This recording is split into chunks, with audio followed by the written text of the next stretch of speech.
There's no time.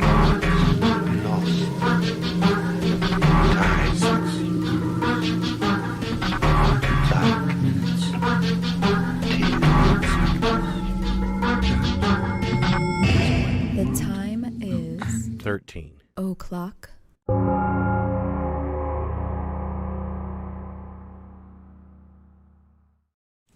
Hey everybody, can everybody hear me? Yeah. Okay, because I have been fucking around with this thing today. We're adjusting a new system. Can you give me a better soft bounce? I'm in the fucking dark. Well, don't fuck with that too much because it'll fall off of here. Well, all right. It's like on a, Okay. it's on a clip. Hold on. And I tried to move it before and it fell off. It won't go this way? I was just trying to get some of that. Okay, Action. maybe. Should I brighten it? Yeah, brighten it just a little bit. Okay, let me see. Let me get this. Sorry, technical difficulties. It's an all new setup. Yeah, this And- is woo, okay. Yeah, better. Is that better? Okay. I think that's better. I guess. You guys like that lighting better? Yeah, I didn't realize, because like I said, I called the customer service today, and I'm like, what the fuck? Are you guys, like, you know, been overrun by zombies, or why is your shit not working? And, you know, he told me a couple things that I was like, okay, I can do that, but then he told me a couple things, and I'm like, yeah, that's not going to work. But I adjusted some settings in OBS, and I updated OBS, and what I didn't realize until I started streaming was that the new version of OBS, prior, I had OBS open over here, and then I had YouTube open over there, so I had the chat, like, in YouTube. And now OBS does all of that within the program, so I don't actually have to have YouTube open in another window. I just couldn't find the chat window for a long time, and I'm sitting there going, where the I can't see the chat, shit. So I think that's less load on the data stream, and I hope so. I'm totally off of it. We have HughesNet, which is a satellite. It's backup satellite. We still have that just in case. Yeah, so I'm on the backup satellite internet, so I'm off of that data stream totally. It's slow as shit, but I'm getting chats come on time. The visual I have is fucking 144p, and it's fucking a couple seconds behind, but that doesn't matter. We just look like a bunch of pixels. Yeah, going, "Ooh," probably. Because I'm just looking at the chats. I'm not Yeah, looking that's at- okay. I mean, I don't want to like hype it up too much because I'm just paranoid. The data stream looks Steady, steady. which I don't know. It does before too, and sometimes then like as you go on during the, I'm just like paranoid. You know what I mean? It seems to be that we have it set up more efficiently, though. I hope so. We'll see. Because I don't entirely know what I'm doing. Yeah. But I tried to like watch some videos today about it's like, what if I just want to do like, I was like, what if you have like a really shitty internet connection? Yeah. I mean, ours isn't shitty, but it's just a little like intermittent, it seems like. And so Yeah. I was just like, okay, well, what if you have a really shitty one? I'm going to use those fucking settings just in case. So Now, is there any way you can just dim that just a little bit? dim the light. The light that you just turned on. Can you dim it just a little bit? I can, well, yeah. Yeah. A little bit more. One more. Yeah. I can make it, also I I can make it warmer or cooler. think that looks good. Yeah. It's usually warmer looks better. Okay. Like, Yeah. if you go the other way, it goes, like, bluer. It was too blue. I think that looks better. No, I got it on the warmest setting. Yeah, but That's it was like too the blue yellow. before. Oh, okay. Because I saw you drop that blue. I was looking here, and that blueness went away. You got some shit back there, Paulson? Yeah, sure do. Yeah. Okay. I can't figure out, like, how those lights work. Okay. I know how to do it. Well, none of the buttons seem to do anything. It does. You push it, and it's like, I'm like, okay. It does. There's like 3 or 4 buttons on the back, and none of them seem to do They anything. all scroll. It's been a while since I messed with them. Each one is a different category. Yeah, I figured that out, but Yeah. it just really seems to me, I was just kind of like, took me a while. this is too, Yeah. I was like, I don't have time for I this. used to have that shit set up on a damn light board, and it's a cheap ass light board anyway, and fucking it was all up on a damn daisy chained all them lights together, and I couldn't get it to work, that light board. That shit was so complicated. I said, fuck it. We still have that light board. I still don't we? have it. Yeah, it's in the closet. I'm like, it wasn't really worth it because I can set each one independently. Yeah, and what I don't need a light happened, board. the weird thing about it is that some of those lights, like we have them plugged in, if you unplug them and then plug them back in, they'll retain their settings sometimes. All of them did, except for that one, which is now scrolling. Yeah. I plugged all the ones in, and I'm like, oh, good, they got the same settings back, so I don't have to fuck with it. And then that one, though, would just wanted to be a rebel, I guess, and it just like, well, no, I'm just going to scroll through all the colors, and I'm just like, all right, just be that way. See No, I think we're on an Ethernet cable, huh? We're on an Ethernet cable. Not anymore, booster, because right? it wasn't, I have an Ethernet cable. Yeah. And I had it hooked up to the booster, but that was not working. I have like 3 or 4 different connections, like with various things. I got a booster, I got a 5G, I got this, that, and the other. And I did a test with each connection, like on Ookla, like the speed test. And the 5G without the Ethernet is still the fastest. Even though that's kind of the one that kept with dropping it, but I don't know. I don't know. We don't know what it is. Nothing fucking works the way it's supposed to, and it makes me very, very angry. Yeah. But you know what I mean. Hopefully, it'll be all right. It Makes seems. me wonder. Remember that old laptop that we bought, that we got rid of because a fan sent us this one? Yeah. Well, actually, the one the fan sent, I think you're using. Okay, now. that's this one I bought at Target. I thought it was the other way around. Okay. I think. Yeah, I think I bought this one. Because that one was dropping off, but I wonder if it would. I wonder if it works now. I wonder if it'd work better now. I have no idea. I'm not even willing to. This shit is so kludged together and complicated. I have no idea how to like reset another thing up, and it makes me tired just thinking about it. I may start trying to stream. I know that people wanted me to stream my own little thing.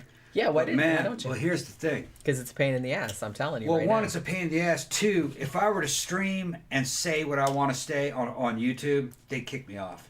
Well, you don't have to be on YouTube. There's tons of other streaming platforms. Well, I already looked at it. All right, fucking BitChute doesn't have a live stream yet.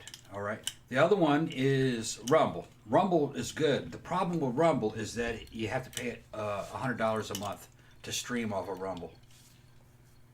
That's the thing about it. Fuck that noise. Yeah. Yeah. I mean, I'd probably make that in super chats back, but I don't know.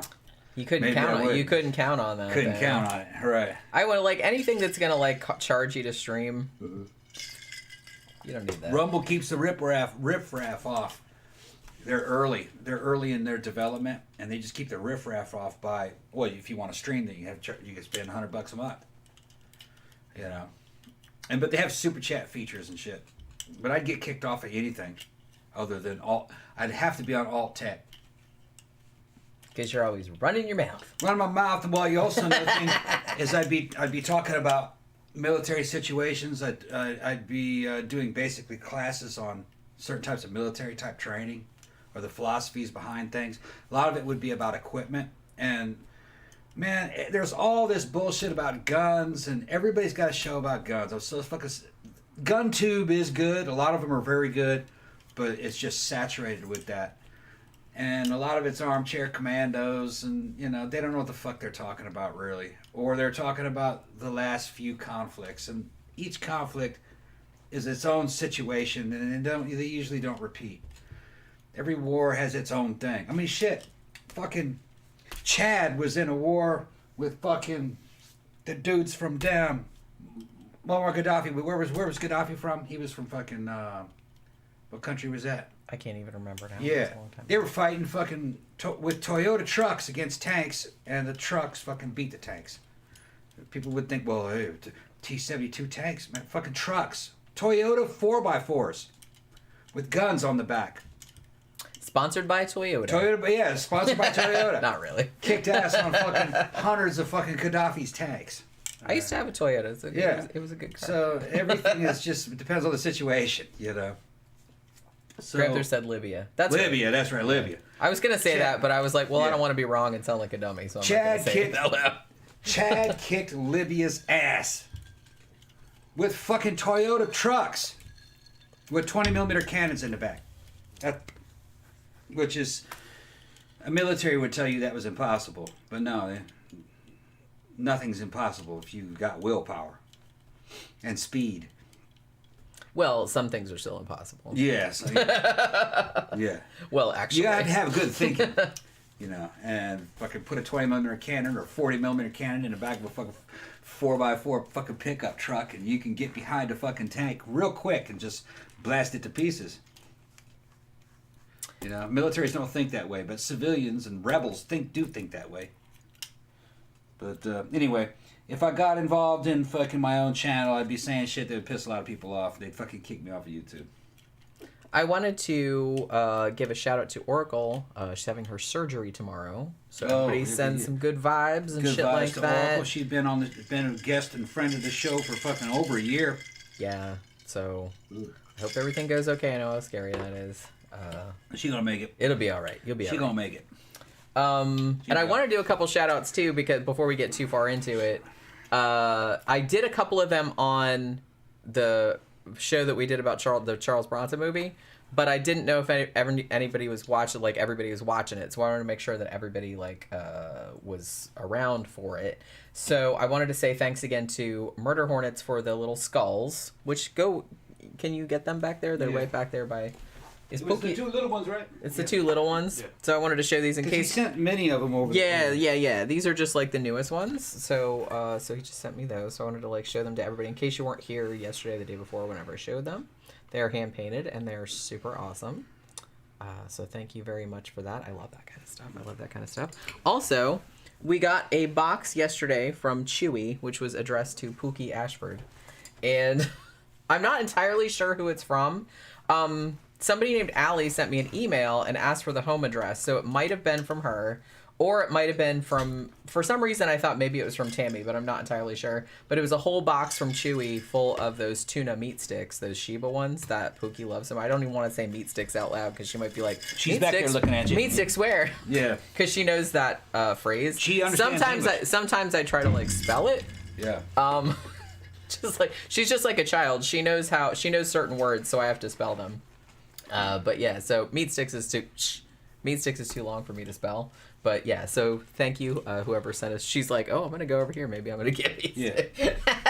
She's going over there, like the thing. But yeah, thank you very much for that. Those tuna ones are her favorite, and she is just she's decided that that's all she's gonna eat now, pretty much. Yeah. She has a teaspoon of wet food in the morning, which I think is chicken flavor, and she'll just eat meat sticks pretty much. She doesn't even really eat that many of the Temptations crunchy things anymore. She'll leave those to eat the meat sticks. Also, I want to give a shout out to Miguel for sending me a PayPal donation, and he said you should use this to take a day off and just go get yourself a cup of coffee and a muffin or something like that. And I was get you a facial. Not that kind of facial. I was like, what? From who? Not that kind of I don't want some stranger jerking off on my face. What are you talking about? Go get you fucking rub some avocado cream up into your fucking face. I could do that at home. I'm not paying for that. That's true. I got all kind of masks and acids and oils and all that kind of shit. I can do that at home. I'm not paying for that. But just like I don't pay to get my fucking nails painted. Yeah, they kind of look like ass, but again, it's too expensive. I'm not paying to do that. It's like if I'm gonna pay, I told him maybe I'll go to downtown Sanford and get some nice German food for lunch and then go poke around in the bookstore and buy a big pile of books. That sounds like a fun day to me. So I might do that this weekend. Who sent Bobblehead Dennis? I think Sophie did. Yeah. Didn't Sophie sent Dennis, and then I think that Sophie No Need for Me Too, if I'm not mistaken, sent the bobblehead of H.H. Holmes, because we also have an H.H. Holmes one from the same line. There's a whole serial killer line. I don't know how many there are now. They have a couple. They have a Ted Bundy. They have an Ed Gein in clown makeup and without. Yeah. I think they have a Richard Ramirez. It's kind of fucked up, but they're all good. They are. They took a Dennis's head broke off, but I fixed it. Yeah, because you dropped him. Yeah. Although it's you dropped him on the carpet. Yeah. And his head just broke right off. They weigh a lot. They're heavy. They do. They're heavy. They are very heavy. I mean, they're very well made. It was easy to fix. It was. I had the right kind, and you can't see the repair. It's underneath. It's inside the head, but it's underneath the bobble. It's underneath the bobble. Yeah. Just broke the stem off. We couldn't believe it happened live on the show. Do you remember that? Yeah. When you were doing the dentist and you kind of dropped him and it's like oh my god, I used that badass Chinese glue that's not even supposed to be in the country. Yeah, because it probably gives you cancer. Yeah, that's why. Yeah, that fucking. There's a 2-part. It smells like it gives you cancer. Fuck, man. I'm gonna tell you that right now. You can glue 2 pieces of metal together, and it's it's better than JB Weld. It's better than fucking. It's that shit is badass.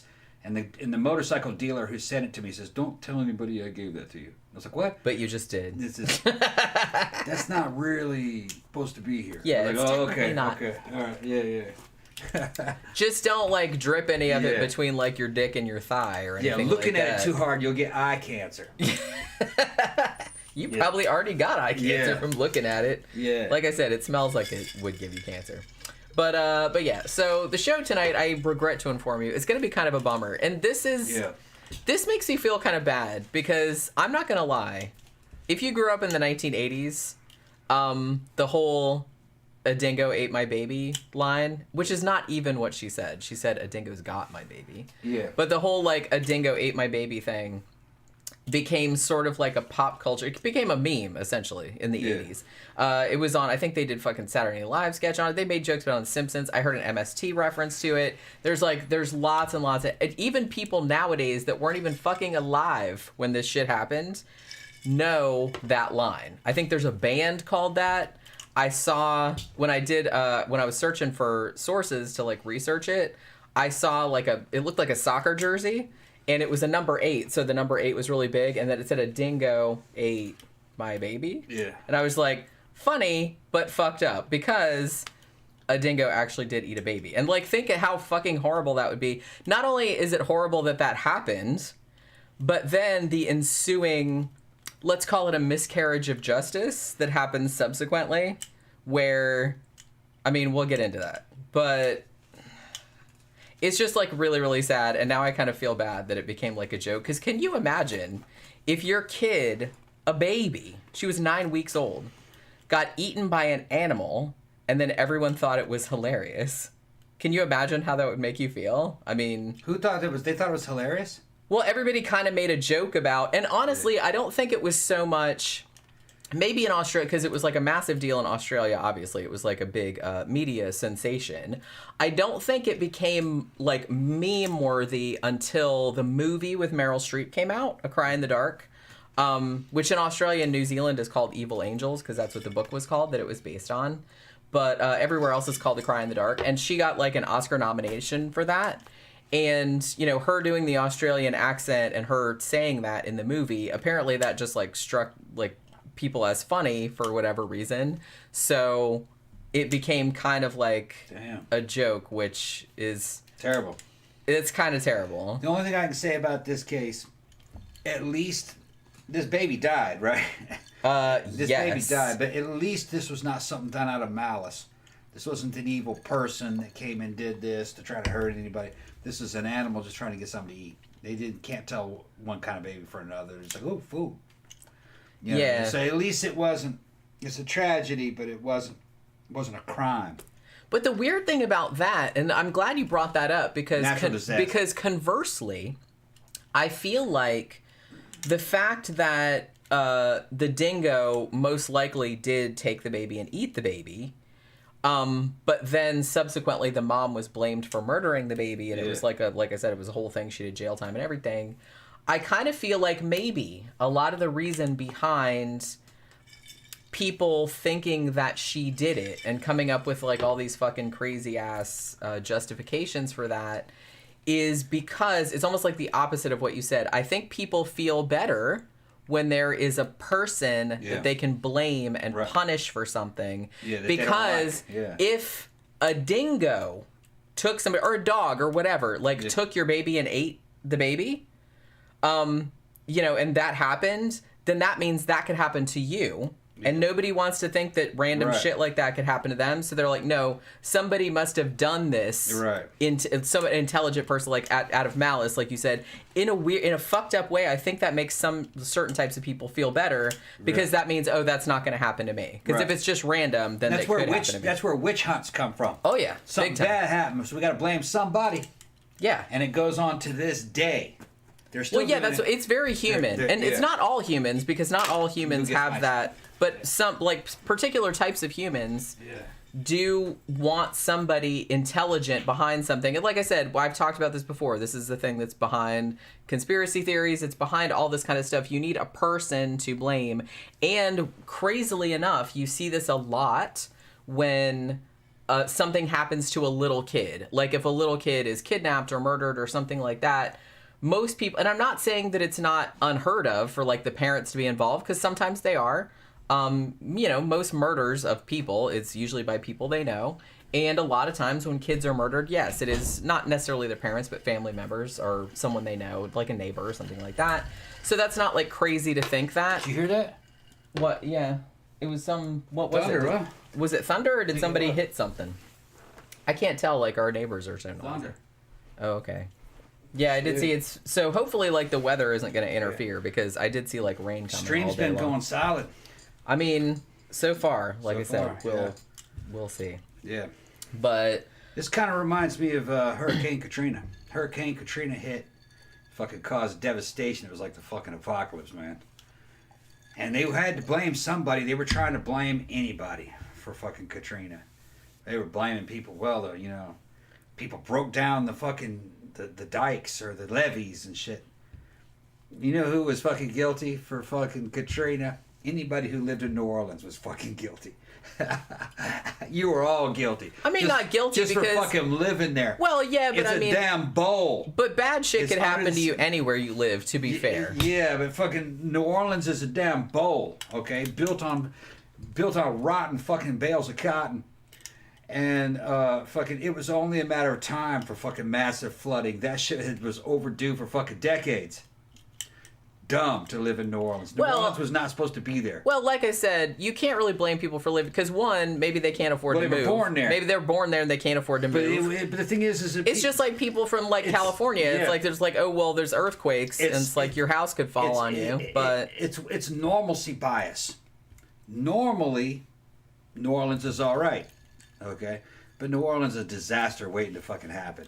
All right, it's too goddamn low, and it's surrounded by marshes and fucking the ocean. It's just. well, you could say the same thing about people that live in low. coastal areas in Florida because Yeah. we get hurricanes too. Yep. And flash flooding and tidal waves and all that kind of. We Yep. get the same kind of shit. So. Yeah, but it's not built on. It's not fucking built with fucking levees and shit all around it to keep the water out of it. I mean, it's just. It's worse. It's much worse in New Orleans. It was not supposed to be there. It was a pirate village. That's what it was from the 1500s.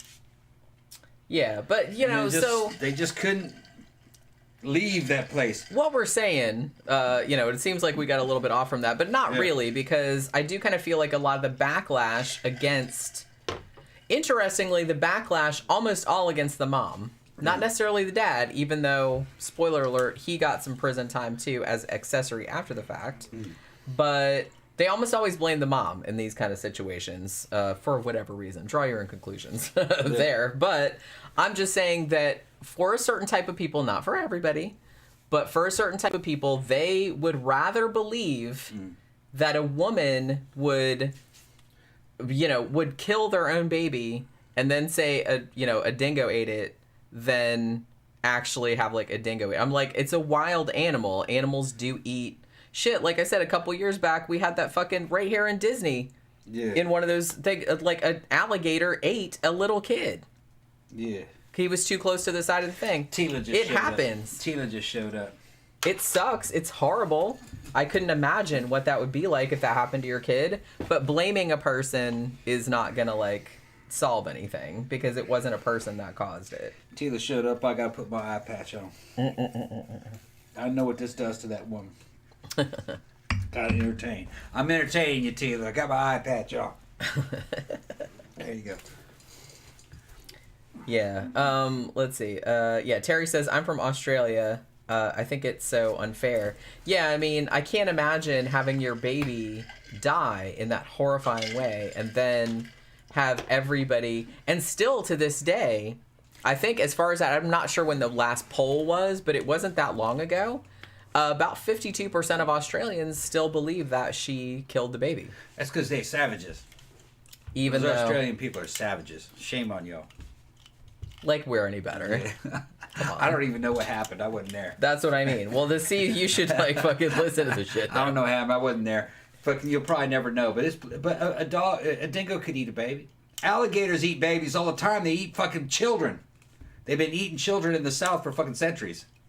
That's what I mean. It's Yeah. just I don't know. It fucking kills me. So yeah, I'm just saying that. I mean, there are old Southern postcards and memes showing little black children trying to run from the alligators because it was an old meme that alligators just ate up all the black children. Yeah, it's fucked up. Yeah, Look it up. Yeah, and it's true though. I know, but it's like, true. that's not funny to like sell fucking postcards of it. Yeah. Like, look how fucking funny this is. Alligators killing little black babies. Yeah, so funny. It was a meme. You know what I mean? That it was we need an asteroid to come and cleanse the earth. To be honest with you, we're the worst. Yeah, but black people in that era lived up in areas where near the water, but so did poor white people, and alligators would go up and eat the children. I mean, they ate children of any color. But, well, yeah, alligator doesn't know the difference. They're just like, hey, meat. No, but evidently back in the very old South, in the very early 1900s, the meme was that they mostly ate the black children. So they started putting that on postcards. That might have been a variation of that, because it's like, oh, alligators only eat black kids, so they won't eat my kid. Right. So they have photographs. That's why you can see this. A lot of this is from Louisiana and the New Orleans area around, because there wasn't any of this going on in Mississippi. But you just see they'd just stage a photograph. They'd have some black children up on top of a damn log sticking up out of the water, and they'd superimpose some damn alligators trying to eat them and shit. Fucking. Or they'd fucking get a black dude to fucking jump down inside a dead alligator's mouth, and they'd take a picture of him, and he's trying to fight his way out of an alligator. It's just... It's like, look... They have a fucking sense of humor back then. Savage, man. I'm all for dark humor. Yeah. I am. Yeah. But, come on. Yeah, they were fucking... That's too far, even for me. Motherfuckers were rude. Yeah. That's like, that's not cool. That's not cool. Not at all. Tyler says, ever seen Wake in Fright? You know what? I was just thinking about that movie a couple days ago, and that's one that's been on my list that I've been wanting to see for like a long time. I think it's actually on Shudder, so I will probably get around to it very soon. Yeah, Terry said people still spit on her. Damn, that's ridiculous. To be honest, I mean, she's married to an American now, and but they moved back to Australia. If I was her, I think I would like change my name and get the fuck out. I mean, she shouldn't have to, because she didn't do anything. Tila said, "Hey, booze." She's calling us the booze. She says, "I'm looking awesome with the eye patch. Thank you very much, Tila. I put this eye patch on especially for you." And then you put your glasses over it, which kind of ruins the effect. Tell your big husband I said hi. All right. And then she talking about Australia. Now, she goes, "I don't feel bad about the alligator that I ate in French. Now I don't feel bad about the alligator you ate in New Orleans, in the French. Honestly, I wish alligators tasted better. They don't taste that good. I mean, they're okay. Yeah. But it's look, it's a little flaky, a little bit dry.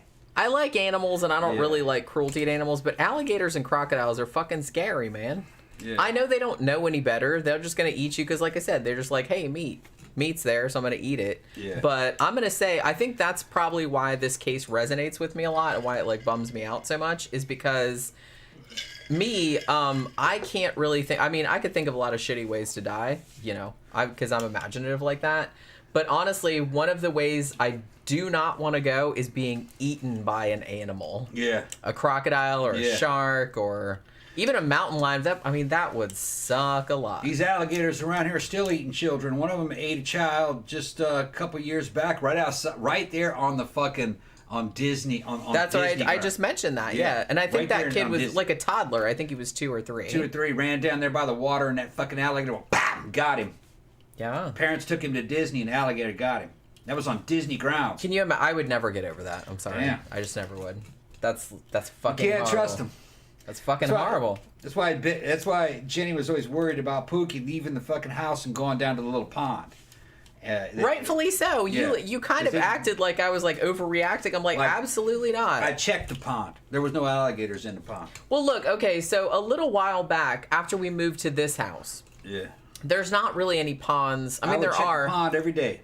I mean, there aren't any ponds like close enough, and the yard is like kind of big, and there's other houses. I mean, there are ponds, but they're not like really close, like at the old house. But I mean, Pookie, thankfully, really seems to have lost all interest in going outside. Pretty much, she saw that dog. It's because there's two. Yeah, it's because of the dog at the old house, and there's 2 dogs next door in the fence, and she sees them, and she's like, "Fuck that noise," and she comes back inside, which is fine with me. Now, Beijing does occasionally slip out. One night she had gotten out, and we heard a noise that sounded like a cat yelling And then we couldn't find Beijing for a long time, for like an hour or two. Like we were like going all over the neighborhood, and we thought something got her, like an owl or a bear or a wildcat or something, and we were freaking out. And then later she came back, thank fuck. But for a while there, I was just kind of like, I don't think the cat should go outside. It's like I don't really. Yeah. Especially out here, it's like there's just too many fights. Florida, there's too many fucking animals. Yeah, you gotta check. If people might wonder how the hell would I know if there was an alligator in the pond? It's very easy. Alligators move from one pond to the next, and once they get into a pond, they handle their business. And if there's no fish in there, there's no food, they'll move to the next pond. But what you do is you go out there at night with a flashlight. And you just scan the pond, and if you don't see any glowing eyes up on the surface, there's no alligator. Because alligators will have their eyes above the surface of the water. Well, in their at night. nose, so they can breathe. Yeah, during the nighttime, they're holes. They're up in the surface because they don't think anybody can see them, you know. So you can real quick with a flashlight at night shine it on the pond, and if you don't see any eyes, and they're not in there. During the day, they'll be on the bottom. You won't see them sometimes. I mean, the pond that was by our old house was like technically probably too small for an alligator to live in. But they'll visit it. I mean, they could probably visit it even though it was pretty little. Yeah. But I didn't really like. So I'm glad. In a way, like, it freaked me out that dog at the old house, like, scared Pookie so bad. The dog didn't hurt her. The dog wanted to be friends with her. Yeah. But he was like, hey, little kitty. And she was like, fuck that. And she, like, ran away and freaked out and, like, she hurt her foot. Yeah. And after that, she's like, I don't want to go outside anymore. Yeah. Which is fine with me. She can stay inside. I don't like her being outside. Especially not around here because I don't know what the fuck kind of animals are wandering around. There's all kind of bears and all kind of shit. And I don't like it. James Knapp says, the big cat killing you would be quick. They hit the throat and you'd be passed out. I mean, I would hope so. But, I don't know, just that couple of seconds of, like, knowing I'm about to be eaten by a fucking animal. Yeah. Man, that would blow. That's why I can't, like, you know Grizzly Man? Yeah. That documentary about the guy and his girlfriend that got eaten by the bear? Like, he was hanging out with the bears. I listened to that audio one time. Never again. I can't fucking unhear that. That's fucking horrifying. Yeah. Tyler says it'll make Florida sound horrible. Or it wasn't terrifying. I'm not terrified by any of that. It's just I grew up. You just kind of have to like mitigate. Yeah. You know, most of the time you walk around and it's fine. There's bears here. But there's bears. There's alligators. There's crocodiles, but you don't see them that much. Crocodiles mostly a South Florida thing. Yeah. You don't really see them in the wild here. I mean, in the wild they're in the Everglades, but that's like way south of here. There's sharks. There's arapaima. Yeah, there's sharks, barracuda. Yeah. There's all kind of poisonous snakes. There's eagles, hawks, big ass owls. Yeah, big owls, yeah. You know. And we're not talking about in the woods. Panthers. We just left the suburb of Sanford, and I've had bears fucking stick their fucking noses in while I was working on the bike and just walk around in suburbs, try to get in people's refrigerators. They're black bears. We're in a place called Black Bear Reserve. We're on the edge of Orlando now. Way on the edge. Way on the edge. We're pretty much, we're like 20-something miles from downtown Orlando. Yeah. Yeah, but if you look at the suburban sprawl, we're on the edge of the sprawl. Yeah. And, oh man, there's all kinds of shit. But even inside, in suburbia, there's black bears. Yeah, like I said, bears are not dangerous. They'll root through your garbage. Yeah. Or, like I said, if you leave your garage door open, they'll come in there and root through your fridge. Or maybe come in your house and root through your fridge. They can open a refrigerator. Black bears have killed a lot of people because they're so common. So statistically, it's going to happen. But those are bad black bears. Most black bears are no trouble. They're mostly just scavengers. Yeah. They hang out in human areas because we put out trash. And the trash smells good and smells like food. They're very much, you can read their body language. Their body language is a lot like a dog. They're not looking for trouble, most of them. They'll do a bunch of bluffing. But they can get big. We've driven home and had one sitting in a damn driveway as big as Chewbacca. Sitting up on his back. Bigger. I think it was bigger. Well, wider for sure. He was really big. Shit, I'm out of here. And he walked off. But they're not confrontational. Which was fine. I mean, I was probably, to be fair, I was probably like a little drunk because we were coming home from the club. But I was like, wow, look at that. But I was a little bit scared, but not really. Because he didn't look threatening. He was just kind of sitting there in the driveway being like, ah, shit, well. You can tell right from their body. And then he just kind of lumbered up. And like you can tell right from their body language what kind of person you're dealing with. And they are people-like. They're a lot more intelligent than a dog. More like a chimp, but with the dog's personality. They can open a door. They remember everything. They'll try to get into a house.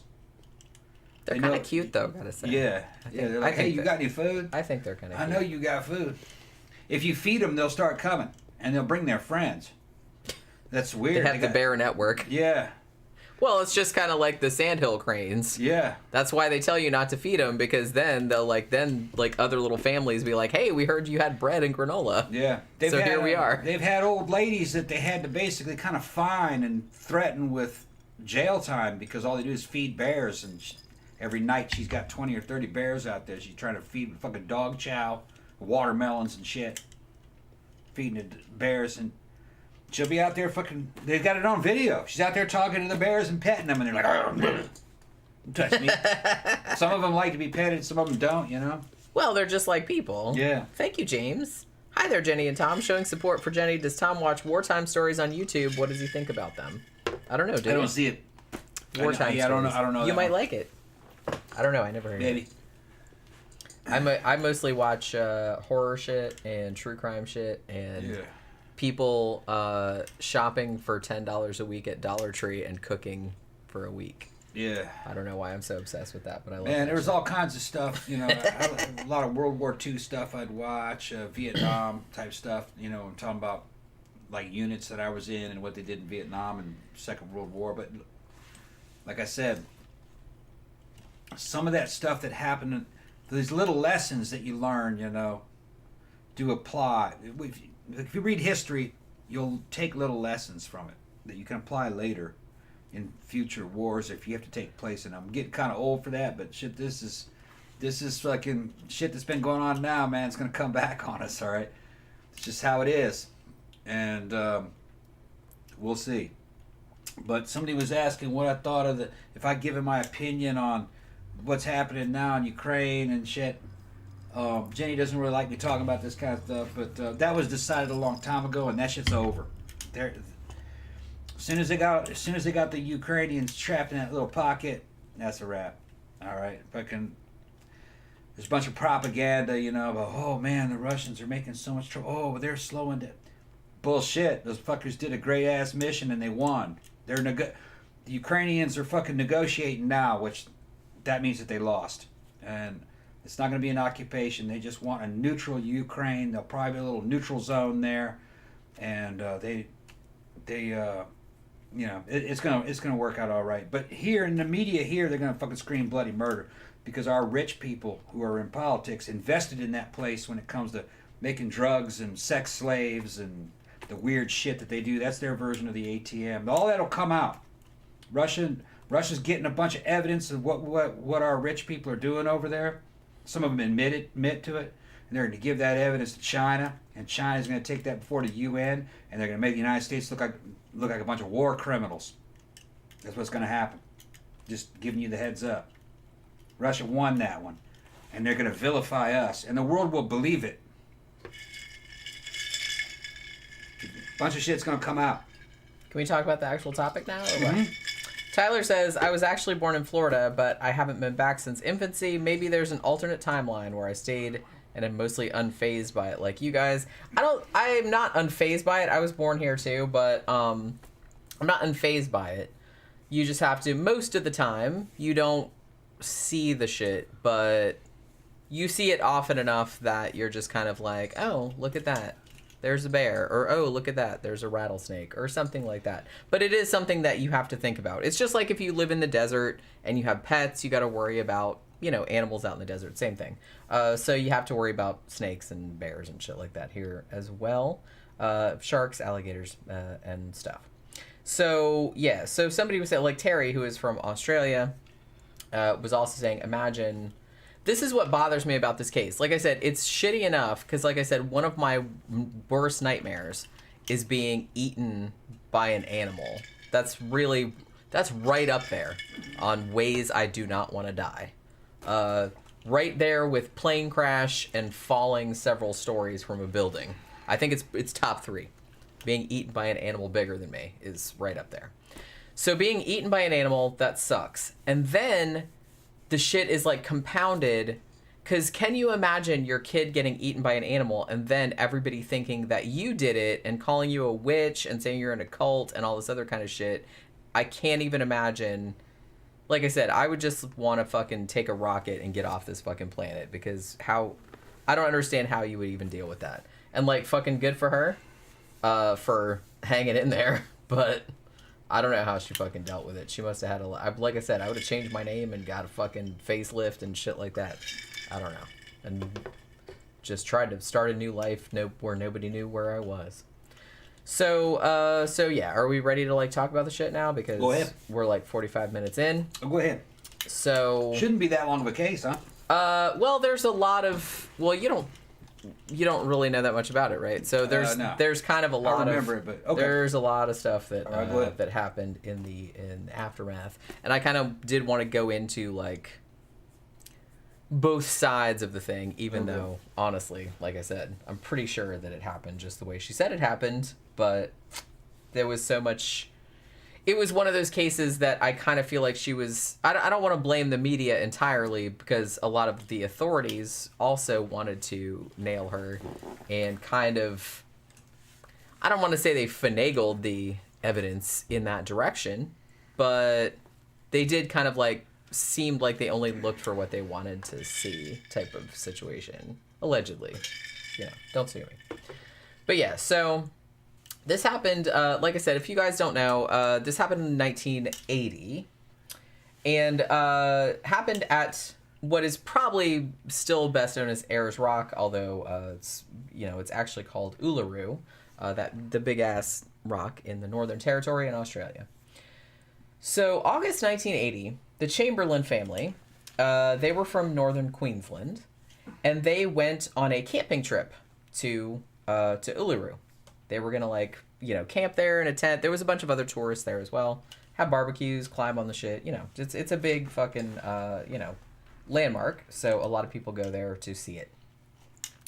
Now at this point in time, and this will come into play as the story goes on, Michael Chamberlain, who is the baby's father, was a minister in the Seventh-day Adventist Church. Now, I don't want to get too much into the Seventh-day Adventists because we talked about them a lot on our Dr. Kellogg show. He was also a Seventh-day Adventist. It's an offshoot of Christianity. They're a little weird, but I mean, from my point of view, no weirder than regular Christians. It's all weird to me, but whatever.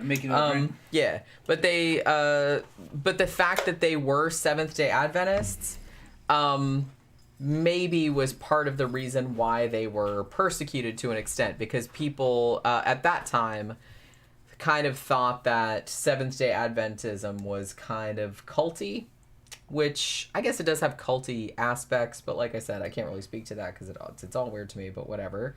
So there was that. So he was a minister. Now, him and his wife, Lindy, had been married for 10 years. Now, as I said, they were going on this camping trip, and it wasn't just that Azaria, who was the baby, she was 9 weeks old, and they also had 2 other kids, 2 boys, Aiden, who was 6, and Reagan, who was 4. So they get there late at night on August 16th at the campground, and like I said, they weren't the only ones there. There was a shit ton of other people there, too, because it was a very popular camping spot, a very popular hiking spot.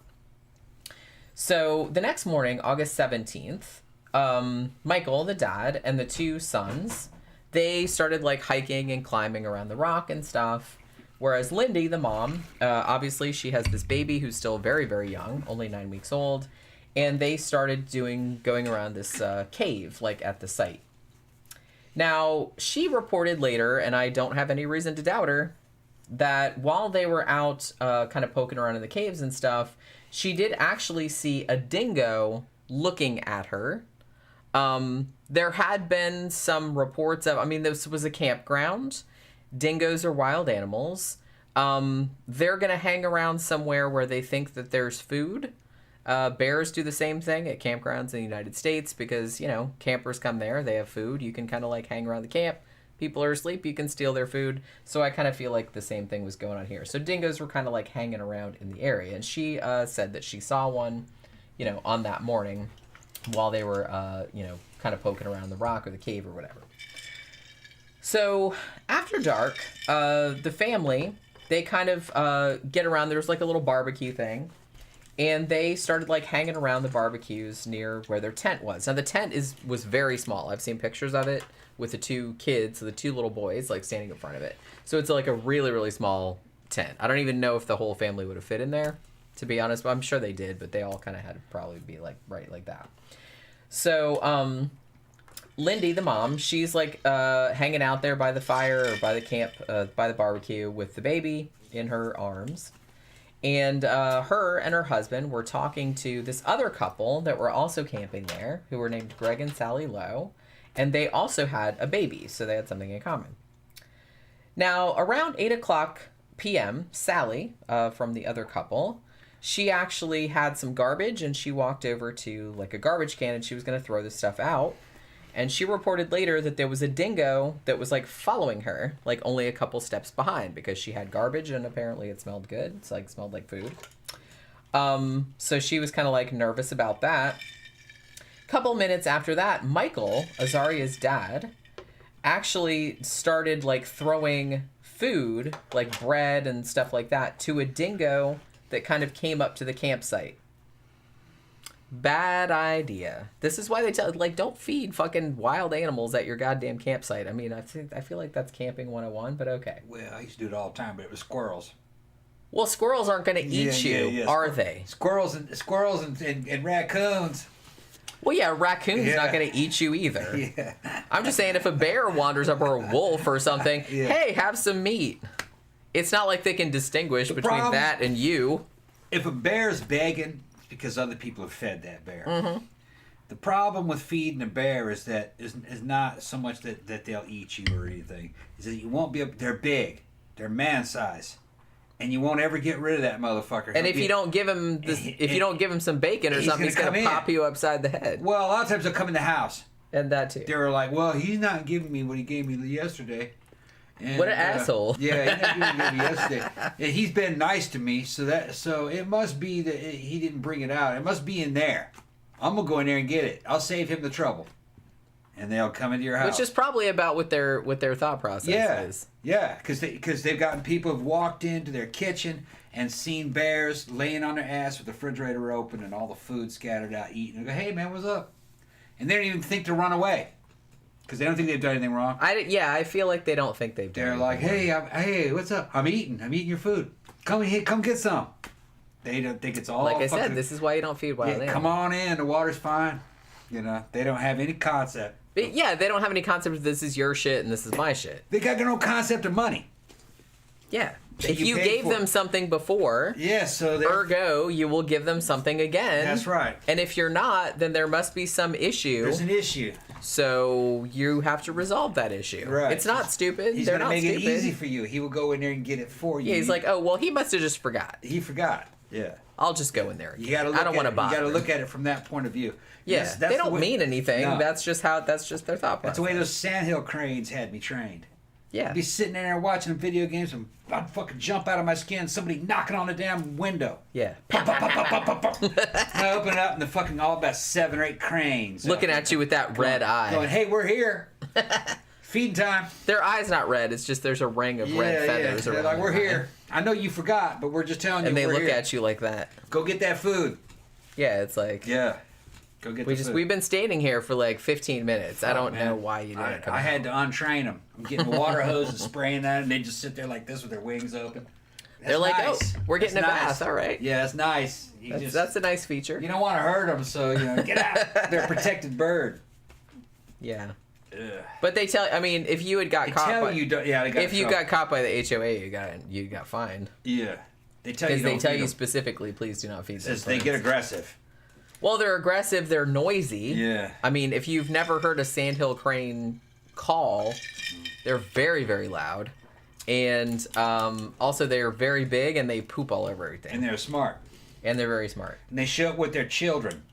Here, feed this one. Yeah. It's the weirdest thing. The parents will stand back there and they'll push the children forward. Feed that one. Give the baby something. Yeah. It is hilarious, though. Yeah. I'll get soft-hearted and go, okay, I'm going to give them. I mean, it's hard not to because they are they are cute. Yeah. So I mean, they're big and they're kind of like scary. But yeah, they come up to your shoulder and then you're giving them some bread, you know, and they're like, okay, that's it, go. And they're like, okay, we'll be back tomorrow. We'll be knocking on your window, pow, pow, pow, with their like fucking big ass long beak. They could really probably fuck you up if they wanted to. Sure. I mean, that beak, they could put your eyes out easy. Pookie was fascinated. Yeah, Pookie, like... She was like, what She was, like, scared of him, kind of, but Yeah. then she'd, like, kind of get close. She'd, like, scooch closer in the grass. Yeah. Because she'd scooch down in the grass so they couldn't see her, even though they still could. But she thought they couldn't see her. And then, like, when the birds would go up like that with their big ass... Because they're really big, you guys. They're very, size of a condor. Yeah, they're very big. And when they would do that, she'd be like, oh... Yeah. It was, like, super funny. Yeah. But she wouldn't run. She just, like, thought they were, like, super fascinating. Yeah, they thought that was my baby. She is our baby. Yeah. She is our baby. Funny shit. Animals. Yeah. Animals are Well, weird. like I said, I never like to... I don't like to just presume that the animal doesn't know what's going on. Yeah. I relate to an animal, even a wild animal, as though it's a person. Because I kind of... Well, we evolved from the same shit, so it can't be that far off, you know what I'm saying? As far as body language and that kind of stuff goes, they understand. Yeah. They understand tones of voice. They understand stuff like that. Straw so. Dog lives in a cheap apartment in South Florida that's being invaded by geckos and centipedes. I used to have a pet gecko, actually. Yeah. Granther said, one time I went camping in Yellowstone with a girl I was hanging with. When we crawled in the tent, she told me she was menstruating. Uh-oh. I didn't sleep all night. Grizzlies are attracted to such... Yeah, you gotta watch. Well, actually, they'll even tell you that, like, if you're... girls that are out like on camping trips or anything like that, they said if you got your period, you got to watch because bears can smell that shit and they'll like come after you. Yeah, sucking gorillas. Dogs can too. Evidently, gorillas can. Yep, dogs can too. Tila says that the cranes bring the young to me for child support. That's yeah. They do. They think they're claiming me as the daddy, and I'm asking for a fucking test. I'm asking for a DNA test. You gonna go on Jerry Springer with a family of sandhill cranes? Yeah. They're all sitting over there in the chairs, like looking at you with the red feather to eyes. prove that I am innocent. Are you the daddy? I am not the daddy. Oh my god! Now somebody needs to make that. Somebody that's better at video editing than me really needs to make that. I can picture the sandhill cranes sitting in the chairs on the Jerry Springer stage, looking at you askance. Yeah.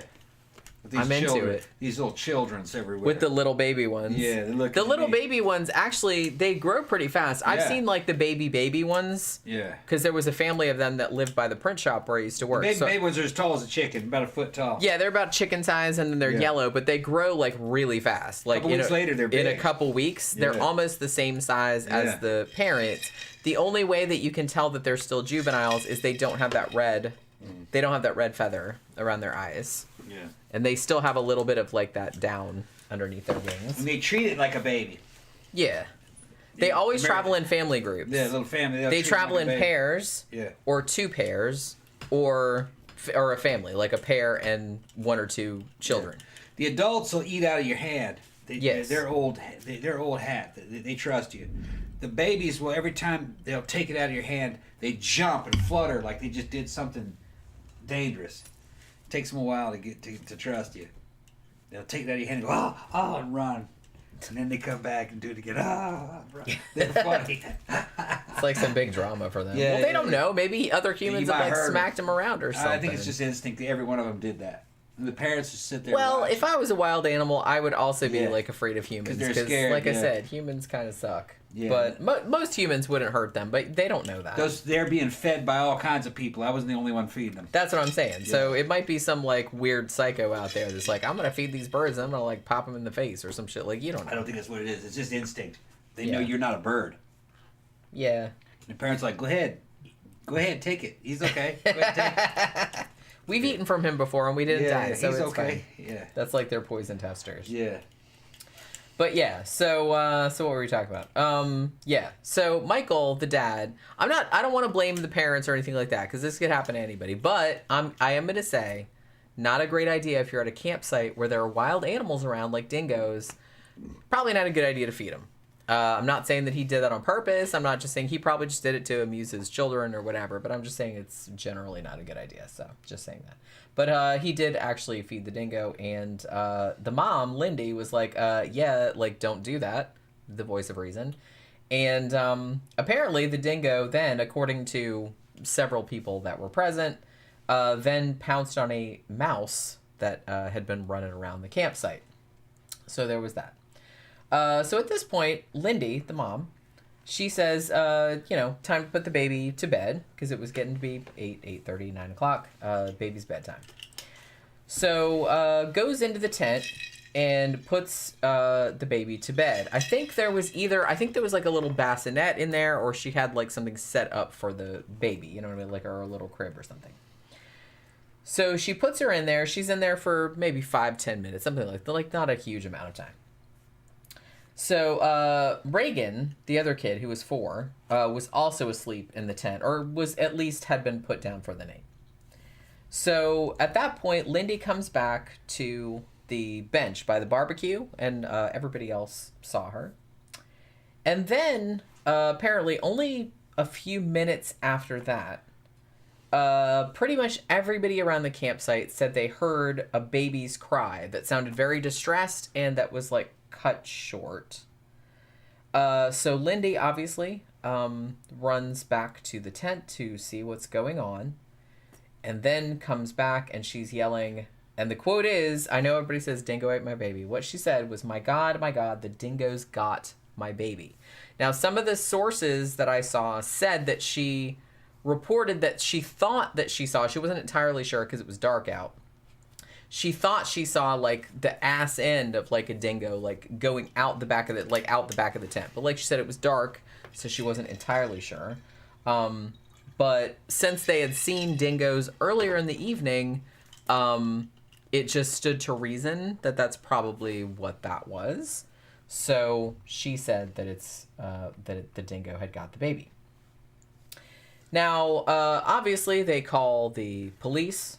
The police show up. The first guy to show up at the scene was an investigator named Frank Morris. Now, he has a flashlight, and he's kind of like going in the tent and everything, and he notices some blood on one of the rugs that's on the floor of the tent, and he did see some paw prints leading away from the tent entrance that kind of like faded out as they went a little bit farther. There you go, right there. Now, like I said, this is gonna get a lot more complicated. Like before we get into, so don't get too like fucking. Gonna do jacked over that.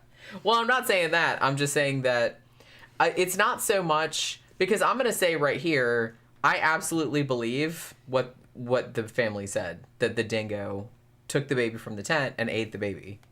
It's plausible. But like I'm saying, what's more interesting to me about this case is the fucking vilification that she got and how everybody convinced themselves that somehow she had murdered this baby and then like made it seem like a dingo took it.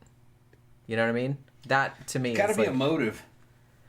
And yeah, that's the problem. She did not have one. Yeah. But I'm just saying that that's kind of yeah. So, Gramper said the bear eats Grizzly Man first. His girlfriend tries to protect him, then the bear eats her. Yeah, He called it too. He knew that was the bear that was going to eat him eventually. Yeah, because he hung out with bears for a really long time, and he just kind of knew, hey, that one's kind of a dick. He saw that bear, and he goes, "There's something wrong with that guy." Like I said, because if they're just like people, they're not. You can't. Yeah, he says if I get eaten by one of these bears, it's gonna be that one. And he got it. He called it right. Which is creepy. It was an old, weak bear that wasn't eaten regularly. He was at the bottom of the bear food chain. So he's a little cranky about it. Yeah, the other bears weren't hungry. They were getting plenty of food, catching fish and shit. So they had the leeway you need to fuck around and play with a human. Because they didn't have to eat everything that they saw, like that poor old guy. So yeah, he got eaten. That's the thing, and I kind of feel like if you hang out with the animals long enough, most of them will not see you as food. Well, a healthy But you one- never know. Yeah, you never know if one's like a psycho or one's like hungry or something. Well, you know, they got mean ones, but you know, in that particular case, he didn't have any problem hanging out with strong, healthy bears that were getting plenty of food. They were getting fish. Like I And said, they're they not didn't hungry. see him as food. You're right. And they're like, this is entertainment. I don't know what this is, but okay. Woo, dance for me, little Yeah, hairless, yeah, okay. whatever you are. Because you don't look like a fish. You're all right. But when you run across a bear that isn't eating because he's too old and too weak, that bear's like, I'm going to eat this thing. He's like, you know, I don't like, it's trying to be friends with me, but this is not a bear. It's not a fish, but there's enough on him I could get some food off that. It's like, yeah, it's not a fish, but it's also not a bear. Yeah. I don't know, but it's some weird kind of monkey, and I don't like it. Yeah, some kind of weird monkey. It's not supposed to be here. So that's what I mean. It's like, you know, wild animals, like I said, I don't really like to, yes, you can extrapolate, like, over, oh, this species does this, that, and the other, but just like everything else, animals are individuals. And you have to put yourself in the shoes of these Yeah. animals. I've made a living part of the time when I wasn't doing other stuff, working with horses. You have to understand how they live and how they were bred and whether or not and you know, a fucking bear is not a herd animal. It's an omnivorous. It's not a predator. It's not an apex predator. It's more kind of like kind of creature that just try. It's like more like a survivalist. It's a generalist. They're like opportunists. It's an opportunist. They'll It's just eat generalist. whatever. Right. They'll scavenge for garbage, or Yeah. if something's like fresh and Right. available, they'll eat The that. reason why they're still around is because they're not specialized. They're a generalist. Kind of like a way a chimp or a monkey or a human would be, or a dog. That's what I'm saying. They can human do a is little like bit of that, too. everything. Yeah. So, in some ways, that's kind of good because it's not a predator. But in other ways, it's kind of bad because you're kind of on the same, from the point of view of that bear, you're on the same level as it is.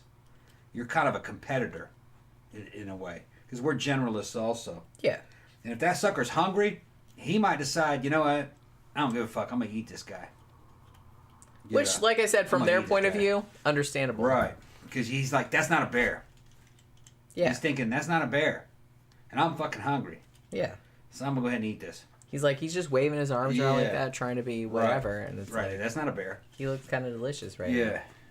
And I'm strong. And another thing is that all animals, basically, this is with horses and everything, it's sizeism. They're sizes. Male and female, and they know who's bigger. And if you're a fucking old bear, it's going to know what gender you are. It says, that's a dude, and it's not a bear dude, and I'm bigger than this fucker.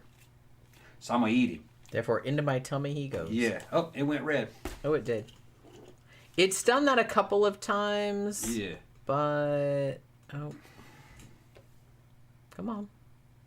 Oh, it's back. Okay. Back. I was gonna say it's done that a couple of times, but it's only done it for like a couple of seconds. Okay. So maybe it's okay. All right. I mean, I was kind of hoping. I'm that not on that same net. It so- is storming out. It is storming. That may be So, part I of don't it. really We're know. gonna cut it some slack. Because it's been okay so far, but it is storming out. So Yeah. you guys don't know. It's like it's thundering and stuff. It's not like pouring, but it is thundering. So yeah. So there was a little bit. Now, see, here's the thing. I've heard like weird different sources. Either there was a bunch of blood in the tent, or there wasn't that much blood in the tent. I kind of feel like there maybe wasn't that much blood in the tent, which was one of the things that led people to believe that maybe this was like a cover-up or something. But apparently, according to the first investigator on the scene, said yes, there was some blood in the tent, and he did see some paw prints. So what they did was they had like all the other campers, because like I said, there were a ton of other people in this, because like I said, it's fucking Uluru, it's Ayers Rock, and it's a big tourist destination, so there's a lot of campers, there's a lot of hikers, shit like that. So they got a bunch of people to come out with flashlights and whatnot and like do a search for the baby. So it was like 300 people. So they did like a whole human chain kind of situation, and they were looking for tracks, and they were looking for anything. Now, one thing that probably didn't help, like I said, I'm not shitting on the family. I don't really want to do that. And Michael, the dad, he's dead now. He died in 2017 of leukemia. So I don't want to like impugn the dead or anything like that. But I am going to say that his reaction to it, and like I said, I'm not shitting on anybody's reaction to anything because everybody reacts to things differently, but his reaction to stuff probably didn't help the case later on down the line, although I'm sure he wasn't thinking about that at the time, because he did kind of say something like, or at least one of the other campers said that when they first set out to like look for the baby after the dingo had taken her, he basically just said, she's probably dead now. Which, that's not true, but that's kind of a weird thing to say, though. I mean, if you're the dad... Well, how long it had been? Probably not long at this point. Not long. So I kind of feel like that's... if an animal takes it, it eats it right away. Well, so yeah, and like I said, I know that. Yeah. And that's, you know, if you're coming at it from a very cold, like, unemotional point, yes... I'm sure the baby is probably dead by now, because if an animal took it, it would probably like kill it immediately, because most animals do, and then would take it back to their lair and eat it. Like I said, from a logical point of view, from a Spock point of view, yes, that is probably true, but it's weird to say that out loud from a human point of view. Especially if that is your baby. It's pouring. Yeah, it is. It's pouring down. Okay. We're lucky to have a connection. Yeah, it's starting to come down. Yeah, okay. So it's storming, but hopefully it'll be okay. Like I said, I kind of like made some adjustments, so maybe. I'm just saying, and I'm not like I said, I don't think they're guilty. I do think a dingo took the baby and ate it, just like they said. I think it happened just like they said, but I'm just saying that the way he reacted was probably not super helpful, because he did kind of just, well, she's probably dead by now. Like I said, true, but people are going to think that's weird if you're just like real bald-faced about it like that. I kind of wouldn't have thought that it was weird. But that's me. I'm a kind of a realist. Most people would think it was weird. I'd be like, yeah, that baby is dead probably. Well, yeah, like I'm saying, that is true. Right. But most people wouldn't react like that. If that was their baby, most people would not react like that. Most people, but some people would. If a wild dog, which let's say dingo's a wild dog, like a coyote or something, you know, even though I don't think they started off as wild dogs. I think they were domestic dogs that returned to the wild. If it grabs anything it's going to eat, it's going to grab it around the neck, most likely. And it'll fucking just kind of choke it out so it won't struggle and make a bunch of noise. So yeah, it'll do that in the first few minutes. Yeah, and dingoes, which if you don't know, like are essentially like wild dogs, pretty much. Just like any predator, they'll usually try to choke it out real quick. Yeah, they'll try to like get the neck or something like that. You know, big cats do this as well because they're just trying to like stop the animal from struggling. They don't want to get hurt. They'll lay down and fucking grab it by either. the So neck. they'll just like grab the neck until it stops moving, and then they'll they can eat it at their leisure, which I'm sure is what happened in this situation. So luckily, they're not too painful. Usually, you can see it going. You can see that animals going through that like gazelle. So what I'm trying to say is the baby wasn't eaten alive. The baby was suffocated. Well, I mean, the baby. There was a lot of blood. Because I'll get into that in a little bit. And the baby did cry like a holy shit kind of cry, and then it was cut off. Yeah. But from what I could determine from the other things that I've seen about other things about dingoes eating babies, or, at least like trying to get babies or kids, which does happen, and I'll get into that in a bit.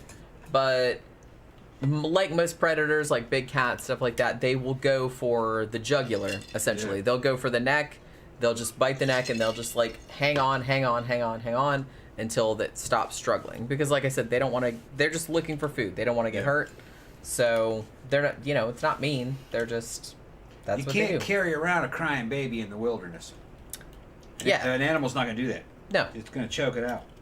Yeah, and then, like I said, once it's dead... Then they carry it around. They will drag it back to their lair or whatever and eat it whenever they want to. Play with it for a while, and then they'll eat it. Which is horrible, because it's a human baby. But like I said, a dingo doesn't know any better. It's just food to them.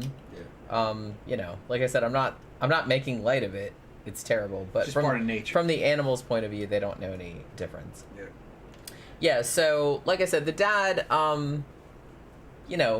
he took a realistic view of things, and I think maybe that might have been one of the things that contributed to, the legal trouble they got into later, because people, misperceive them, because not only were they Seventh-day Adventists, which, you know, in Australia at the time and even nowadays is seen as a little bit weird, like a little bit culty. And especially back then, 1980 in Australia, it was seen as like very culty. So they thought that, why are they acting this way? Like when his baby just got fucking taken, and you would think that he would like spring into action and like look for the baby instead of just being like, oh, well, it's probably dead now, and like not really doing anything to help. That does seem a little weird. Everybody grieves differently, I'm not saying, but... And the thing about it too, and we'll get into this a little bit later, is that however you react in this situation, because most people, thankfully, will not have to put up, you know, will not have to ever endure anything where their baby is like kidnapped or taken by an animal or what have you. So when that horrible situation happens, I feel like people are always kind of like scrutinizing the way the parents react. And if you react to like laissez-faire, if you're not emotional enough, then that is seen as like an indictment against you. But if you're too emotional, then that's also seen an indictment against you, because everybody thinks you're faking. So I feel like you can't really win. No. And I kind of feel like Lindy kind of fell into that kind of shit as well. And she kind of knew that, I feel like. She was like, well, whatever I do, I can't win, so... And I kind of agree with her. You can't really win in that situation. You saw the same thing, and honestly, Lindy came out in support of, like, remember we did that thing about Madeleine McCann? Yeah. That happened in Portugal when they were on vacation, and how everybody was very, very quick to blame the parents because they weren't sad enough, or, you know, then... You know, if you're not sad enough at the beginning, then if you cry later on, oh, look at her, she's faking. So it's whatever you do, whatever reaction you have, people are going to like read whatever narrative they want to onto it. So I kind of feel like Lindy was kind of like, yeah, I know how this game goes. And she was kind of like, not, you know, a lot of people thought they were unemotional, but the thing about it is that some people... If something that horrific happens to you, their baby got taken by a fucking dog and eaten alive. Well, not eaten alive, but eaten. That's bad. And I kind of feel like you don't know how you would react in that situation. All your emotions might just shut off, because that's just kind of like the way you're dealing with it. And then the media drives it with their little fucking stories. Well, that's what I'm saying. And I'm going to get into that in a bit too, because... That was like that chick who got accused of murdering her roommate over there in France. Remember the chick and the boyfriend? They made up all kinds of stories about it. That was more kind of recent. They don't know who killed that girl. Remember that case? What was that? Madeline? Was it Madeline? I don't remember. It was a long time ago. That shit was sensational as fuck. Well, I was talking about Madeleine McCann, but that was not a roommate. That was that little baby. That little toddler that was kidnapped from This Portugal. was like two girls in their 20s, and remember, and like, the one had her boyfriend over, and then they found the fucking roommate dead.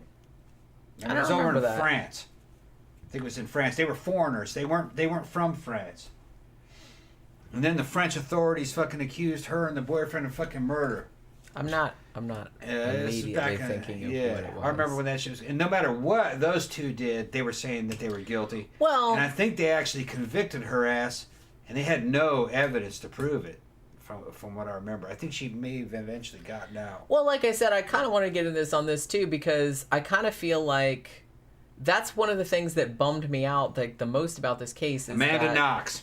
Oh, right. That's what. We haven't even done a show about that yet. Yeah, that's what Tina's talking about. Amanda Knox. Yeah. Okay, I'm gonna write that down. There was nothing she could have done. Somebody mentioned that before, and I was like, "Oh shit, yeah, we should do." That's a massive fucking case, and we should probably do a show about that. I remember even back in the day, because I'm fucking cynical, and I was going. They were like, "Oh, and she's hanging out with her boyfriend. See, look at her. She did it."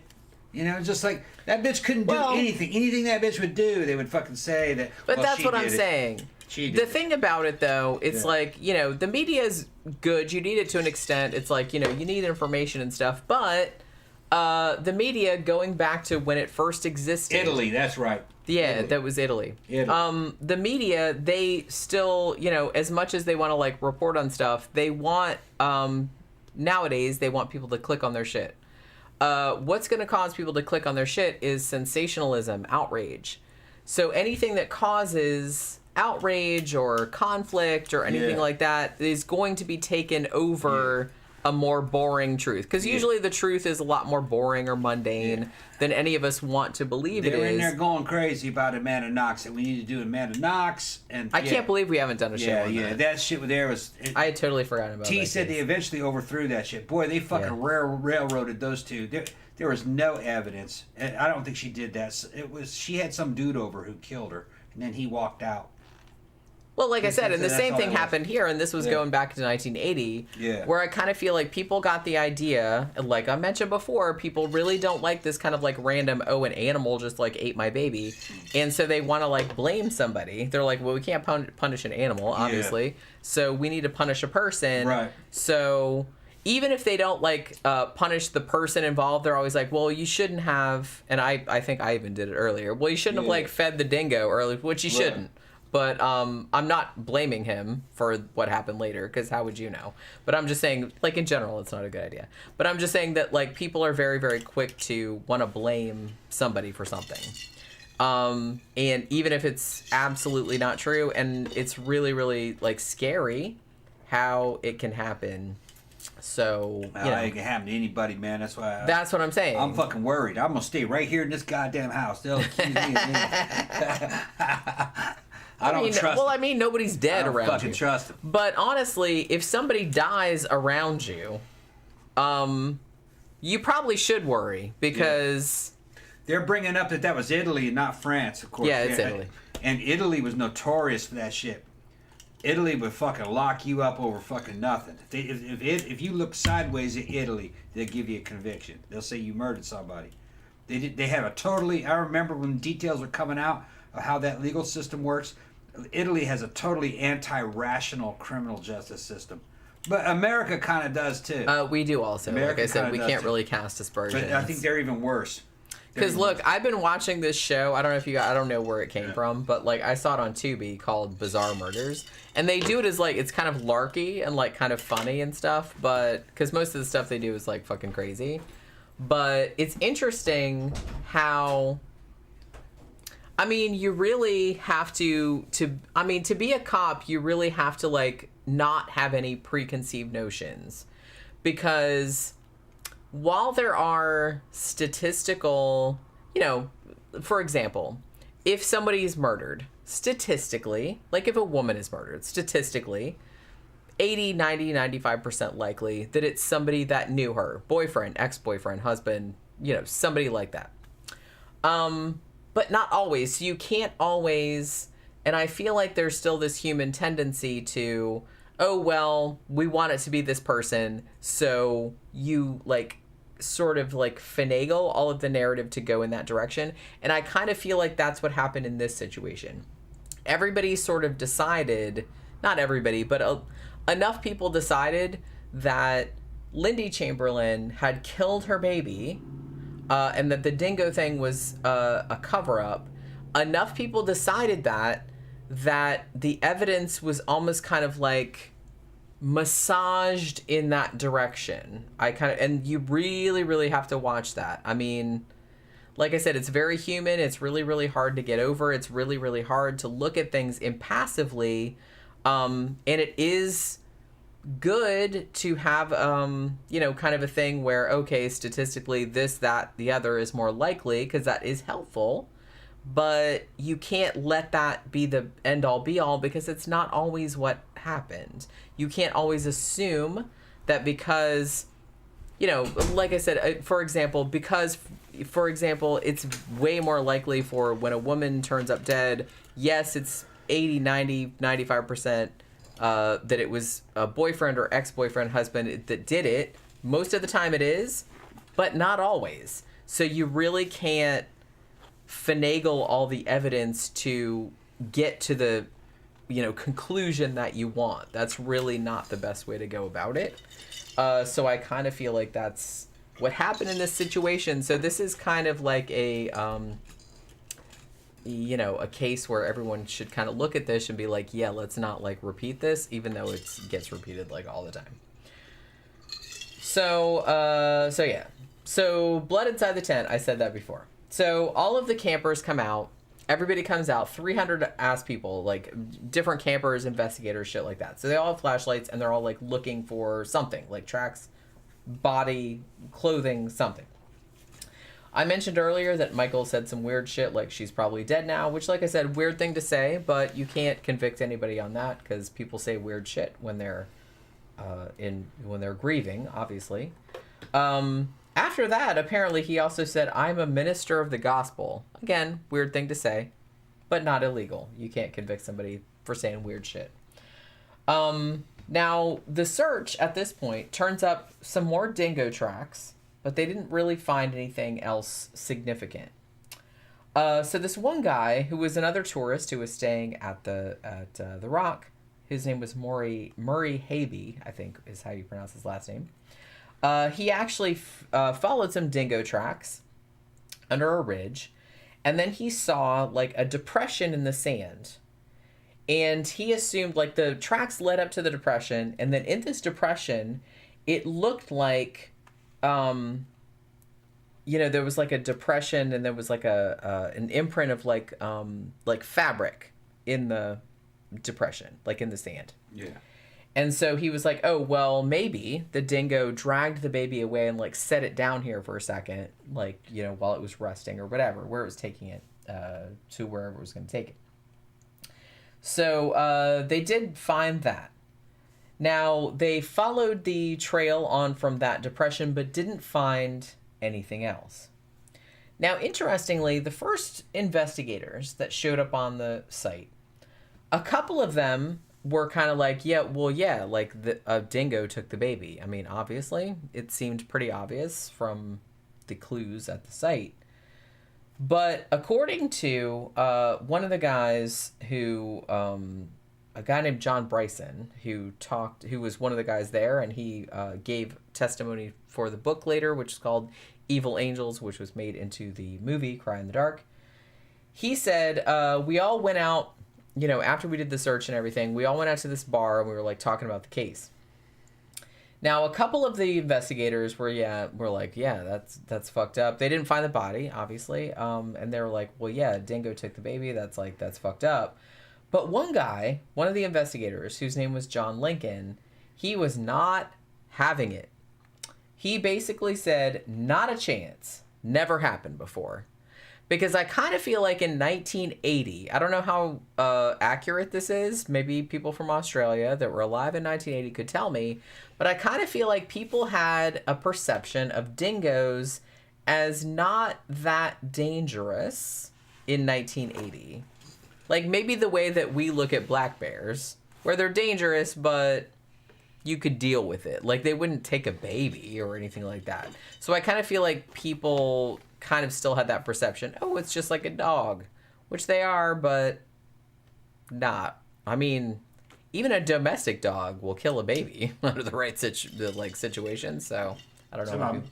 Yeah, some of them will. So I don't know what happened to that dog. That's what I'm saying. So I don't really know why people are like so weirded out by like a dingo killing. A domestic human will kill a baby, depending on the fucking human. But that's what I'm saying. But I mean, just to compare apples to apples. Yeah. I'm just saying, like, even a domesticated dog, under the wrong circumstances, would kill a child or a baby. Yeah.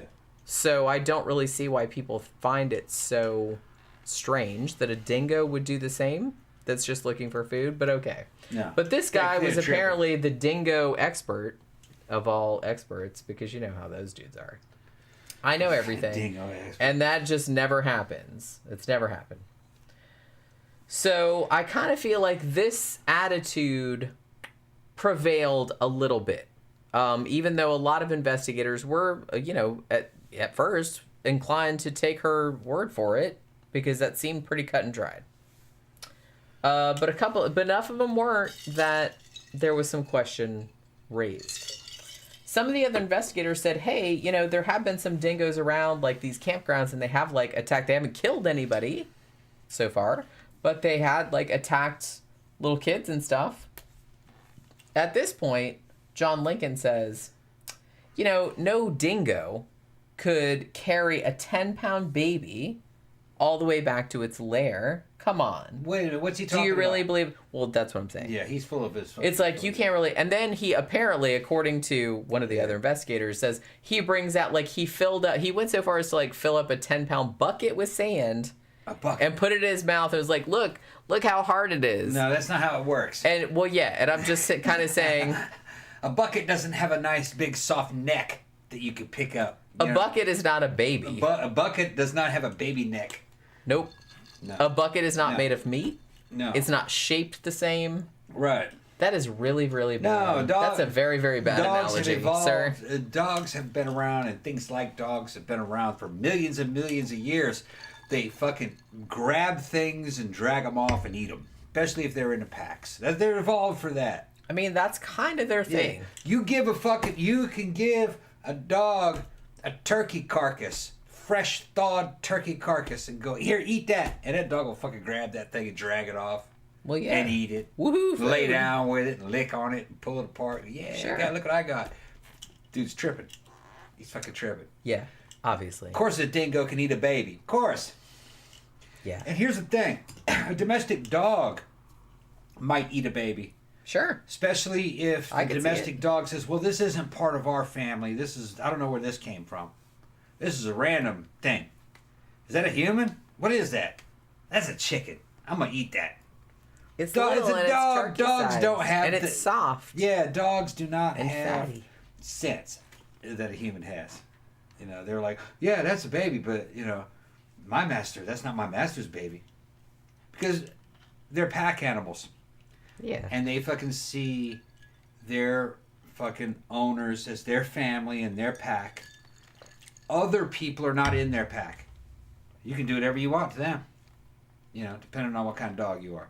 But no, if that dog was hungry, they're like, I'm going to eat this. A dog would eat you. if Yeah, you were I dead mean, and to hungry. me, that sounds like ridiculous. I kind of Yeah, yeah. feel like, even if it was 1980, Yeah, I know it was a no, long just- time ago. I was yeah. 8 years old. Yeah. But the fact that, like, some apparently smart police detective, Yeah. apparently not smart because of this argument, but he comes in and is like, that doesn't happen. He's more A dingo can't fucking drag a baby, Fucking blah, blah, full blah. of it. She's He full of had shit. already decided He decided that shit. Yeah. that couldn't happen. Yeah. People have a tendency to project their fucking moral framework onto other people and sometimes on animals. Well, you come to a conclusion first, and then you look for shit that will back it up. Yeah. Is something that a lot of people do. You really Right. have to like be aware of that, though. I mean, okay, the sweetest dog, I don't know, because we got foreigners from all around the world, I got Saad, he's up in Saudi Arabia, he's a regular listener and fucking messages me. He likes animals, he's seeing videos, man, showing him fucking things that dogs can do. In Saudi Arabia, they don't really have dogs. Just that culture did not evolve in a place that had an abundance of animals. Camels and desert type animals, lizards and shit, but fucking dogs and cats, they don't really have... Well, they have cats. Cats go back to Persia and shit. The Arabian and Persians, they fucking love cats. Egyptians had cats, but not dogs so much. They got them, but they're just they're in a different situation. All right. If you can take the sweetest of dog breeds, a Doberman, I'm a Labrador. Labrador is the sweetest breed you could get. Just a general purpose, generic Western dog. If that Labrador is hungry, okay, it could easily eat a baby. Especially if it's never seen a baby. Well, if a person was hungry enough, Yeah. they would probably... I mean, Right. they'd have to be really hungry, Yeah. to be fair. But if a person was hungry enough, they would eat another person. If you had a starving Labrador walking around who was never really raised by a family, this is like a feral Labrador, and it sees a little baby, a defenseless little baby, that Labrador might go, I don't know what this is. I'm going to eat it. And there's no malevolence or anything into it. Yeah, they don't mean anything. They would just go, by I don't it. know what this is, Well, like but I said, I'm going to eat it. I'm not shitting on the poor dingo. No. He was just hungry. No. And the idea of it being a human baby, that doesn't even enter into a damn dog's mind. Not a wild dog, not a dog that is feral, or not a dog that's part of somebody's family. Now, a family dog, something that's been raised around people and have seen babies and has experiences, it might go, well, not really supposed to eat these. Yeah, I better not. I'm probably not supposed to eat these because this is a people. You know what I mean? But if you're dealing with they're dogs. You're not talking about a huge, super high IQ. I mean, they're smart. They're smart, but they're not that smart. Yeah. It's more emotion, you know. And if a dingo has never had a human family or those kind of relationships, you're like, I'm gonna eat this. Woohoo! That's what I mean. Yeah, It's like it's little and soft and squirmy. Yeah, and it has nothing to do with ferocity. Nothing. It's just opportunity. This is meat. I'm gonna eat it. Well, and as I said, the dingoes, particularly in this area, I mean, you have to think too that this is a high tourist area. There are a lot of tourists, and hikers and stuff, and a lot of people camping around there. So they were probably used to hanging out and getting food from campgrounds. Yeah, and then they get this little baby, and then fucking dingo's like, well, they don't want this one. Yeah, they just left it here. Yeah, they left it here, so they don't want this one. They don't know the difference. They don't. They're not human beings, so they're just hungry. Like I said. Eat this. But so I think that's very weird. So a human wants to project into this animal's mind. Somebody, like an investigator that grew up apparently in Australia, and knew about dingoes, was all kind of like, a dingo wouldn't do that, or couldn't do that. Of course they would. A Labrador would do that. Of course. Like I said, a domestic dog would do that. Yeah, a feral domestic dog. A wild dog, absolutely. Yeah, absolutely. Absolutely. That's not weird at all. Yep. If you left, domestic dogs have had their masters die in the house. And they can't get out of the house because they can't open the door. So what do? They eat the dead master. I mean, what would you do? What would you do? Same thing. Right. That's what I mean. Don't judge. Right. Murder Hornet says domestic dogs have killed adults. Absolutely. Yeah. That's what I mean. So that's why I don't think it's weird. Domestic dogs attack people all the time. You can order a domestic dog to kill us. So I don't really understand why he found that so hard to believe. Yeah. But okay. Okay. Yeah. But yeah, so he was just like, yeah, that doesn't happen. Now, so there was that. Yeah. Well, I don't know if it was so much that he was like, oh, dingoes don't do that. Or he's like, oh, a dingo is not capable of dragging a baby that large that far. Because like I said, they didn't find the body. Spoiler alert. They never did find it. They still haven't, as far as I know. He's like, it's their mouth isn't big enough, for the baby's head, blah, blah, blah. He had, all these fucking arguments. Now, so he did the whole bucket thing, which... I don't know how well they took that, but that seemed like a stunt, and again, that's completely different to what we're talking about, so I don't know why it's relevant, but okay. Now, a week later, after the baby had disappeared, Azaria, this guy called Wally Goodwin, he goes out at the base of Uluru, and he doesn't have anything to do with the case or anything like that. He's just out there, taking pictures. I'm getting pictures from Mexico of dogs fucking eating dudes' fucking dicks off. Well, there you go. That's Don't show that on alleged rapist punished by the cartels by sicking the dogs. Well, now was he? If he was an actual rapist, then I'm okay with that. Yeah, I heard if he's an alleged rapist and they don't have any proof, then I'm not okay. I heard about that case before he sent that. What the deal was is that he was an alleged pedo who had raped somebody's kid. So the cartels got him and stripped him naked and fucking sent the fucking pit bull at him, and it's pulling his ate his dick right off. If that's true, then I'm not bothered. It may be, but I don't know. I'm uncomfortable with not knowing for sure that dude did that. If some dude just said that he did that, that's fucked up. But if they know that he did that, I think they know. Then I don't have a problem. I think they know. I've been hearing about that case. Because maybe they'll learn. Probably they won't, but okay. Well, you have to put the parallel structures in Mexico because the government doesn't handle certain business, so the cartels handle business. It's the same thing the fucking Mexican mob, or the Italian mob was all about, where it went back to the honky motherland and fucking Sicily and shit during the damn Ottoman fucking invade, or what do they call it, when the Ottomans occupied the area.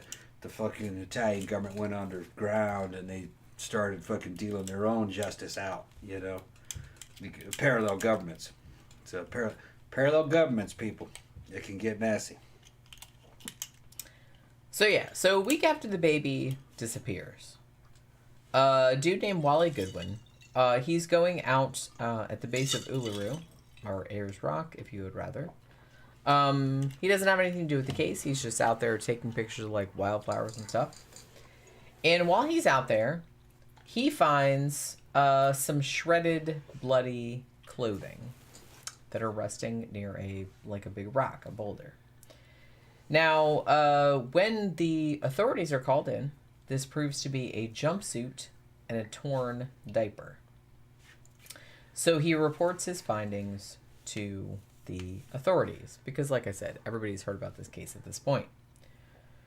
So they go in there, and the thing about this is that, so they find the baby's jumpsuit, which she was wearing, and her little diaper, and they're all torn up. I've seen photos of the jumpsuit that they found.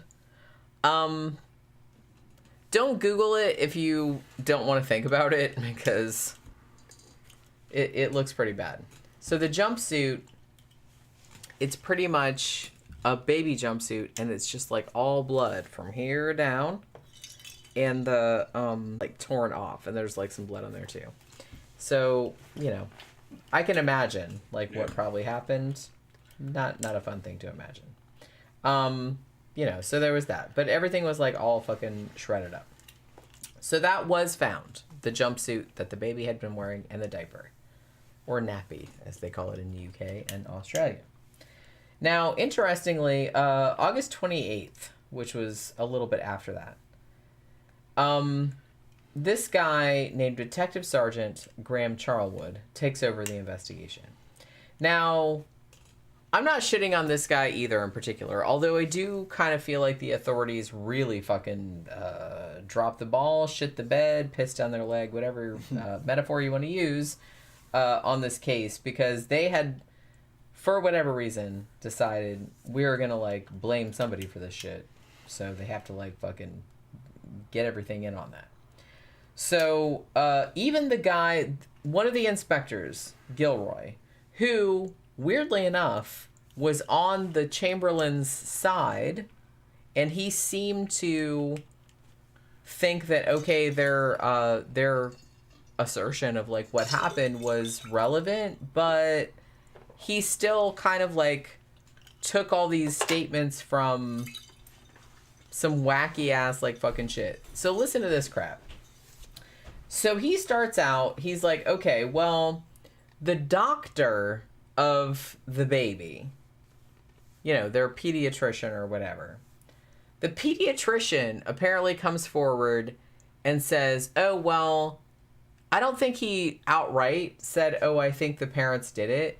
But he's like, oh, I thought it was weird when the parents brought the baby in for the checkup, and the baby had a black dress on.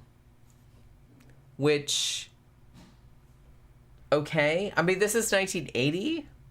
I get it. It's like, this was even like before Satanic Panic, like full on Satanic Panic. But I kind of feel like it was maybe early Satanic Panic.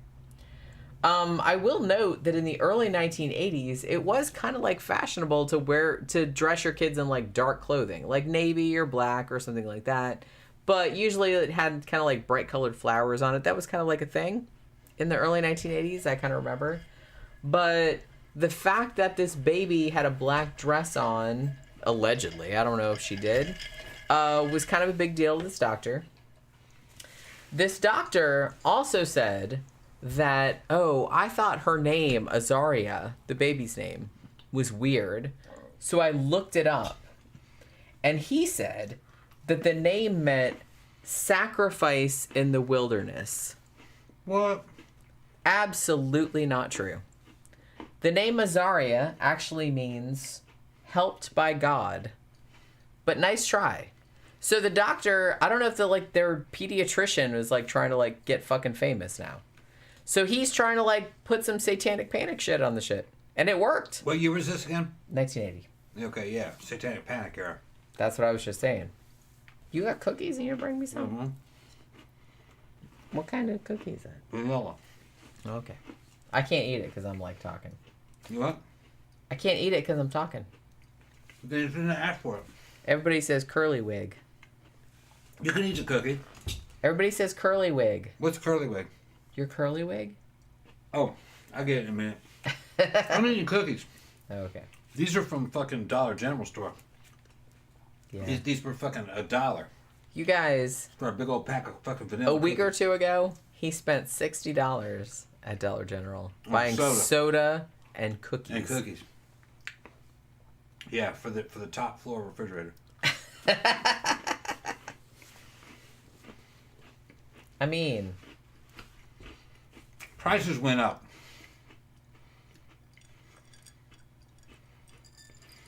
what do you want me to do about it? Nothing. Okay, thank you. But so I don't know, like, satanic panic. So the fact that the baby allegedly, I don't even know if this is true, had a dark colored dress on. The fact that the baby was named Azaria, which he said he looked up and that meant sacrifice in the wilderness, which it absolutely does not, but okay. So he reported that to police, and the police kind of went with it. Like I said, satanic panic. It was a whole different era. Although, like I said, it still happens nowadays. So, this same investigator, who was apparently, supposedly, on their side, also said, oh, well, her clothing was found where the family were hiking earlier that day. Thank you, no need for me to. Kicking in for Tom's Dollar General budget. Yeah. He could buy 5 packs of cookies with that.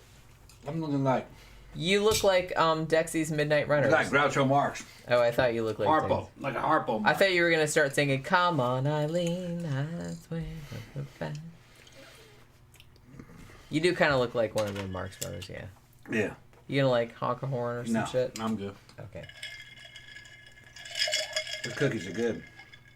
there. Well, I can't eat mine until you talk. Well, here. Okay, So- I'm gonna talk. I'm gonna talk so you can eat the cookie. Thank you. Jenny, go ahead and eat it. Well, you're not talking though. No, as soon as you start eating, then I'll talk. Jenny always liked to have some vanilla up in her mouth. She got that vanilla gorilla up in the damn. Go ahead and chew it, Jenny. Go ahead and chew it. See how the sexy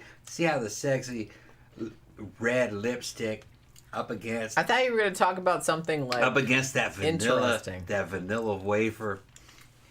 Big old thick brown vanilla wafer.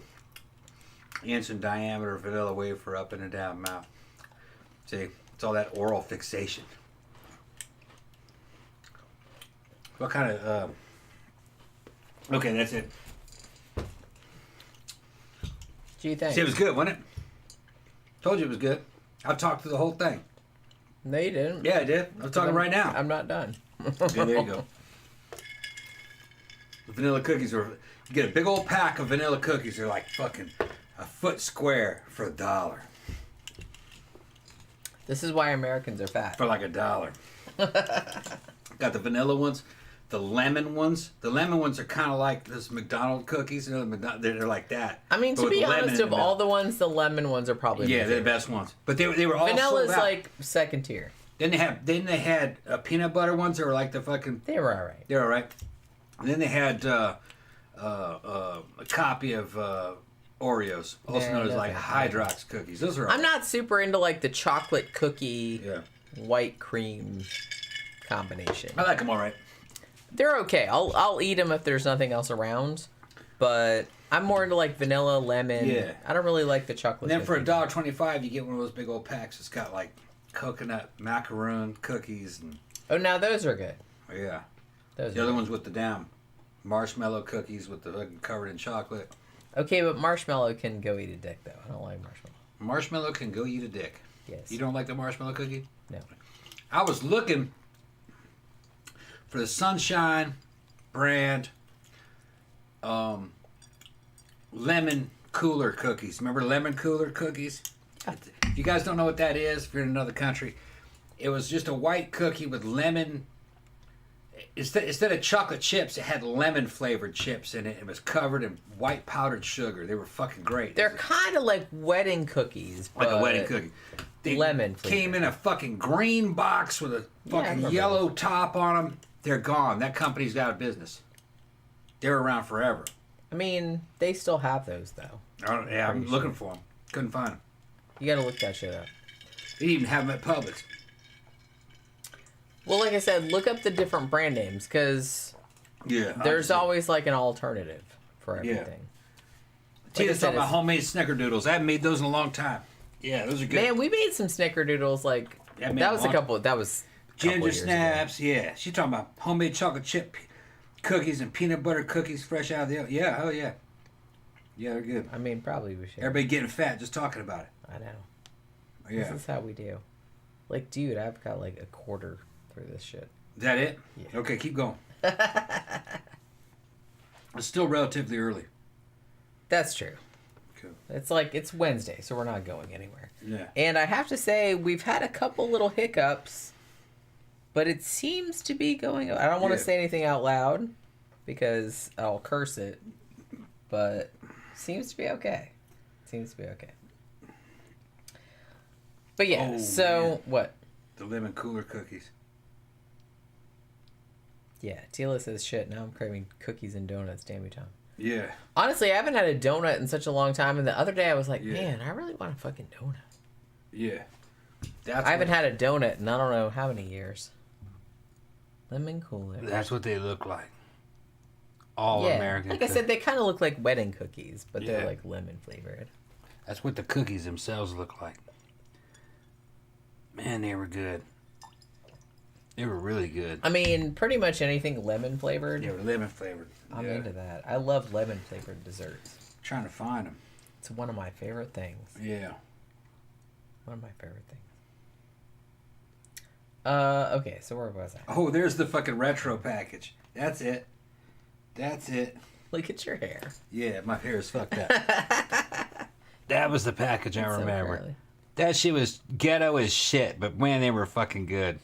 Oh my god, that font. Sunshine, remember that? Yeah, that shit was ghetto as fuck. Do you know what's funny? I think that font is called Bauhaus. Bauhaus, yeah. I think. She was ghetto. You lit this shit up. Look at what you did. Yeah, that shit was ghetto as fuck. Well, yeah. They're good. They got a recipe on how to make them. Okay. That's what I'm telling you. Okay. Look, everything that you thought of back in those... It's the internet. It's the 21st century. Anything that you thought of your childhood, if you grew up in the 70s or 80s, everybody has a recipe for replicating it. Yeah. Anything you want, you can make it at home. You can make it at home. Yeah, right? Yeah. Oh my goodness. You're a hot mess right now. Yeah. He doesn't care. I don't care. He doesn't care. No. So yeah, here's the thing. One of the main investigators on the case, this is what's weird to me, Gilroy. He seemed like, even though he seemed to initially buy the story that they told, which, for the record, I think was probably exactly what happened, then he tried to, like, subvert it as time went on, because he was kind of like, well, I got this statement from this doctor that they brought in, like, this baby with black clothes on, and her name means sacrifice in the wilderness, which it doesn't, but whatever. And, like, he bought it.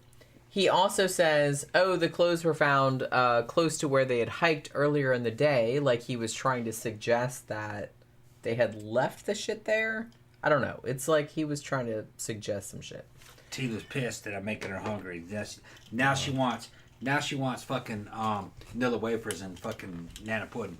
Jenny does not like banana. I don't know what it is. I fucking love. I'm not a big fan of Nana anything. Banana pudding with vanilla wafers. I mean, regular bananas, fine. That shit is Mississippi as fuck. But I mean, my grandma used to make Nana pudding. Oh, yeah. I don't like artificial banana flavor of anything for sure. I haven't made it in forever, man.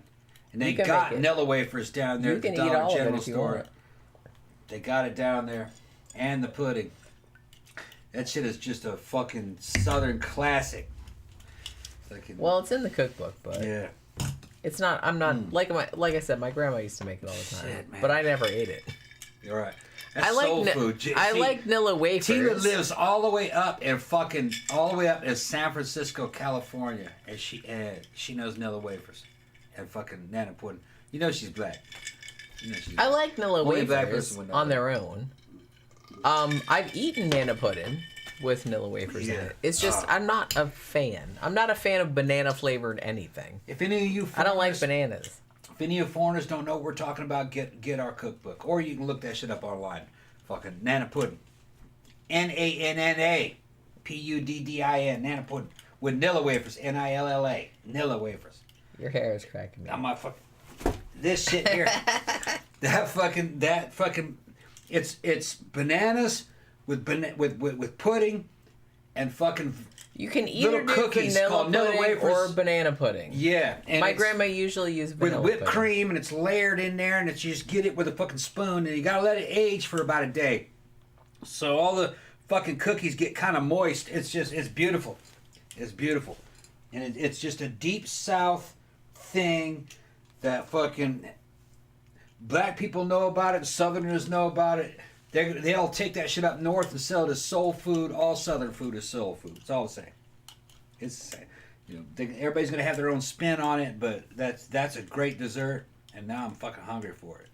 I'm gonna blame T for that. She's blaming me. I'm blaming her. Because she brought that one up. Maybe you should not blame I gotta make anybody. some. She's blaming me for making her hungry. Now she's Own making your me hungry. own reaction. I gotta get out. I gotta go to the restroom. I gotta go to the restroom. I've had enough. I've had enough of this. I'm gonna go to Dude, the I've been I've got a quarter through the kiss. Go ahead. Thank you. He says go ahead because he's leaving. All right. So where was I? All right. So this is what confuses me because this inspector who seemed to believe, as I said, their theory of what happened or their, assertions of what happened, he really seemed to undermine their sequence of events at every turn. I got this shit from this doctor that said this shit, which is fucking crazy. Whatever. And he also noted, and this is a quote as far as I'm aware, he said, "Oh, well, all the people around at the campsite, they quote unquote assumed she was holding a baby when they have seen her holding a white bundle to her breast." So he's implying that she had killed the baby at some point prior and then was faking it, which seems like a lot of trouble, but okay. Now, at this point, so it's kind of like the media at this point, I don't know. I kind of feel like they're going, I don't know if they've gone all in on the we're blaming the mom situation. I feel like it's kind of right in the middle. But they are kind of doing an investigation at this point. So they do, they're kind of testing blood. They're testing grass and shit like that around where the baby might have been taken. They're doing hair samples, shit like that were found on the baby's clothes, which they found earlier.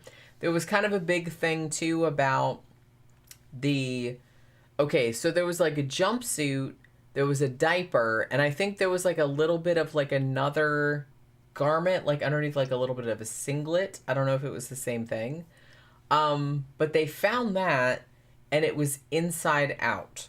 So there was a big huge deal about, well, a dingo would not have been able to pull a baby out of a piece of clothing and make the clothes go inside out, which made people think, oh, well, obviously there was something else going on. So that was another thing that lended itself to this whole situation. They also shot a bunch of dingoes in the area of Uluru. And the ones that they shot, they cut them up, looking for human proteins, in their stomach. I mean, the baby was only 9 weeks old.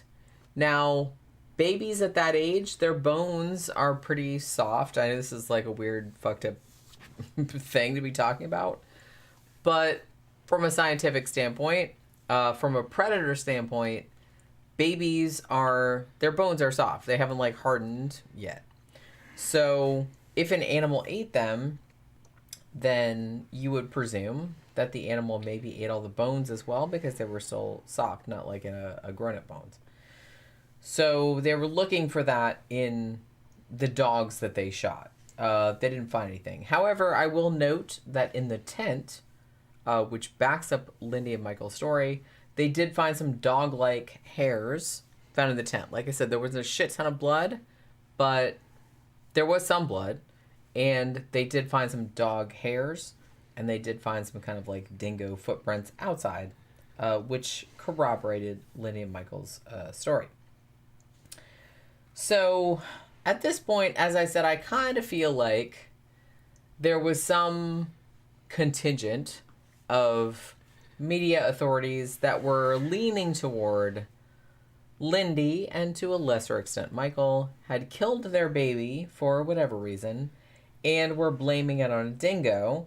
So they were kind of like, as I mentioned, massaging the evidence, shall we say, like that, in that direction. So what they were doing was like, well, okay, we found this piece of clothing a week after the baby disappeared, which was, like I said, if you want to Google it, you can. There are pictures of it online, of the onesie that the baby was wearing. And yeah, to me, it looks like the baby got grabbed by the head, as a predator would do, and probably shook the baby's head. This is not pleasant to think about, but probably shook the baby's head to break the neck, I would imagine, because that's what a lot of predators do. And, so there's a lot of blood from that, and then probably, like, dragged it out. But for whatever reason, because they wanted the parents to be responsible somehow, they were just kind of like, well, could a dingo really do that? I kind of feel like the blood pattern on the onesie and the way that there was like a cut on the neck of the garment that some experts claimed was from scissors or from a blade and not from a canine tooth. So they made the argument that that somebody, a human, had slashed the baby's throat prior, and then had like made it look like a dingo had done it. So there's that. Now, one of the main pieces of evidence that fueled the interest, because like I said, I kind of feel like most of the investigators at first were inclined to believe the Chamberlain's, series of events, which, like I said, I kind of feel like that's probably what happened. However, there was a significant, kind of contingent that thought that maybe that wasn't what happened.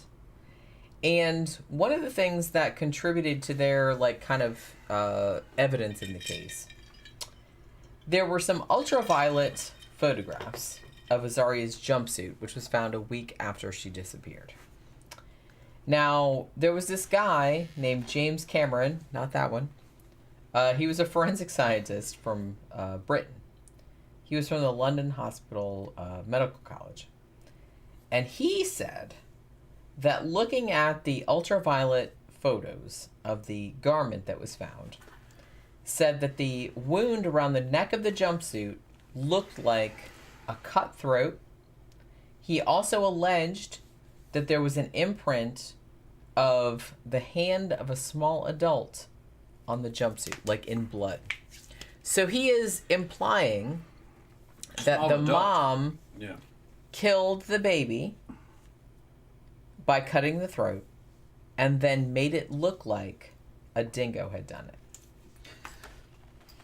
Which, you just got to think about this. I mean, this seems very far-fetched, but like I said, this is 1980. This is 1980. What are the chances?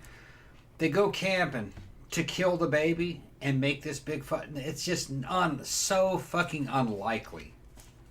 It is. It's just so unlikely. I'm going to say I think it's very unlikely. Far more likely they go camping, dog comes in. Look, if you're in a weird cult, I'm just going to say right now, if you're in a weird cult and you decide, hey, let's kill our baby, like as a sacrifice to whatever demon.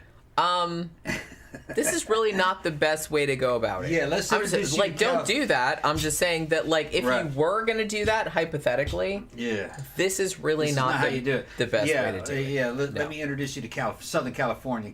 They had weird cults. All right. Not that they sacrifice people, but when you see what a weird cult was really like, no. Cults fucking actually more centered around fucking sex and money. Sure. You know, not so much this, but Human sacrifice. Well, like I said, This is- human sacrifice sells. Yeah, It's scandalous. this is a thing of the It's media. outrageous. Right. People want to read about it. It's So just- even if you're in a cult and it's like super boring, probably it's far more likely that the dingo ate the baby. that's I mean, Yeah. obviously, it seems very obvious to me that They're trying to blame something. They're trying to blame a person. I got into that earlier, and I kind of feel like it's a very human thing. I'm not Right. shitting on humans in general, but it is a very common human thing. You want to blame an intelligent force, whether it's human, whether it's alien, whether it's a conspiracy, whether it's something. You want to blame an intelligent force for some shit when most of the time it's probably just like random. There are ass many shit. recorded cases of women killing their babies. Sure. And they don't look like this. They don't look anything like this. Yeah. You know. And like I said, I think that's one thing that clouds the waters of cases like this because, you know, no one's saying there aren't cases of like crazy ass moms that killed their babies. Obviously, that has happened. They just don't look like this. They kill their babies at home. And You know I what? mean, you know, Yeah. as it's overhyped. Yeah. But there have been cases of like cult sacrifice. Like I said, it's 0.00001% of the shit. As much as the media would like, especially back in this day, where everything was like fucking satanic panic. But it doesn't happen as often as you think. But if it does happen, then obviously the media's going to pick it up on it and run with it because people want to read about it because it's crazy. So, like I said, it's not entirely the media's fault. It's also the fault of the people that read about it because you're the one fueling it. If you didn't read about it, they wouldn't print it. You know what I'm saying? Or put it on the internet in common parlance, like nowadays. Because if nobody read it, they wouldn't publish it. So, I don't know. Everyone's Terry says, kind hey, of responsible. If it's on the news, they're guilty. Exactly. That happens a lot. I mean, and it's really Yeah. sad in this particular case Yeah. because their baby was lost in a horrible, horrible way. Yeah. And that was like completely random. And the fact that they spent years and years and years, I mean, years, decades of their lives fighting against this. Yeah. Lindy spent years in prison. And, you know, we'll get into that, but it's just Yeah. like. And T's like, they shot all these damn dingoes. Yeah, they shot all the damn bears. That in our area, too. They shot all the bears. That's what I'm saying. Because, well, yeah. They shot all the bears because a woman from India went down in her garage and accidentally trapped a bear between the car and the wall, and the fucking bear ran past her and knocked her over. So they go out and fucking kill about fucking 10 bears. Because the bear panicked. Because it's like, oh my god, you're between me and the exit. In the exit, right. Sure. And she The calls, bear didn't mean to hurt her, I don't think. and they're not from here. They don't grow up in these areas. It's not just Indian people. It's just people that are not from the South and not from Florida. A lot of them come from New York. They're not used to having nature. They'll say that fucking Nature that up they're your environmentalists, ass, but pretty then they much. come here and they want you to kill all the damn fucking wildlife. It pisses me off. I'm growing up with this shit, and I'm going like, leave the fucking bears alone. They're just trying to eat out of garbage I mean, cans. we They're- are encroaching we're on encroaching their shit. on Right, their yeah. territory. Right. You So, can't blame them. They call animal control, and animal control's only, well, they're paying us to be here. So I guess we got to kill every bear in this area, and that's what I they mean, did. we were there when the animal control showed up. Yeah. They were not happy. Yeah, the about- animal control wasn't happy about it. They're, Because I came home from work. Yeah. You were out in the driveway. Yeah. Animal control van was here. Was at our old house. I was cussing them out. Why you killed all the damn bears? Yeah, Well, and I pulled people up are and I was like, complaining. what the fuck's going on? And it's like, well, that thing happened with like that woman and I'm like like, that man, bear fuck grabbed that her by the woman. head or whatever. It wasn't our neighborhood, but it was like a couple Yeah. over. And it didn't kill her. No, I mean, it she just was fucking- she was all It right. knocked her over. It did drag her a little bit. She But it was was all just right. trying to get her out of the way, and then it ran off. Yeah. It didn't it didn't want to eat her or Yeah, it nothing. just wanted her garbage can. Yeah, it was just like, oh, Yeah. move. Oh my God. The garbage So, can was yeah. inside the garage. Yeah. And it was in there getting the garbage can. She walked out. So is that, and they shot 7 bears. Because of Yeah. it. And they shot, I'm pretty sure they shot that bear that we saw, The that baby one that was climbing over our fence Yeah. that day. Yeah. I'm pretty sure they shot that one. It's a waste. And then these same motherfuckers are voting for all this environmental protectionism bullshit. And then they'll go and kill every fucking damn bear. But in like the I goddamn said, area. They you don't know just what- have to understand. Look, I'm a liberal. I'm an environmentalist, but I understand you can't encroach Yeah. on wild animals' territory and expect them to just like bow down and like let To you your fucking rules. live there. Right, yeah. They're like, this is my area, Yeah. bitch. I don't know why you're here. They Suddenly. have their own jobs to do. Sure. And their own shit to do. And fucking you gotta let these animals do what they gotta do. This Yeah. is what they are. Of course, you stand your ground. You don't let them into your house or anything. But you don't go fucking call animal control and have them kill all the goddamn animals. I would absolutely Because they never knocked do you that. over. No. You know. And Well, you- honestly, if the bear had done that, I'd have been like, okay, fair play. Because the bear didn't do anything to her. Just knocked her over. It didn't kill her. It didn't Get even out. hurt her, really. No. But she flipped out. Yeah. She flipped out. Right. And then 7 bears died because of Yep. that. She didn't kill anybody. Like, that bear didn't kill anybody. No. It was just scared. None of those bears killed anybody. No. And that really bummed me And out. there's really not. So, like I said, look, if you want to live in the Yeah. fucking wilderness, you want to live in, like, a fucking rural area, Yeah. then you have to understand that animals were there before you, Yeah. and they still think that's their shit. It is their shit. Rightfully It is so. their shit, yeah. You're encroaching on their shit. Right. And if you So- leave your shit laying out and not protecting it, Sure. it belongs to them. Yep. And that's why I said that's Yeah. why you should keep your cats inside, keep your animals inside. Yeah. Be careful with your garbage. Just take precautions. But if animals are in your, like, don't shoot them or nothing like that. That's their fucking territory, man. They're people too. They don't. No, they are. Yeah. In a way. Well, here's the thing. They have minds that are actually more sophisticated than cats and dogs Yeah. in terms of bears. So you have to understand that, yeah, they're dangerous, but those are fucking sentient animals. They were You've here before encroached you into were. Their shit. They were here That's before right. you were. And they're not waging war on you. They're just trying to get some fucking food. Sure. So you have to be tolerant towards the things That's that what I they mean. do. Don't approach it like, oh my Right. God, they're fucking with me specifically. Right. No, they're not. Right. They So- just. Right. So you don't let them bully you. You stand your own ground. You protect your house. They have that sensibility about them. They know your house from their house. They know when they're in your house. You just gotta let. You can't come in this house. You know, you're in my territory. But that fucking bear didn't do anything to her other than No. was just trying to get away. So trying to get out. Yeah, it just kind of like knocked her over It was because stealing. It was stealing. It was in her garage, Yeah, and she it was got stealing scared. in her garage, and it Sure. knew it was. And it was just trying to get out of there.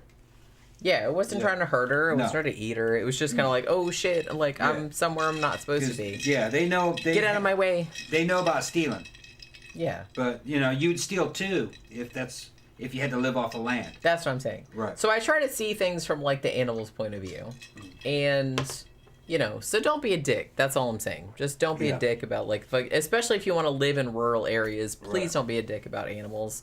They don't know about your human oh, I own this land. They're like, yeah, I don't understand that concept.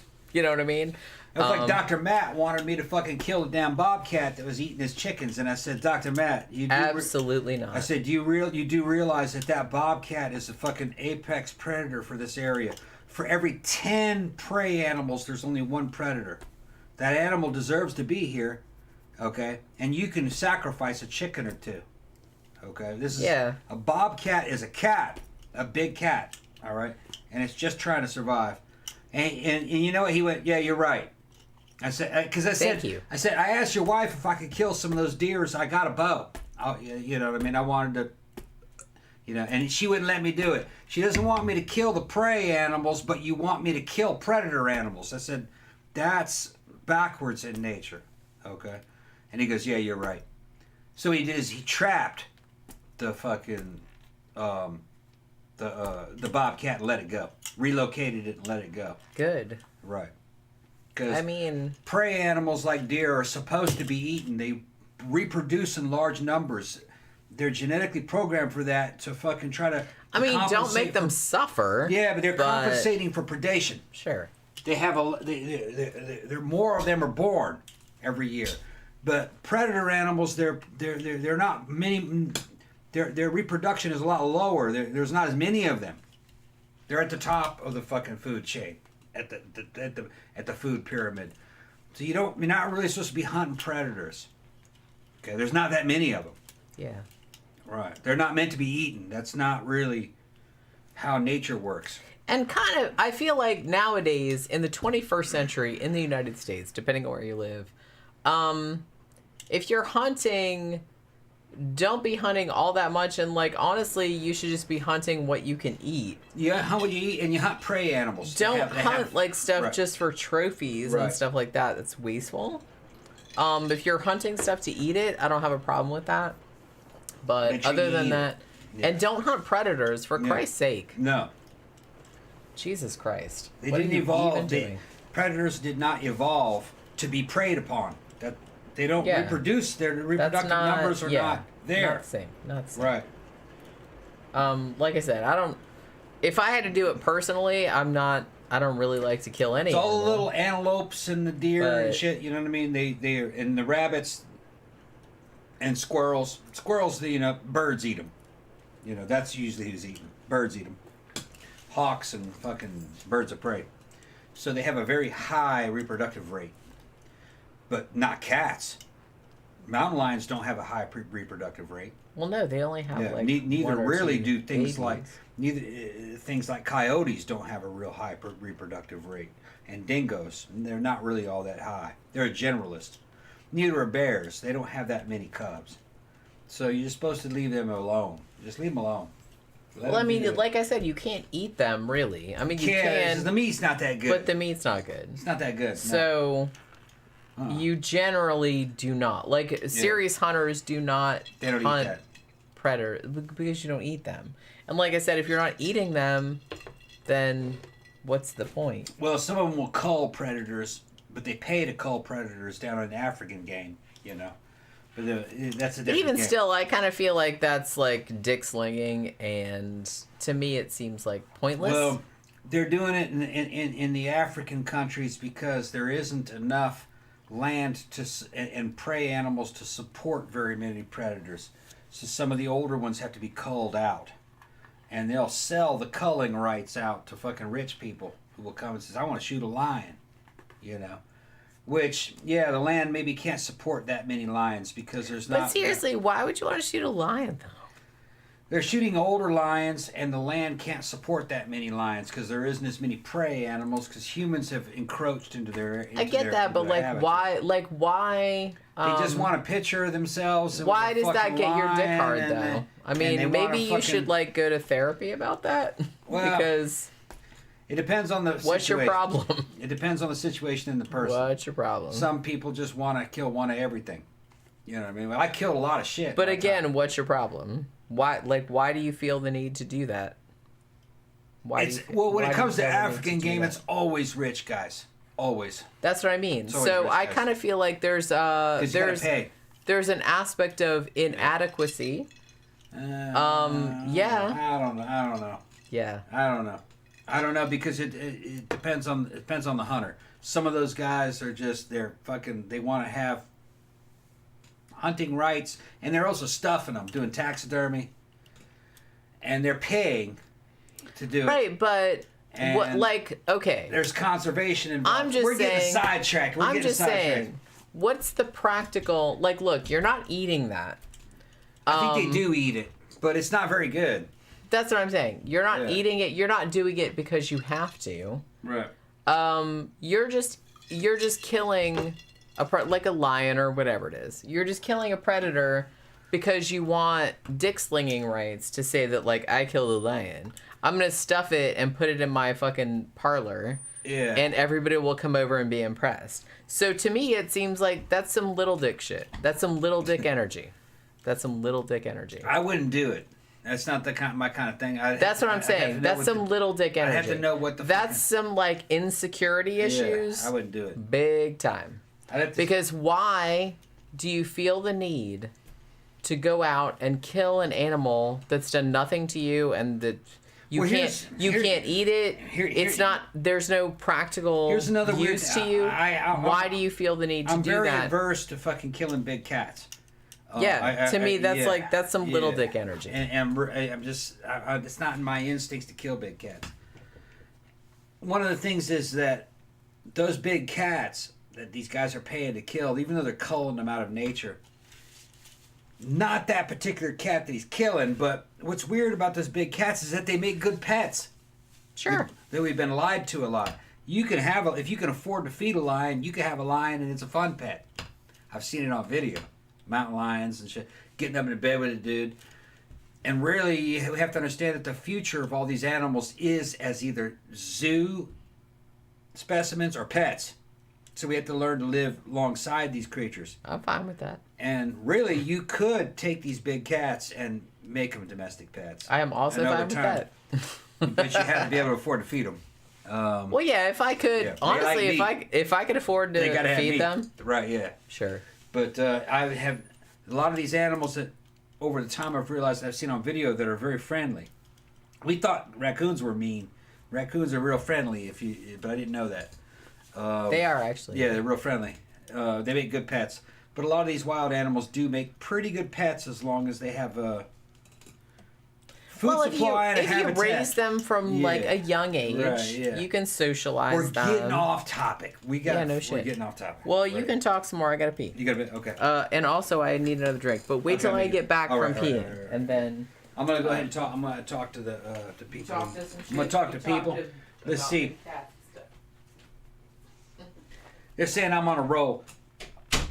Hold on. Trying to get up in here and see what everybody's talking about. Cheryl McAvoy just showed up. Said, "What's up, Pete? Probably missed the whole show. You missed like the first 1/3 of the show." Tina says, "If you're raising chickens, you have to understand how nature works. You got to protect your food." Yeah, exactly. All right. We're talking about chickens. And then Tina says, "Vegetarian is sounding better and better to me." Nah, we're supposed to be eating a little bit of everything.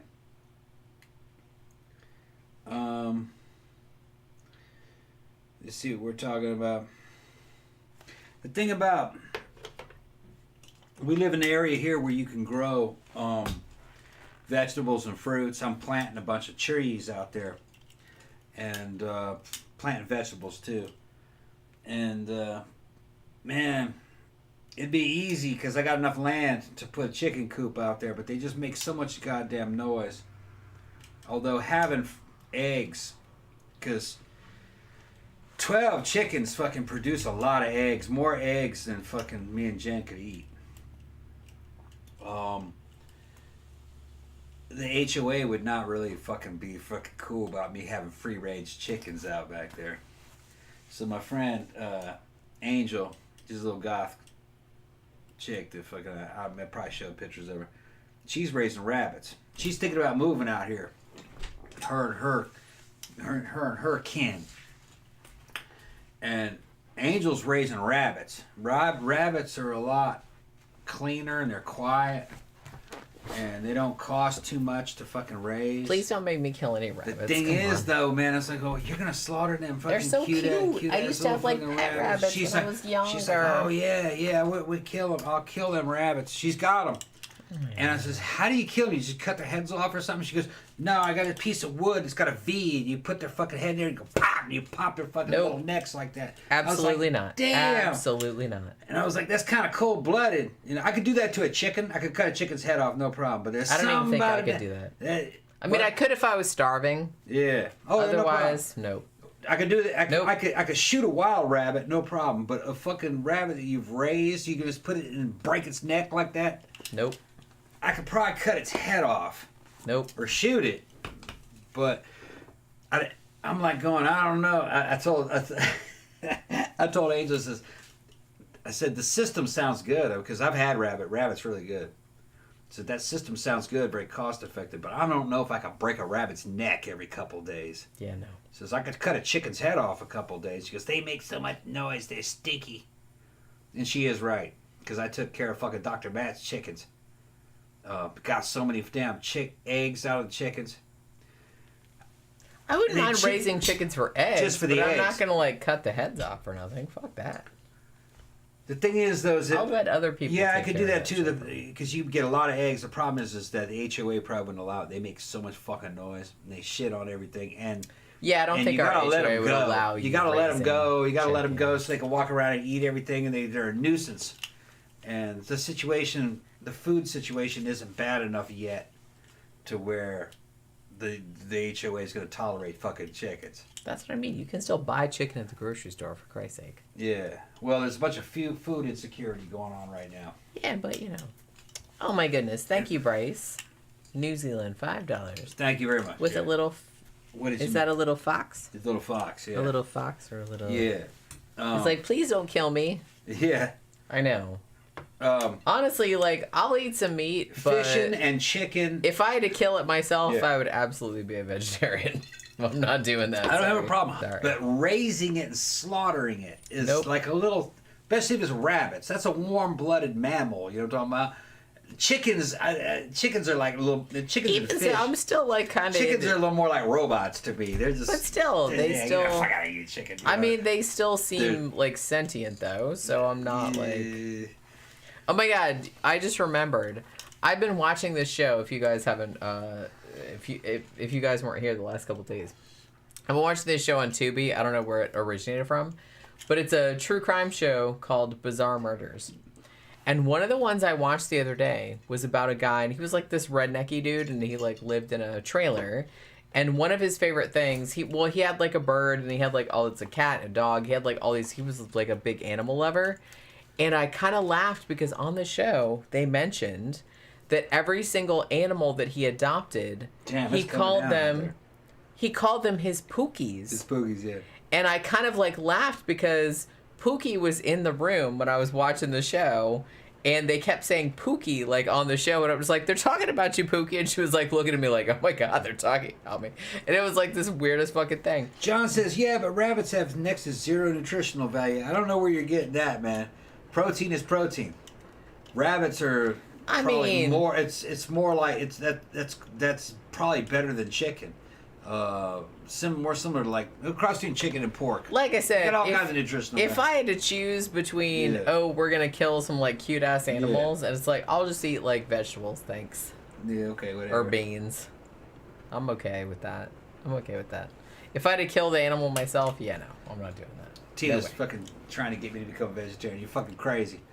No, I couldn't go vegetarian, not on all the fucking shit that I'm on. Now, he says, Tila says, Tom, I dare you try vegetarian for a week. That's what I'm saying. Really good Indian She's food. tripping. But honestly, I love even without thinking about it, Yeah. I think we've eaten vegetarian for like a week or two at a time. Well, because we eat a lot of Indian food. Yeah. And a lot of that is just vegetarian, like incidentally. Yeah. So sometimes we'll eat vegetarian for several days in a row without even really realizing. But I'm drinking a lot of whey protein, which is that's animal cells, the whey protein. So, and then I'm eating other pieces of meat and stuff, little fucking bacon bits and fucking little things of damn sausage and chicken, and so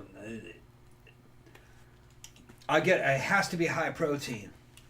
My diet has to be high protein with my fucking training schedule. And, but I mean, protein all doesn't the have to fucking- be meat, though. Either like you can get protein other places. Yeah, but you got to look at the fucking details. Protein from like beans and rice and legumes and shit like that is very high calorie. Legumes. Legumes in Portuguese, that's legumes. Fucking, you have to have it, to get enough protein from vegetarian sources would increase my fucking calorie intake too much. So I have to be very high protein and very low calorie. And a lot of protein because of all the drugs I'm on. if you want to call them drugs, in my training schedule. So no, you can't be purely vegetarian. You have to have a lot of fucking whey protein or animal protein, or you'll just never gain any weight. You'll never synthesize the protein into muscle tissue. No need for me to, says, tease the wife with, here, piggy. And not because she's the biggin. Okay. Yeah, but you'll get sore and you'll never heal back up. That's not with what I do. If you're a normal person, yeah, you could, but you'd end up looking like an Indian, like somebody from India, skinny, or an Asian. And no one wants to do that. No, I'm fucking jacked. What are you talking about? Tom is a No, hear that, everybody? I'm apex predator. Okay, I eat you when I get hungry. No, you don't. You try to eat me, I eat you when I get hungry. Bitch, I will fuck you up. You should fucking try to eat me. I'll eat your ass. And then I'll shit you out and eat you again. Yeah, okay, all right. So don't even start with that. Now, I'm way more fucked up than you will Okay, ever be. she talked about pea protein. Pea protein, I looked at that. Pea protein's not bad. The problem is it's expensive. Whey protein is cheaper.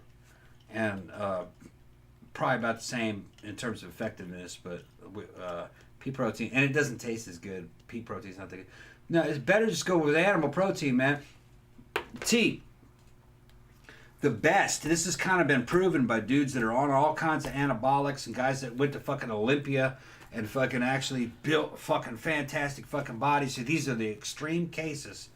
And the extreme cases kind of prove certain ideas. The best protein is fucking seafood. It's very lean, extremely high in fucking protein, very low in calorie. And it's got a lot of iodine in it and shit. Fucking the best is seafood. But the problem is that if you're in the United States, seafood is expensive. Seafood's expensive. Now, that crab that I made, that crab with a K, that's fucking pollock.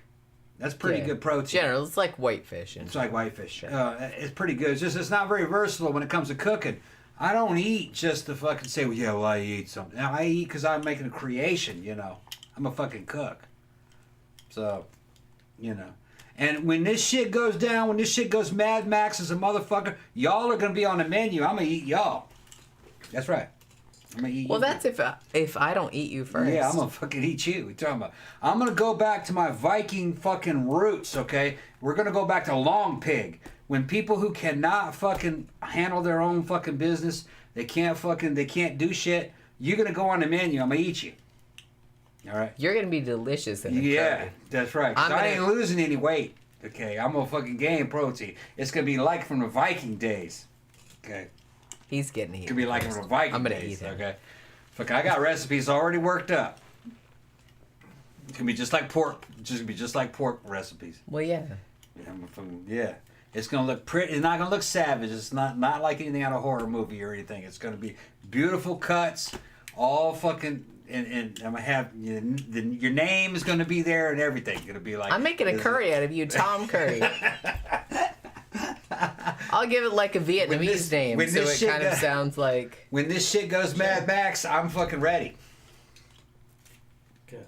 And you assume that no one else is ready.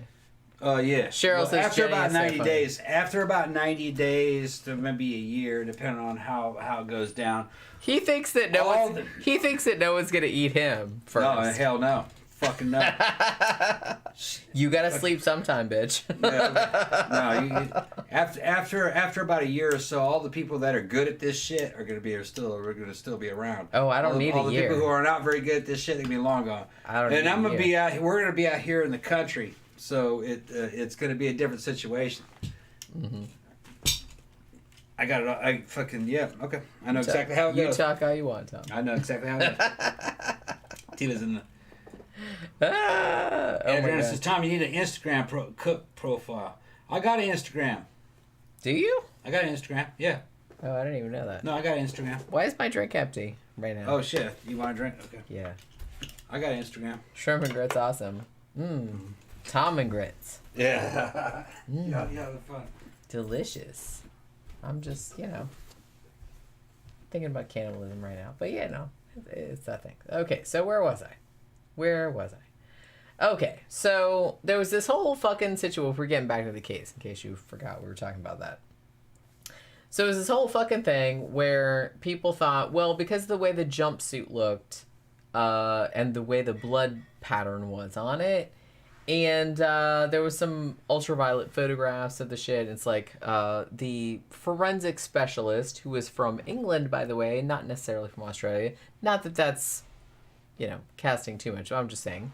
And he said, well, that looks like somebody cut the baby's throat rather than an animal attacking the baby. The blood pattern wouldn't have been the same. Now, the media did not help during this situation because the media, as generally happens in this situation, is that they're going to print whatever gets them the most, in 1980, whatever gets them the most people buying their newspaper. And nowadays, most clicks, same principle. So back then, they're going to do whatever causes the most outrage, whatever causes the most people to buy their shit. So newspapers started printing stuff like, well, we think that the Chamberlain family, because they're Seventh-day Adventists, which, like I said, were kind of not the most trustworthy, religious sect in Australia at the time. I mean, we thought they were weirdos, too. Like I said, see our Dr. Kellogg episode for more information.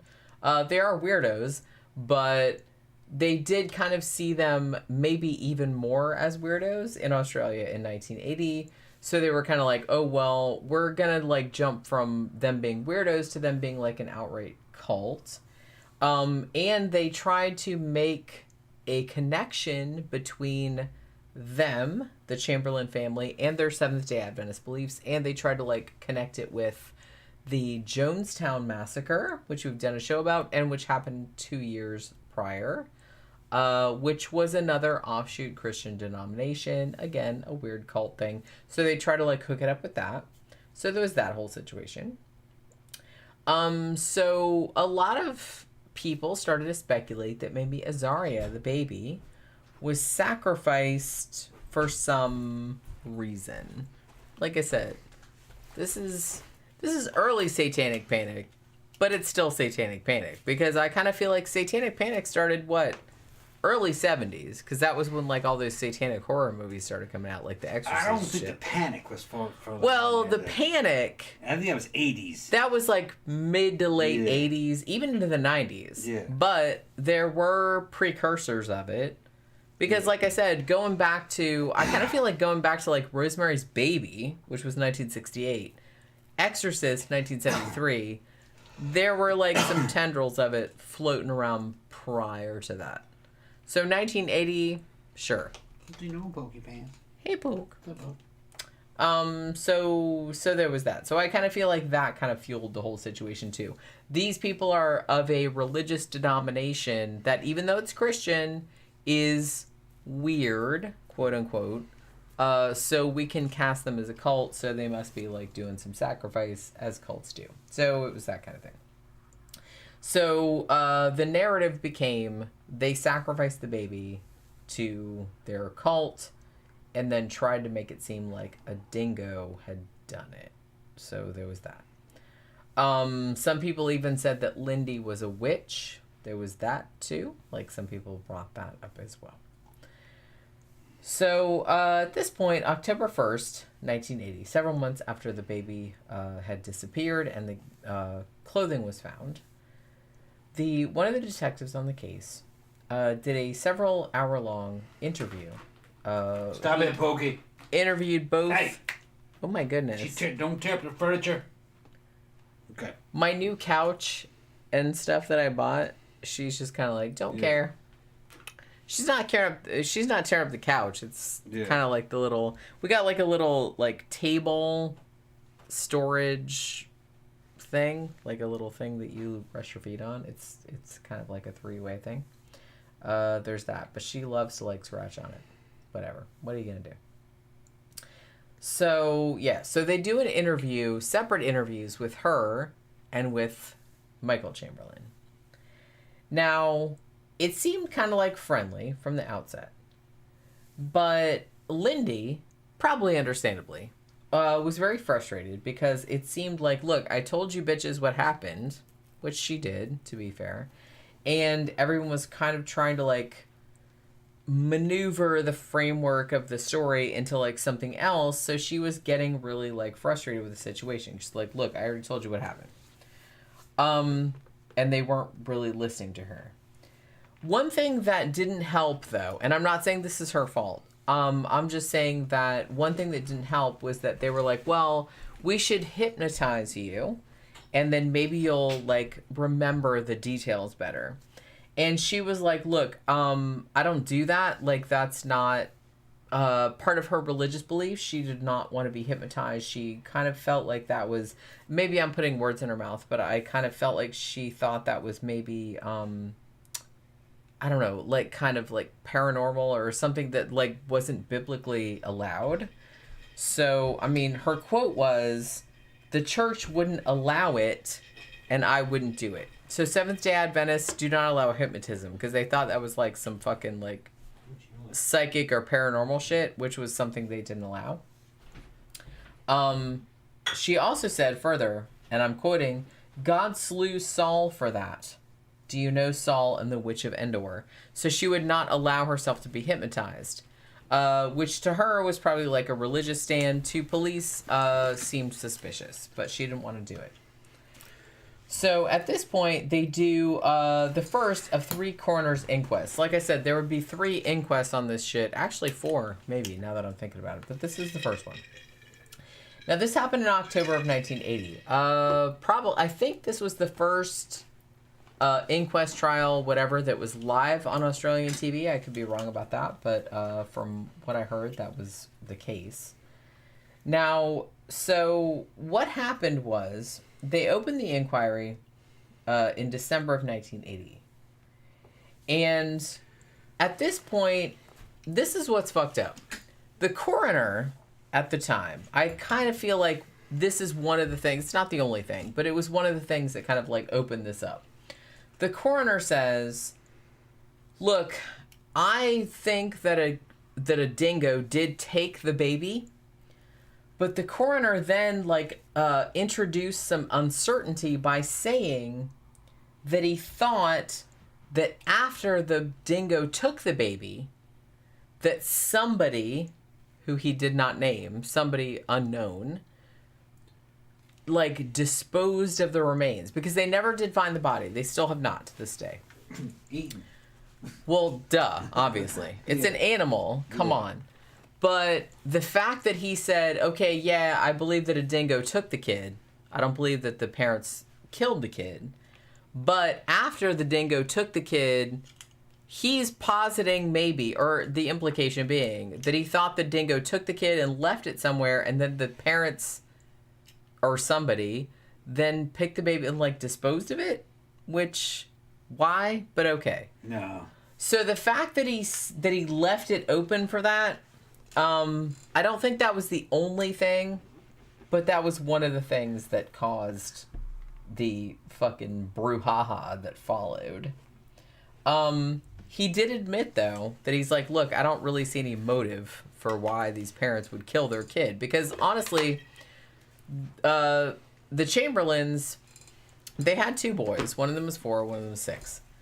Evidently, from everything... Oh, hi, Pookie. Look at her. She's like, yep, I'm on TV. From everything that I could discern, they'd had 2 boys, and Lindy really, really wanted a girl.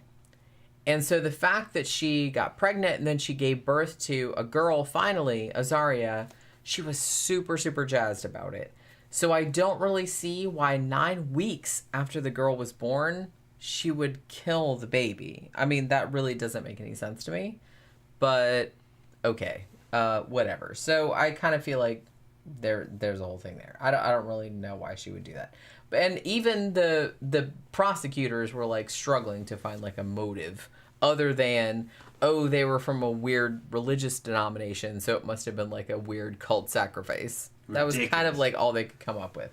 Like I said, satanic And panic. Seventh-day Adventist is not some weird cult. That's not. I mean, you know, They're all over this. like place. I said, we talked about them a little bit when we when we did the Dr. Kellogg show. They're They common. do have some weird beliefs, sure, Yeah. but a lot of Christian denominations have weird beliefs, and no one's calling them a cult or saying they're sacrificing babies.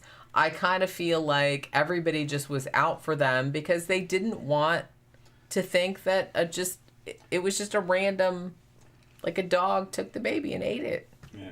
I mean, that's fucked up. That would be fucked up if that happened to your baby. Nobody wants to think about that happening. So I kind of feel like, well, we need to blame somebody.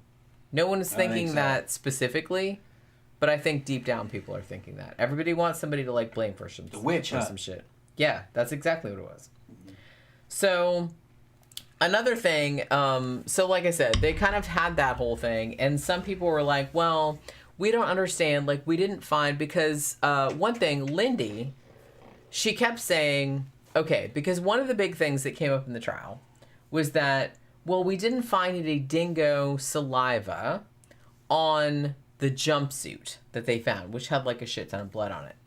And Lindy kept saying, well, the baby had a little jacket on. She called it a matinee jacket. I guess in our parlance, I don't know. It's like a little cardigan, like a little sweater that she always put on over the baby's little jumpsuit, like a little singlet or whatever.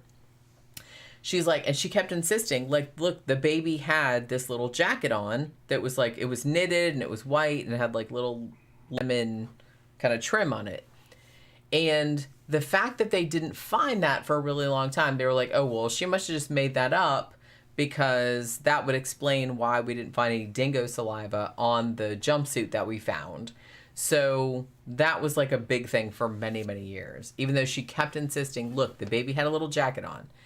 And that was another thing that kind of like cast a lot of doubt in people's minds, because it's like when they found the jumpsuit that the baby had been wearing that had blood all over it. And like I said, I've seen pictures. Don't Google it if you don't want to be upset, because it's upsetting looking. But they did find that.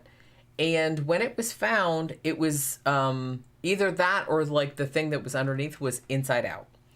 So there was like a lot of speculation about, well, would a dingo actually, like a dog, actually be able to drag the baby out of its clothing so that the clothing would be found inside out, which was a kind of a point of evidence that was used against her a lot of times.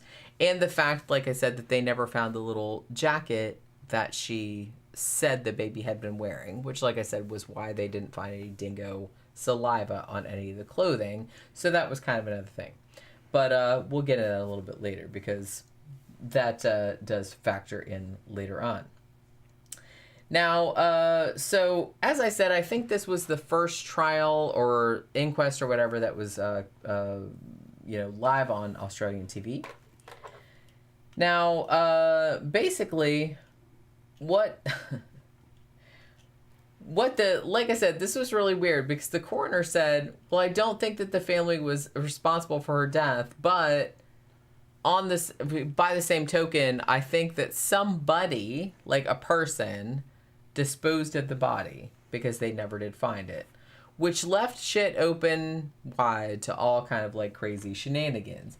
Like I said, I kind of feel like there was some shit too with the whole dude that found like the ultraviolet stuff, and he's like, oh, I found handprints on the stuff, and the thing on the neck of the jumpsuit looked like it had been cut with scissors and not with teeth.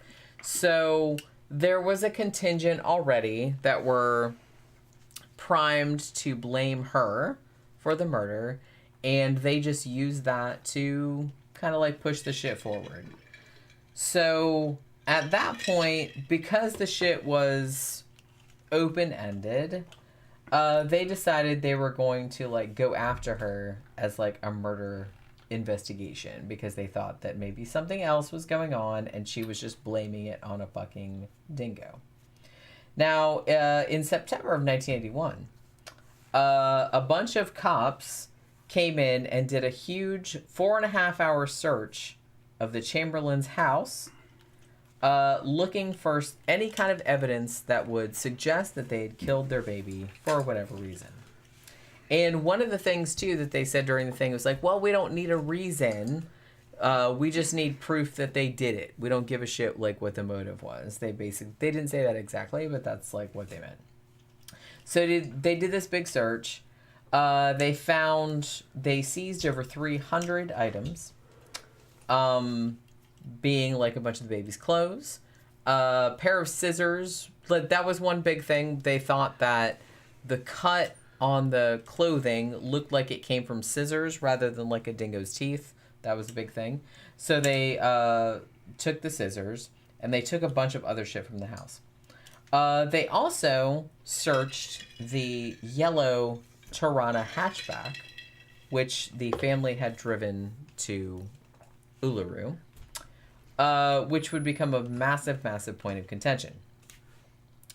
So, at this point, it's funny because, again, and I don't think, like I said, I'm not blaming her, but I do think that, like, her laissez-faire, like, sarcastic kind of attitude, like I said, I'm not blaming her, because I probably would have done the same thing. She was very, like, sardonic, and I don't think that helped her case very much, because when they told her, look, this dude, like James Cameron from England, examined the baby's clothes and said that probably a dingo didn't do it. Lindy says, she's the mom, and she says, quote, I didn't know there were any dingo experts in London, she says. Which, like I said, probably didn't endear her, but I get it, because that's probably what I would have said as well. So I'm not shitting on her, because that's obviously what I would have said. And she's right.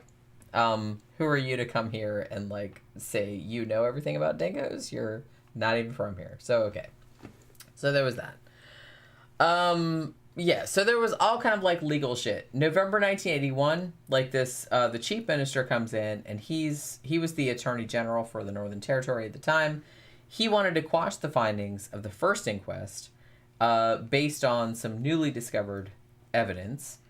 But then there was a whole thing where they wanted to open a second inquest because of some, let's call it alleged evidence that had been found in their car. Because, like I said, they, impounded their car and they searched it, and they apparently found all kind of, like, incriminating evidence in there. But yeah, we'll see how that goes. So they open up a second inquest in December of 1981. Now, the dude that was assisting the coroner at the time, the barrister, he didn't really make much of a secret of the fact that even from the opening of this inquest, that he was pretty sure that the sequence of events was that Lindy, the mom, had taken the baby, for whatever reason, to the campsite, and then had taken her to the car, which was parked however far away from the campsite, I'm not entirely sure, but had taken her to the car, had slit the baby's throat, and then put her briefly in a camera bag that they had in the car, and then later, like, took her out and buried her someplace else, and then ran back to the campsite and said, oh my God, a dingo took the baby. That was, like, his sequence of events. Even though, gotta say, not consistent with the witness accounts of the evening, because there were several other people at the campsite at the time. But, we'll get into that. So he kind of, like, thought that was the, the sequence of events. That was the way he was coming at it. He thought that the little girl, the baby, had been killed with a pair of scissors, had been, throat had been slit. He's like, oh my God, there's blood all over this car. Oh my goodness. That was another thing too. Allegedly, some forensic evidence, fetal hemoglobin, if you want to call it that, had been like found all over this car during this second investigation. Now, I don't know how much I want to get into this, because I kind of feel like this I don't know. This just goes to show if you already have a narrative in your mind and you're just like looking for stuff to like back up the narrative that you already have in your mind, then some bad shit can happen. Because they wanted to find baby blood, essentially, fetal hemoglobin, which is in baby blood up till about 6 months, although it can, apparently, as far as I could discern, does still exist in adults to a terribly, terribly small degree. But they thought, oh my God, there's fetal hemoglobin all over this car, and that is consistent with, a baby's neck being slit with a pair of scissors. And so obviously that means that the mom slashed the baby's throat in the car and then put the baby in the bag and then carried it somewhere else to like bury it, and we don't know where that is.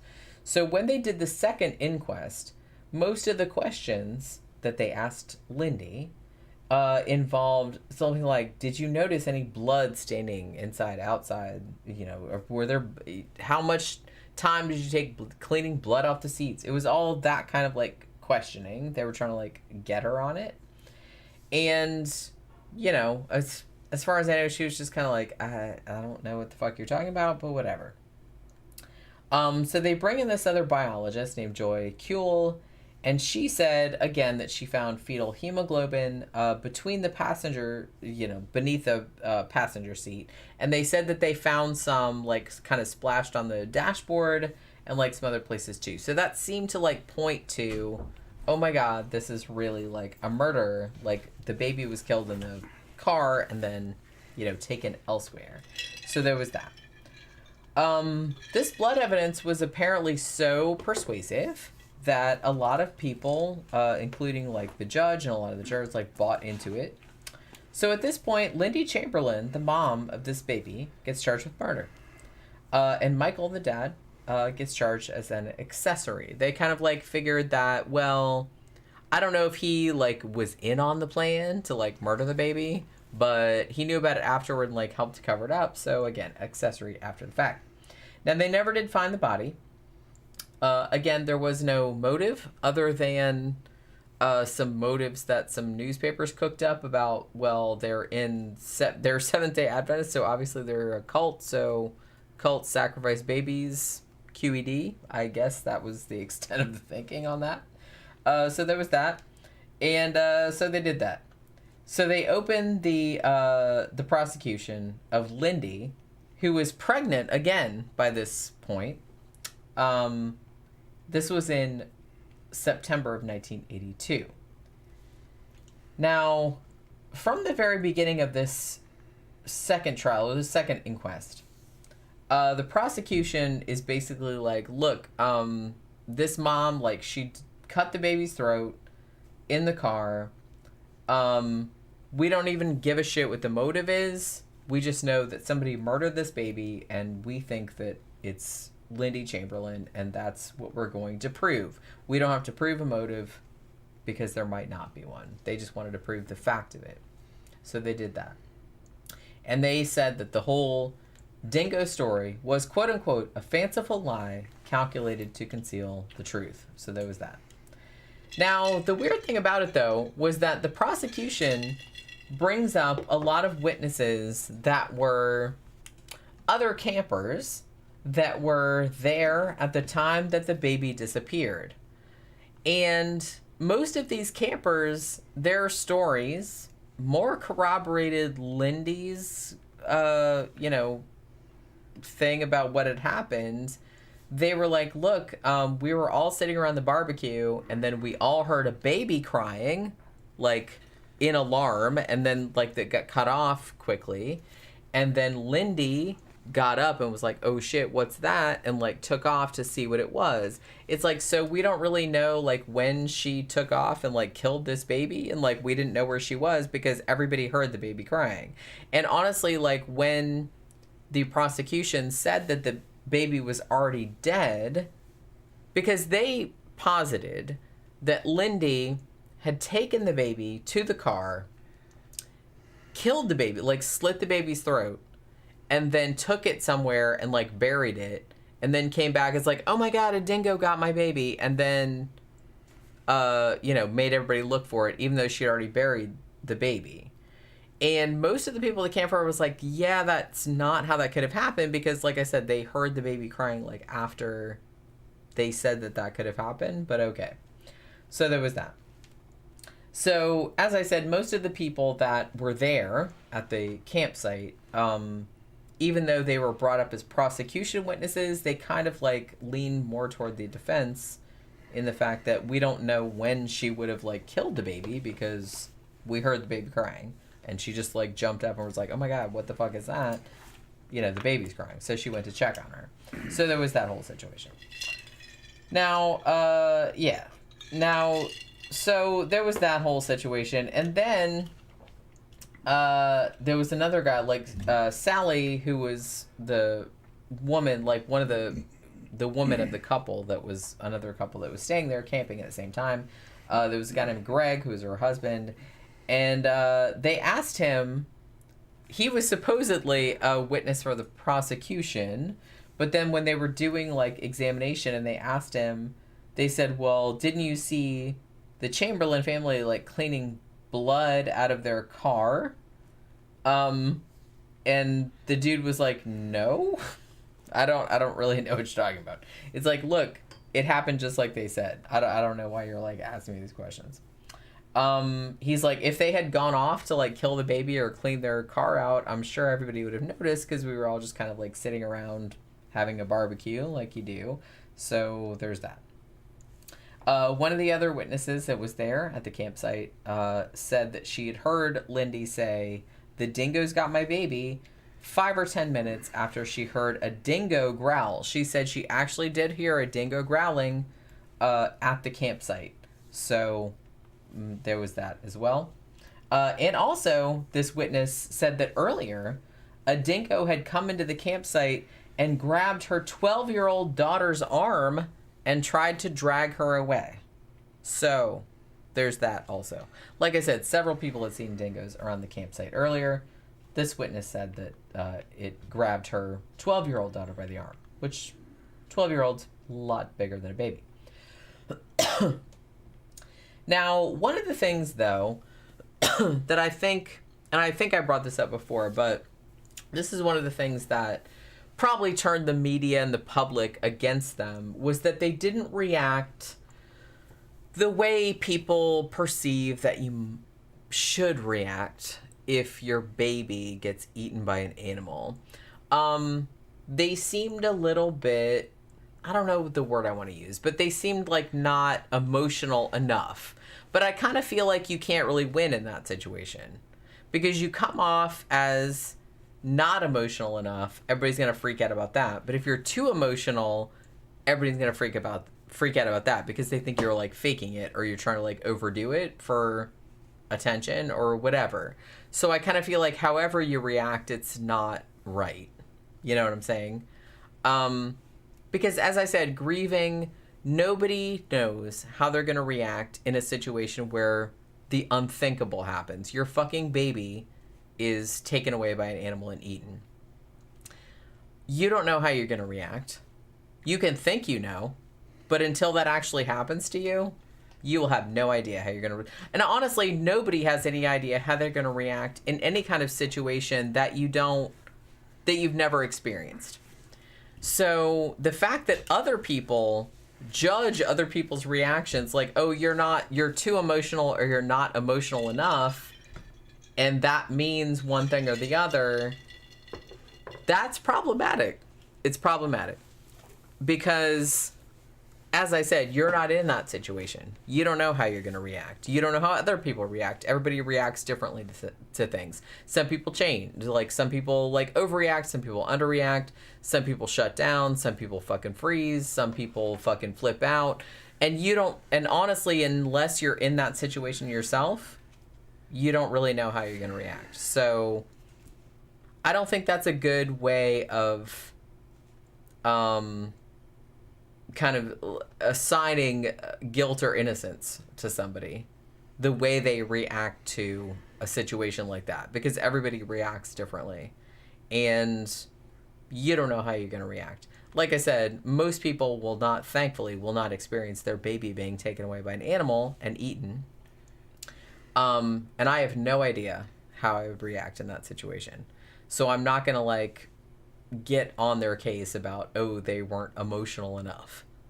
Like that means they did something. That doesn't mean anything. That just means that that's them and that's how they're dealing with it. It doesn't mean anything necessarily. But yeah, so the fact that she wasn't, I guess, fucking screaming and crying, but like I said, if she had done that, then they would find some reason to like fucking shit on that because you can't win.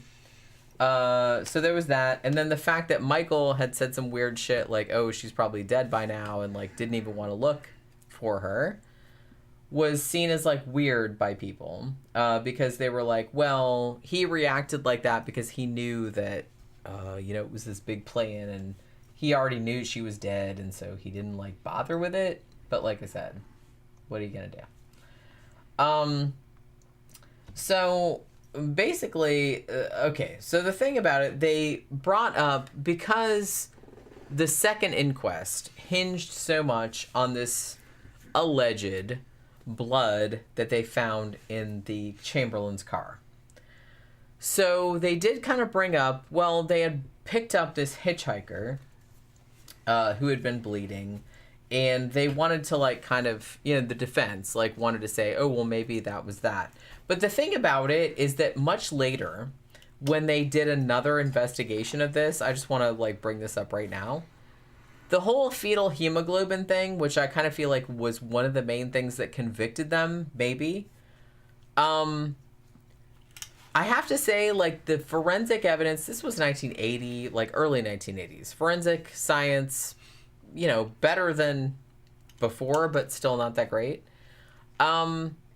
I feel like maybe not as stringent as they would have liked it to be. And I do kind of feel like that they already had an idea in their head of what they wanted to find. And they were like looking for that. Because the fact that they found quote unquote fetal hemoglobin, there's a lot of problems with that. One thing, you have fetal hemoglobin if you're a baby and you're like up to 6 months old. Okay, fine. But the fact is that you can find fetal hemoglobin. It's not just from blood. You can find it in snot. You can find it in vomit, as far as I know. Like other things that are baby related. Because, babies snot and throw up all over everything. So there's that. And also, it's found in other things. And honestly, when they did another analysis of the car later on, they found that some of the shit was from a sort of paint or an emulsion that had been sprayed on the dashboard when the car had been being manufactured in the 1970s, because it was chemically very similar. So, again, later they found that like all the quote-unquote blood evidence they found in the car, not necessarily blood. Or it didn't necessarily have to be. Could have easily come from other sources. So I kind of feel like that was what they were hinging the whole shit on, and it really didn't like work out the way they wanted. But this is like way later. Too late for, for her not to have spent like several years in prison. So basically it's kind of like, yeah. So you had all these fucking people coming up saying, all this blood, yeah, it's like, oh, a dog couldn't have done this. And I got into that a little bit too. And it was just this whole, I don't know, I kind of feel like she was kind of getting railroaded because the authorities, the Crown's case at that point had turned toward her. And at that point, anything that came up was going to be seen as like evidence against or toward her guilt, right?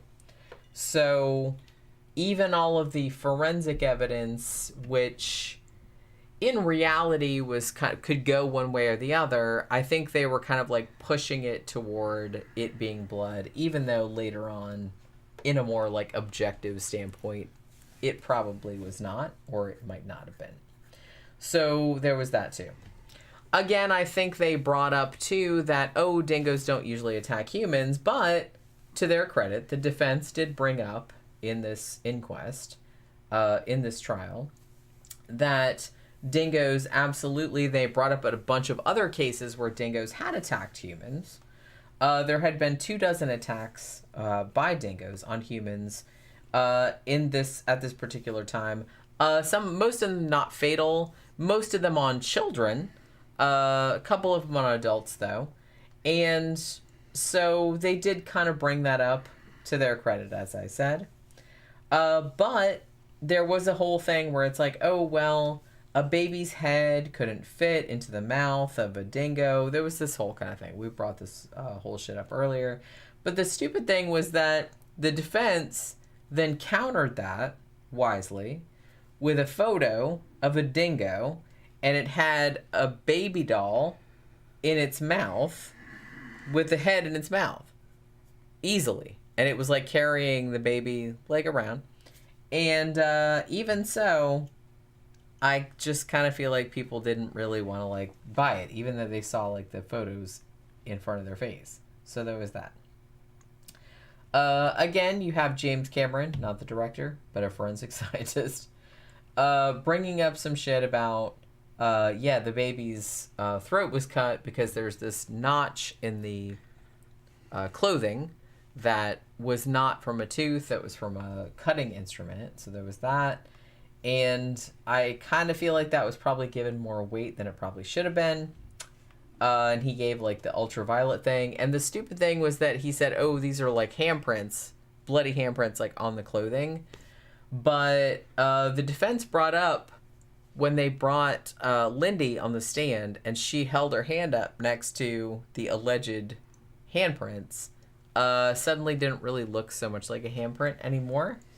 So there was that as well. Now, interestingly, so Lindy gets called to the stand on the defense. And she's basically, again, her whole thing was like, she had a jacket on. Because a lot of the thing was like, well, how could the dingo have turned these clothing inside out? Why is there, on the clothing that we found, why is there no dingo saliva? Why is there no this, that, and the other? Because they did test for that. They did find some dog hairs, I will say, like on the clothing and in the tent, but apparently that wasn't enough. And they were like, oh, well, there's no dingo saliva on the onesie that we found, so obviously that means a dingo didn't eat her. And, where's the body? We didn't find any bones. We didn't find anything. Now, she says, well, the reason there was no saliva was because she had like a little, they call it a matinee jacket. It's like a little cardigan. She had like a little sweater on. Now, they didn't find the sweater, so for a long time, they thought she was just making it up. But she was like, look, that's why there's no dingo spit on. She had a little jacket on. I don't know where the jacket is. I'm not a dingo. I didn't do this shit. But that's probably why there's no fucking spit on the clothing that you found. So there was that. But they didn't believe her. They thought she'd made up that whole shit. But yeah, she said it was a little white jacket with a little yellow-colored edge on it. So there was that.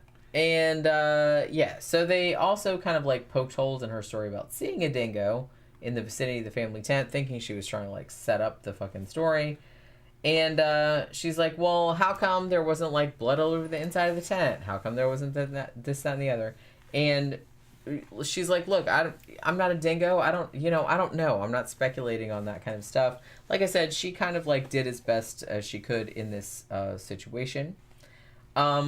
And they were really kind of like hostile toward her from the jump, gotta say. And again, it was just, I don't know, it was like a whole thing. So let me skip through here because I kind of talked about all this. Now the defense did come forward, and they had a dingo expert called Les Harris, and he said what a dingo would do generally. With a prey the size of the baby, which is about a 10-pound baby, 9 weeks old, it would, quote, make seizure, which would be of the entire head, and it would close its jaws sufficiently to render the mammal immobile, and then it would kind of like shake it to break the neck, and then it would drag it back to wherever it was going, and then it would like eat it later. So that's kind of like what he was saying. He said, yeah, it's not going to, like, hang around with the prey that it killed. It wouldn't produce that much blood because it was trying to, again, like break the neck, just immobilize it so it could get it to where it could eat it. And that's what it would do.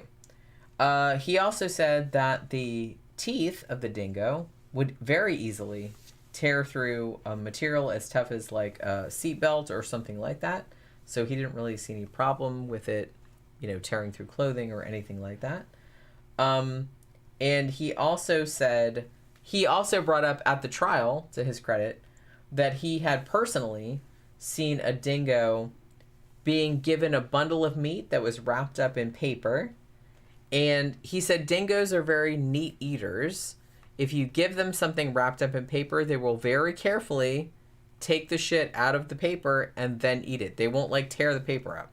So, because I kind of feel like that was a point of contention, that the onesie that they found that the baby had been wearing was not all that torn up. The diaper was, but if you see pictures of the onesie that the baby was wearing, it's very bloody, but it's not torn. It was kind of like turned inside out, but it was like still in one piece. So a lot of people were like, well, obviously like a wild animal would have done that because it would have just like torn the shit up. But this guy said no, that dingoes would, if the meat was in a wrapper, it would actually very neatly kind of pull the wrapper aside and then eat the meat, rather than like tearing the wrapper up. So he tried to like show that that's what he would do. So, so there was that. He did try. Unfortunately, it was really not all that effective, because what ended up happening was that Lindy Chamberlain was ultimately sentenced to a life sentence for the murder of her daughter. Ridiculous. Michael, the husband, was given accessory after the fact, although he was given a suspended sentence because he's just the dad. There's just no goddamn evidence. He got a suspended sentence for 18 months. And like I said, and this is kind of one of those cases, like I said, it's bad enough that this poor fucking family lost the baby. Got the baby taken away and like eaten by an animal, which I can't even imagine how fucking horrible that would be. And then like to get blamed for it, like, and especially her, like that's her baby. Yeah. She just had that, and she was like super happy about this baby. She had wanted a daughter. Yeah. She had 2 boys already, and she had wanted a little girl, and she finally got one. She was 9 weeks old. The baby gets carried away by a wild animal, and then all of a sudden she's fucking Hitler. And there's no evidence of foul play. I can't imagine what that would be like. I would just, my God, I would just want to kill everybody if that happened. What ended up happening? So she got convicted, amazingly. It was 1980, y'all. Like early 1980s. She gets convicted, and she gets a life sentence. Even though there was no motive, not really any evidence. But like I said, everybody kind of wanted to think she was like some weirdo that sacrificed the baby, even though there's no fucking evidence of that. And as I mentioned, vilify anybody. Well, as I mentioned earlier, they found out later, once they weren't like blinded by wanting her to be a murderess, was that the shit they found in the car wasn't even blood. It wasn't blood. You know what I mean? They found out later. Yeah. They just wanted it to be because they wanted her to be guilty. So fucking evil bitches. This fucking happened later. Yeah. What ended up happening? So there were like several fucking things. She ends up going to prison. They gave her a life sentence. Okay, like I said, Michael, the husband, he was accessory after the fact. They didn't think that he was like in on it from the beginning, but like once it happened, he was like, okay, I'm down, and he helped her cover it up. Like I said, the whole story was that they wanted to sacrifice the baby for some reason because they were Seventh-day Adventists, therefore Satanists, whatever the fuck. So they were like, okay, well, she took the baby to the car and slashed the baby's throat for some reason, put her in a camera bag for some reason, which they did admit, well, they have this camera bag, and they said, oh, we put her clothes in there sometimes because it was a bag and it was available. So they said, yeah, they put her body in that, and then later they took the body and like buried it someplace, and we haven't been able to find it yet. Like I said, they've never found the body to this day. So yeah, Lindy got fucking convicted. And she got a life sentence in fucking prison. Now, she probably would have been in there forever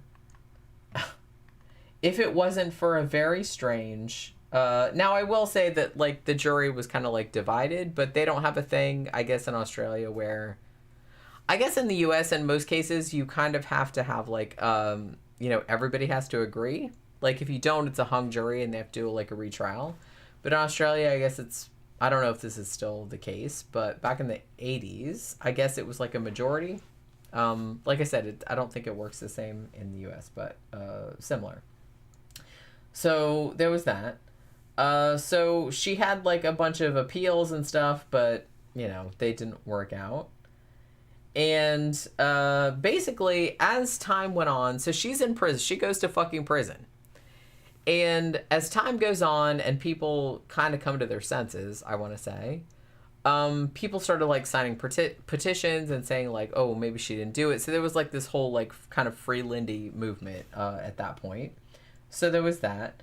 And basically, after the more cogent scientific evidence came out that, like, all the quote-unquote blood they found in this car was not actually necessarily blood. It could have been from a zillion other things. It could have been from, like, a baby sneezing. It could have been from, like, the fucking emulsion from the paint, like, from when the car was made. It could have been from a million other sources.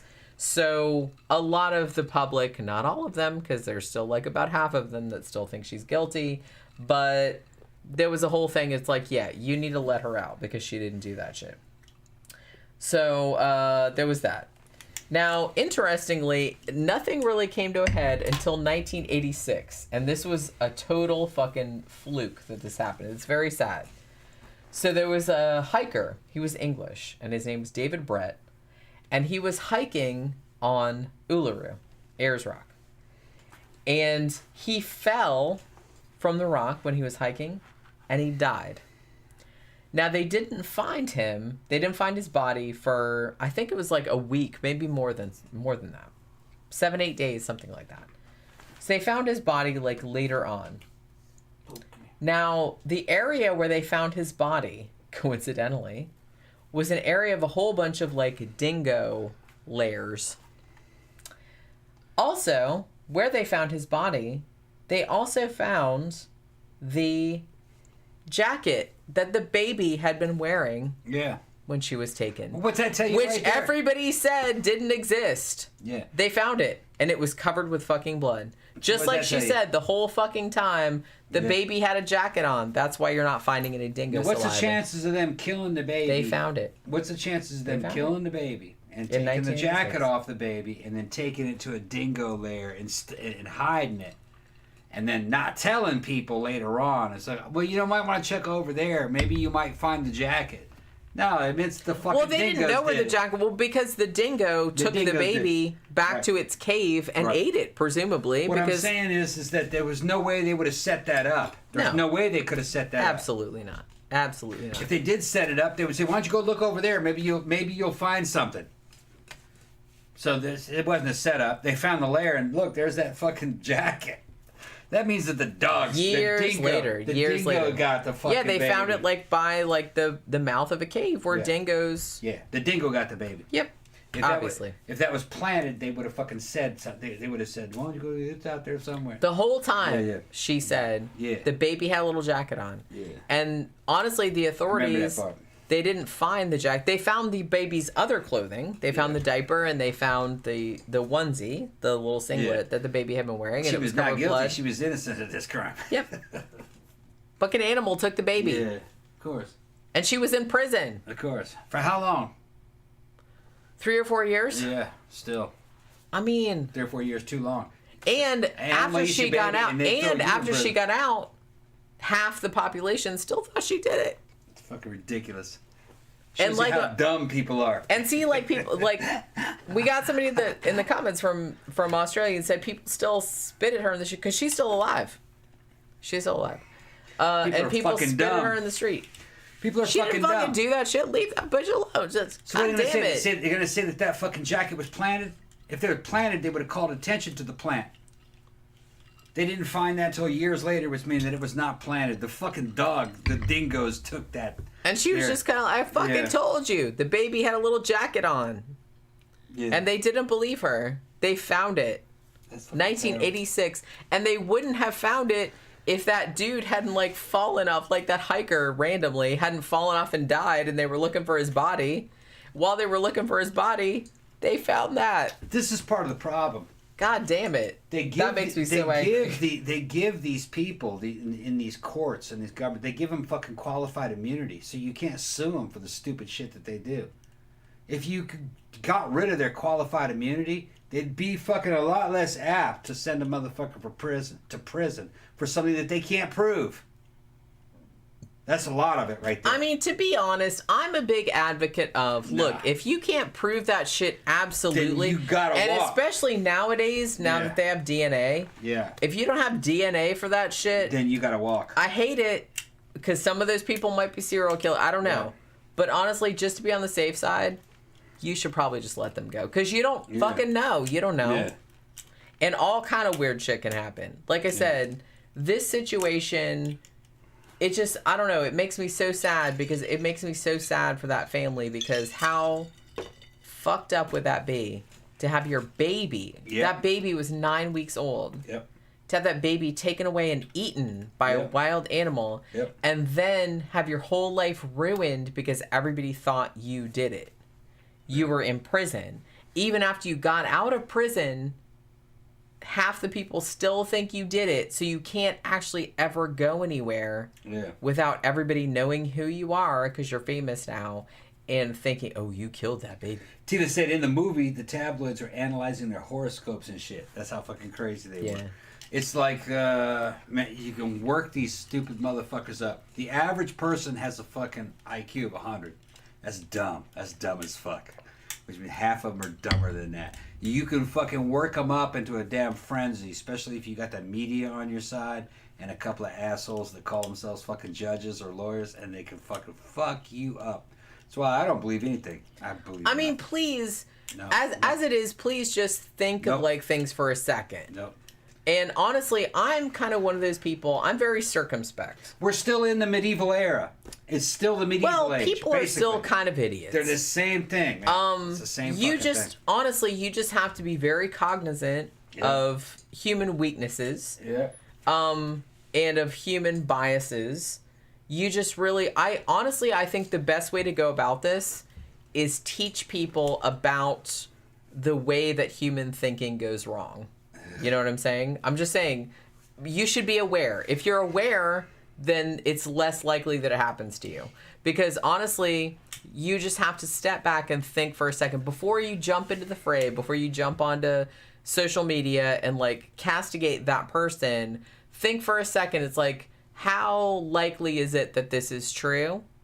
You really need to, and honestly, even if it is true, do you really want to jump into that fray and then later find out that it's not true, and then you're gonna like look like an idiot? Well, a lot of it's fucking tribalism and confirmation bias. Well, yeah, they found a woman who had some religion that most people didn't have, so they used that against her too. Anything that's different about you can be used against you. Well, that's what I'm saying, and it's like that's one thing that kind of like bothers me about. And honestly, I'm gonna say that's one of the kind of reasons that I like that Bizarre Murder show is that. The guy that's on there, he's kind of like he's not the narrator, but he's kind of like the main guy that's talking about it. He was in the FBI for a long time.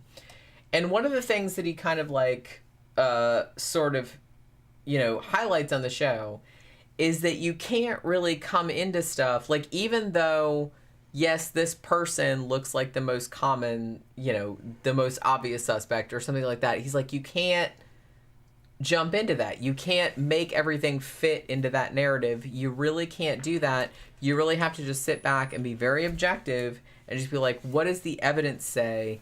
Yes, I know that this person looks like they did it, but that doesn't always mean that they did do it. You know what I'm saying? So you really have to be very, very careful because you could be ruining an innocent person's life, which definitely did happen in this situation. And that's like, and you've compounded it because like I said, she lost a fucking baby in a horrific way. Getting muscle cramps. And then to be... Oh, my goodness. Damn. Ow. Are you just trying to get attention? No, I have to go off camera. He does to get attention. Okay. Ow. But to lose a baby in that horrific a way, and then to have that grief compounded by everybody, like half the people in the country, maybe half the people in the world, thinking that you did it. I mean, I can't... God, that must be like the fucking worst thing ever. Like, you can't go to... Everybody knows you. Everybody knows your face. You can't go anywhere. Everybody knows your name. You're in all the fucking papers.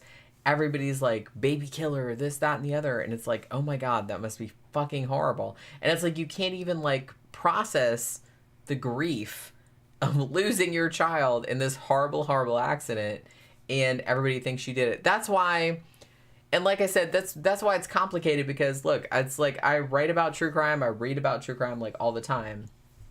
And I will say that like when babies, children, stuff like that, when they disappear, usually, not always, statistically, it is more likely that it is a family member that did something to them, but not always, so you can't assume that. Statistically, it's more likely. But I don't think it's I don't think it behooves anyone to just jump into the fray and say, oh, well, the parents obviously had something to do. Because honestly, when we talked about this, we talked about the Madeleine McCann case, that little girl that disappeared from her room, like the British couple, and they were vacationing in Portugal, and their kid disappeared. And I honestly don't think their parents had anything to do with it. And I think that like all these elaborate conspiracy theories that people have come up with to... kind of like impugn their parents are really shitty, and I don't think have any basis in reality. I mean, there are shitty people in the world that would just randomly kidnap a kid, and I can't imagine having your kid kidnapped and then having the grief compounded by everybody in the world thinking that you had something to do with it, even though you absolutely did not. So I'm very like circumspect about jumping on a bandwagon to like jump on someone's shit. Look, if I think somebody actually did something like a serial killer, oh yeah, I'm all about that. Yeah, cut their dick off, whatever. But until you know for sure that that person did that, no. Lay off that shit. You don't know. You don't know if that person did that. Even if it looks like they did that, it's not necessarily the case. There could be all kind of like crazy shit happening. So there was that. And honestly, it freaks me out that Lindy Chamberlain, if that English hiker hadn't fallen off that fucking rock in 1986 and died, and they were looking for his body, and then they happened to find that baby's jacket, she might still be in prison. Not gonna lie. And she might still be sitting there in prison being like, look, I didn't do anything, and here I am in prison. My whole fucking entire life is ruined. That's a person's whole entire life that's ruined. So she did get out. Now, they did give them eventually. It took them a while. I think it was honestly 2012 before they changed the death certificate to say death by dingo. So at least they acknowledged that the parents didn't have anything to do with it. So it took them that long to do that. What was that, 32 years? Good job. But yeah, so they finally did that. Now... she did actually, I mean, to the Australian government's credit, as soon as that shit came out, that they found the jacket and all of that, pretty much a week later, they let her out of prison. They were like, okay. And they let her out. So she got out. But again, once she got out, she's still getting shit from like about half the population nowadays who still think that she did it. She wrote a book about it. They made a movie, I believe it was in 1988. In Australia and New Zealand, it's known as Evil Angels, which was based on the book that was written about it. And she wrote a book about her own experiences as well. In this country, pretty much everywhere else, it's known as A Cry in the Dark. Meryl Streep is in it, and she got an Academy Award nomination. And I kind of feel like that was where everybody got the dingo ate my baby thing, because she does kind of say something like that in the movie. So I kind of feel like that's when the meme came from. I think it was 1988, 1989, something like that. But yeah, so they did make a movie about it. It's a good movie if you haven't seen it. I saw it a while back. But so there was that. And so yeah, but it took until 2012 before they actually said, yes, it was death by Dingo, and it wasn't like open or misadventure or whatever the hell before that. Now, she was waiting. She wrote a book about her experiences. She did actually get some compensation from the government. It was 1.3 million, which sounds like a lot. Oh, look at that baby. Look at that baby. She's like, stop it. Oh, Pookie loves you. Yeah. She got 1.3 million, which sounds like a lot until you realize $1.3 million was less than a third of their legal costs. So it just went right down the memory hole. So it wasn't like a big fucking payday or nothing like that. She got $1.3 million. She's like, well, that's like a fraction of what I owe the lawyers. So thanks for that. But now Michael, the husband, the two of them actually divorced in 1991, I believe. Kind of after they were both exonerated.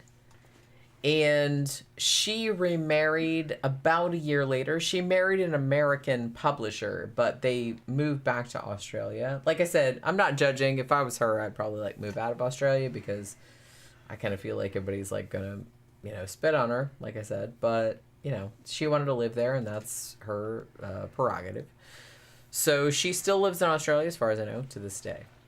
Her and Michael divorced in 1991. He died in 2017 of leukemia. So the dad is dead. He only did, like I said, I think he only did 18 months in prison. I don't even know if he did the whole sentence. He got a suspended sentence, so he might not have done any time. Fucking Australia, man. Well, because like I said, the judge, I don't know if I want to go here, but I do kind of feel like when something like this happens, particularly to a child, they're going to be harder on the mom than they are on the dad. I mean, I kind of feel like, I don't know, I kind of feel like that's the thing.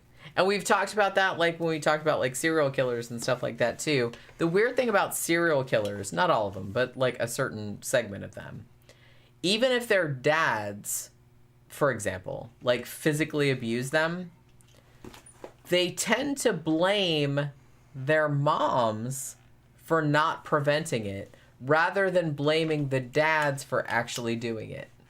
Yeah. So they'll take their rage out on other women because, oh, my mom didn't keep me from getting abused, but they don't take it out on other men even though their dads are the ones that actually did the shit.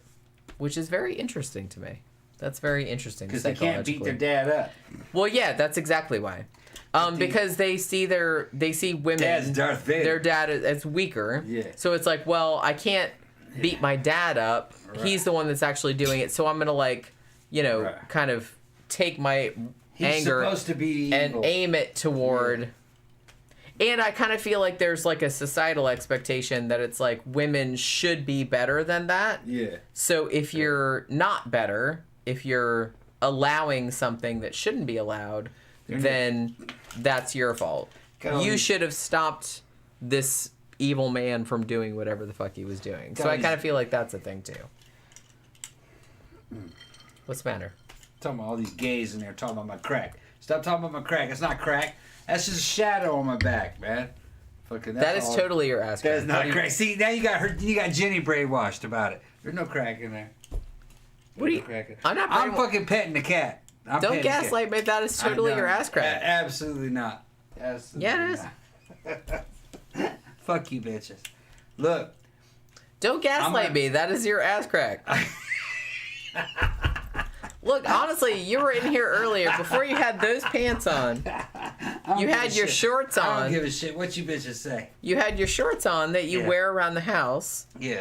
And you're doing some shit you were putting that DVD case or that Blu-ray case together and stuff. Look at that ass crack. See, she's talking shit. She fucking. See, you got her telling stories already. Look. It's not stories. Your ass crack just hangs out like all the time. I thought you were okay with it. I don't really understand why you're getting upset. Look, once this show's over, I thought you were okay about it. Once this show's over, I'm gonna heat some carnitas up. I'm gonna make a wet burrito. Cheryl says it's totally Tommy's. It is. I don't really understand why he tries to convince me that it's not, because everybody, that's your butt crack. I've seen your butt crack. I've known you for 10, 11, 12 years. I know what your butt crack looks like. That's your butt crack. You bitches make up all and kinds you of walk around stories. with your butt crack showing. I thought you were proud of it. I don't really understand why you're ashamed about we're it just now. I'm just trying to finish a show. Okay. I'm trying to finish We got it the on show. tape, Tom says too. Okay. I mean, fuck you bitches. Fuck you bitches. I'm just trying to put on a show. Well, not that kind of show. I'm just trying to... a donkey show? A butt Donkey crack show? Yeah.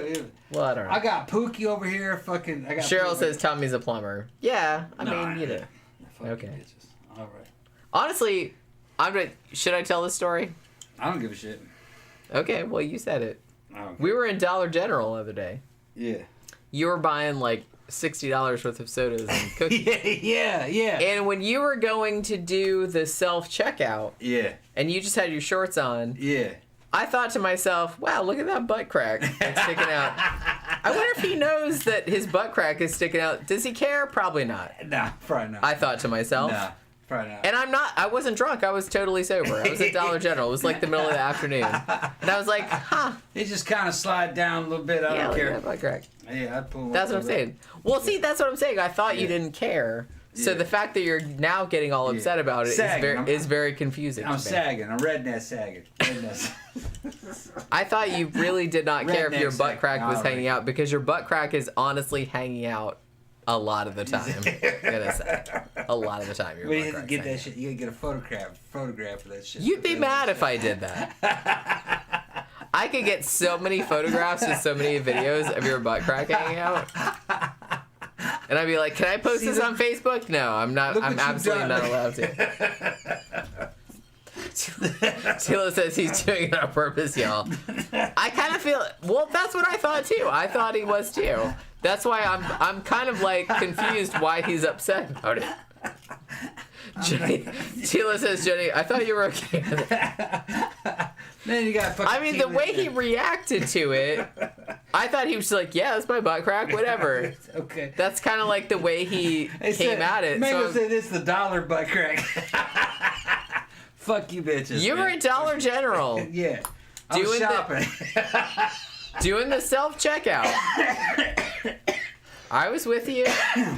We were buying Okay. You were buying $60 worth of soda and cookies and whatever. She got mad that I bought $60 worth of soda. I wasn't mad. I was like, How about- well, look at that. the price and went then up. when you The were price doing went that, up. I was like, look at that ass crack. I said, I wonder if it's Yeah. on camera. These 'Cause prices- This is how I think of things. I said, I wonder if it's that on camera, and I wonder if No, about would the he be camera. mad about the butt crack? Because I was like, wow, I that's a can't butt believe crack. how much fucking prices went up.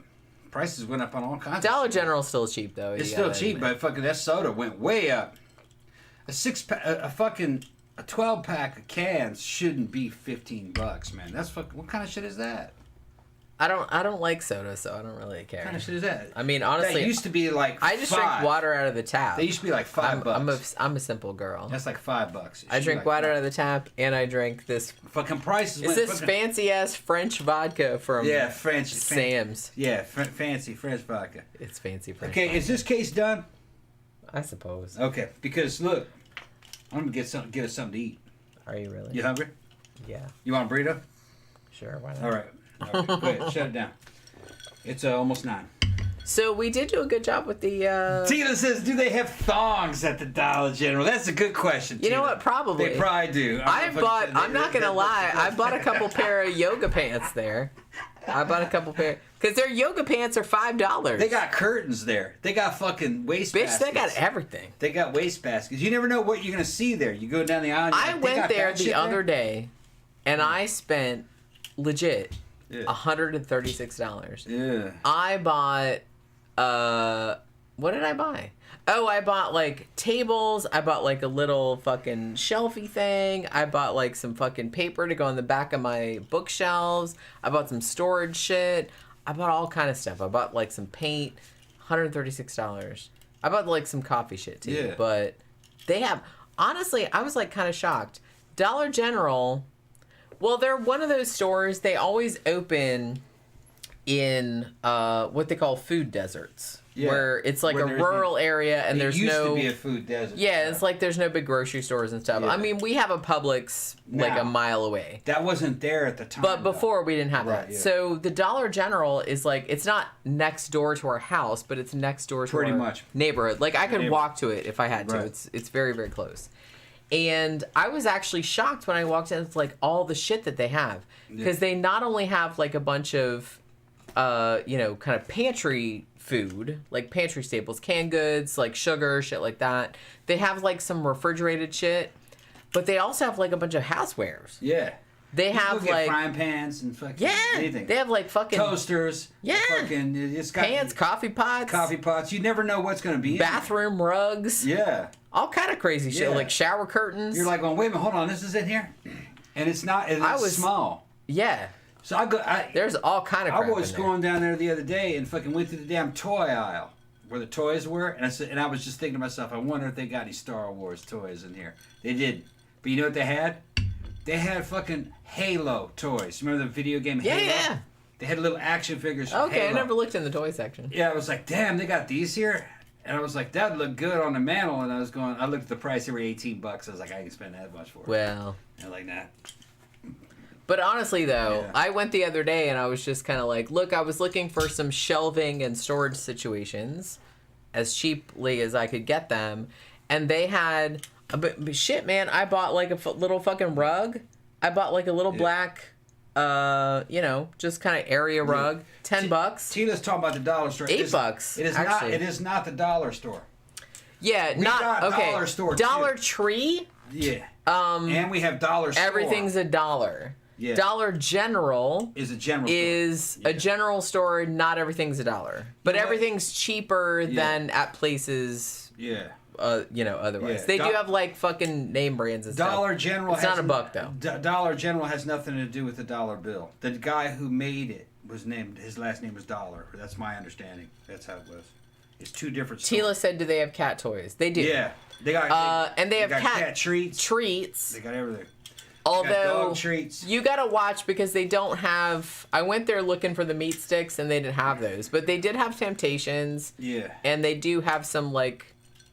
I mean, they don't have. It's kind of like. They got fresh milk, eggs. Yeah. Cold cuts. Cheese. Shit like that. Frozen stuff, frozen pies, frozen pizzas. And then then they have their own brand, and they got everything's like $1.50 cookies. Everything's cheap. Everything's not $1, but like shit's cheap. Everything's cheaper than usual. Get a thing of Parmesan cheese that big for $3, and it's Kraft. Some of it is their own store brand, but their own store brand's okay. Just don't get the orange juice. The orange juice wasn't any good. And then they got their own potato chips for $1, big old bag of potato chips. Kettle chips, fucking Ruffles looking shit, but that's their brand. Yeah, just honestly though, I was shocked at like the houseware shit that they have. Yeah. Like just in terms of like makeup, bathroom stuff, pillows, rugs. They got makeup. Yeah, it's like I get like lipstick in there. Yeah. And like I said, you can get like decent lipstick in there for like $1 or $2, which is better than like the fucking $38 I was paying for the shit before. Yeah. You know what I mean? I get nail polish in there, $1. Yeah. So, and a lot of the like good makeup that I would get at like Walgreens, it was like $8 or $9. In Dollar General, it's like $2-3 for the same thing. Yeah. So. Yeah. Well, they keep saying the dollar store. It is not a dollar store. We have dollar store. It is not that. This like I said, dollar. Okay. It's different. Dollar Tree. Yeah. Is I think the one that people are thinking about, which we have those too. Yeah. Dollar Tree, everything that's in there, every single item is $1. Right. Those are awesome too. This is Dollar General, which is a general store. They kind of have everything. It's kind of like Walmart, but in miniature. Yeah, it's like a small Walmart. Cheaper than Walmart. Kind of. But of. Honestly, they have like stuff that I didn't. They're very small. Yeah. But when I went in there, so you going like, that's in here? I went in there and I was just like, holy fucking shit. They have like fucking, like I said, they have like fucking rugs and pillows and like, they have like nice shit in there. Yeah. And it's like really not that expensive. I bought a rug, like a little like area rug. It was like $8, like for a big like black rug. Yeah. I bought this nice like lamp, which looks like an Edison kind of like old school. That was like fucking $6 or $8. Yeah. I bought like a bunch of like fucking tables and shelving and shit like that. Super, super cheap. Also, they have like frames, which are very expensive. Yeah, see, they're saying Dollar Tree. Yeah, it's not Dollar Tree. Yeah, it's a different. It's different. It's a whole different like situation. It's a different, sure. And you know, there's stuff up in there up to $50-$60, you know, but that's their like the real high end shit. But like I said, there's toys in there for $20 each. So what it is it's I think a lot of it is stuff that's on clearance, stuff that they bought from other merch, but it's high end stuff. It's just stuff they're trying to get rid of. That's what I mean. It's decent shit. It's decent shit. It's brand name shit. Yeah, it's largely. Yeah. They do have like brand names because, like I said, they have like a whole food section with like canned food and like box food, and they have like brand name stuff, and it's way cheaper than Walmart or Target. They don't have everything. Well, it's a little store. Yeah, but I mean, if you're, like I said, it's right there, and it's always like worth looking in there first. Like if you're looking for something. I'm gonna show them what a Dollar General looks like. Yeah. Like I said, they open a lot in like food deserts, which I get.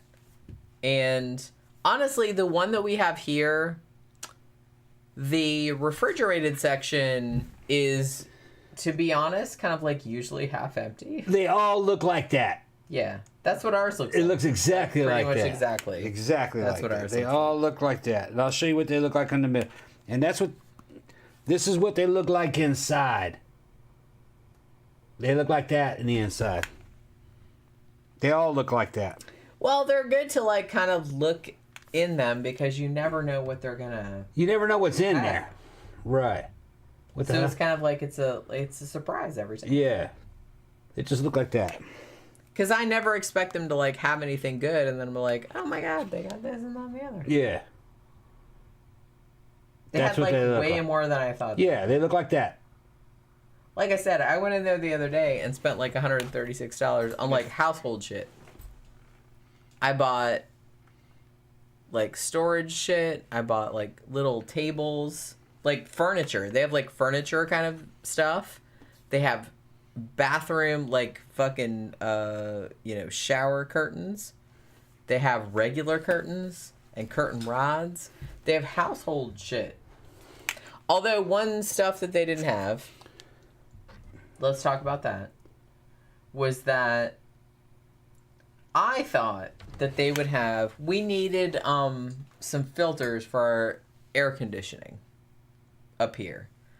This house is 2 stories, and we have, it's like separate AC downstairs and upstairs. The upstairs AC was being a little squirrely. Started to freeze over. It froze. Yeah. Is what it did. So we had to turn it off and like let it thaw out. And the filter was dirty. Mega says, "Yeah, it looks like B&M in UK." Tina goes, "Okay." Yeah. They're clean. They have everything. Yeah. You gotta like kind of like go through it. They look small from the outside, but you go in there and they have like everything. I was like shocked. Yeah. Now Miss Evans says, "Unless you live in Oklahoma, they're full of merchandise all over the floor and boxes outside." Yeah, that's another thing that we did notice. They'll get delivered all kinds of shit that they can't stock. They'll just say, "Here, take." I guess the people that work at the store are probably they probably don't jam. get paid enough to like give a shit. I don't think that's what it is. I get that. I think the corporate headquarters says, "Look, we bought all this shit, sell it," and they just force it onto the store. So they're like, fucking damn, I don't know how we're going to sell this. You'll find stuff fucking stacked up on the floor, but they're selling it cheap to try to get rid of it. So I think a lot of it is closeout stuff. I mean, you gotta really look because they don't. You gotta look around. One thing about at least the Dollar General where we live, they don't organize shit super well. Yeah, because you'll have drinks you'll have 2 liters in 5 different places inside the damn store. And it's because they're all coming at different times, and I think it's trying to stock the shit as chaos. They just like whatever. They're just like, throw oh 'em shit, wherever. we got to put this somewhere, and it's just because it's not. I think what it is that they're not replenishing stock as it's being sold. Headquarters is just forcing stock on them. Well, it's a That's what it is. lower end. It's a lower end store brand, right? So they're just kind of like, look, just sell this stuff. This we is don't what care we what have, you do sell with it. Right, yeah. And honestly, That's if you're fine. going, and Yeah. like I said, I don't go out that often. I go to Dollar General once or twice a week. You just gotta like look around and see what you can see, because they don't organize anything. Yeah. Shit you want could be pretty much anywhere. Yeah, they're talking about missing in Target and shit. Target, we have Targets here. They're real nice in the inside. A lot nicer than a Walmart. Walmarts are fucked up. For whatever reason, Yeah. I don't know if it's the whole Targets are vibe. pretty nice. I don't like Walmart. Right. And going to Targets are fine, but I will, like, Yeah. seriously, you And- have to really kind of, like, And something shopping to give me, like, shopping for Walmart. food at Walmart superstores, man. There's certain things that you want to get there, like fucking canned goods or fucking big crates of eggs. You can do well on it, but man, no. If you're in Florida, you want to go to Publix. That's the high end store, and they got better brands. You pay a little bit more, but they're nice in the inside. And fucking Publix has the best fucking store brand ice cream you'll ever have. It's almost as good as Bluebell. well, It's fucking- Publix damn. brand stuff. Woo! It's gourmet. Gonna Publix say, brand's fucking great. Publix's Better than deli Yeah. and bakery Yeah, is fucking really good. the shit. Yeah, you can have Cuban sandwiches and make you big roasted chickens and shit, and it's and We get birthday cakes from Publix Bakery pretty much every oh year. yeah, oh yeah. His And they make a birthday, my beautiful birthday. Fucking birthday cakes, fucking with lemon Damn, their and cake lemon was so and good. I strawberries. have never had a bad cake from there, Yeah, ever. fucking put your name on it and everything. Publix is fucking great. And then, like I said, the ice cream, Publix brand ice cream, Publix brand stuff is better than name brand. Yeah, honestly, I don't Yeah. think I've ever had Publix brand. Their branded stuff, Yeah. which is just branded Publix. Yeah. I don't think I've ever had anything that was like worse than the name brand. No, stuff. better usually. Honestly, it's usually better and Yeah. it's usually cheaper. Yeah. So I will say that Publix, they're, and maybe somebody could like tell me different, but everything that I bought that was Publix brand was just as good or better as the name brand stuff. Yeah. Gonna say. That's what a Publix looks And like. I know everybody doesn't have those. They all look about That's like a southern thing. Yeah. That's a southern thing. Gonna say they got the best fucking sub sandwiches. Yeah, and you get them there at that deli. Oh my god. The Publix deli, they Their all sub look like sandwiches that. are Man, so and fucking things are good. so good. Honestly, my favorite is their roast beef on the multigrain with all the veggies on it. Yeah. The one up shit's so the street good. from ours is one of these. It has that kind of roof and stuff. It looks like that. Yeah, yeah. Yeah. Also, they do like a Thanksgiving sub. Yeah. And then like their produce stuff, it all looks like this. But they're real good. But like I said, I don't think they have Publix other way. No, it's That's like a southern thing, right? yeah. Southern, a lot of it's Florida. Yeah. Yeah. That's the good one. And we have one like maybe it's a mile away. Away, Yeah. maybe. Tila says we need Publix on the West Coast. Yeah. Yeah. I mean, yeah. Tila says I'm not a fan of Walmart. Honestly, if I can avoid going to Walmart, Yeah. Walmart's. Walmart has like a vibe, and I'm not like really into the vibes. Every time we have to like go to Walmart, I'm like, oh. I don't know what it is. I'll go to Dollar General all day long. I will go to Big Lots all day long. But Walmart has like a weird... Yeah. I don't know, man. I don't know what it is. Most of them just look like that in the produce section. Okay. Like I said, I mean, Publix, everybody in the South knows that those bitches do the best subs, Best ice cream.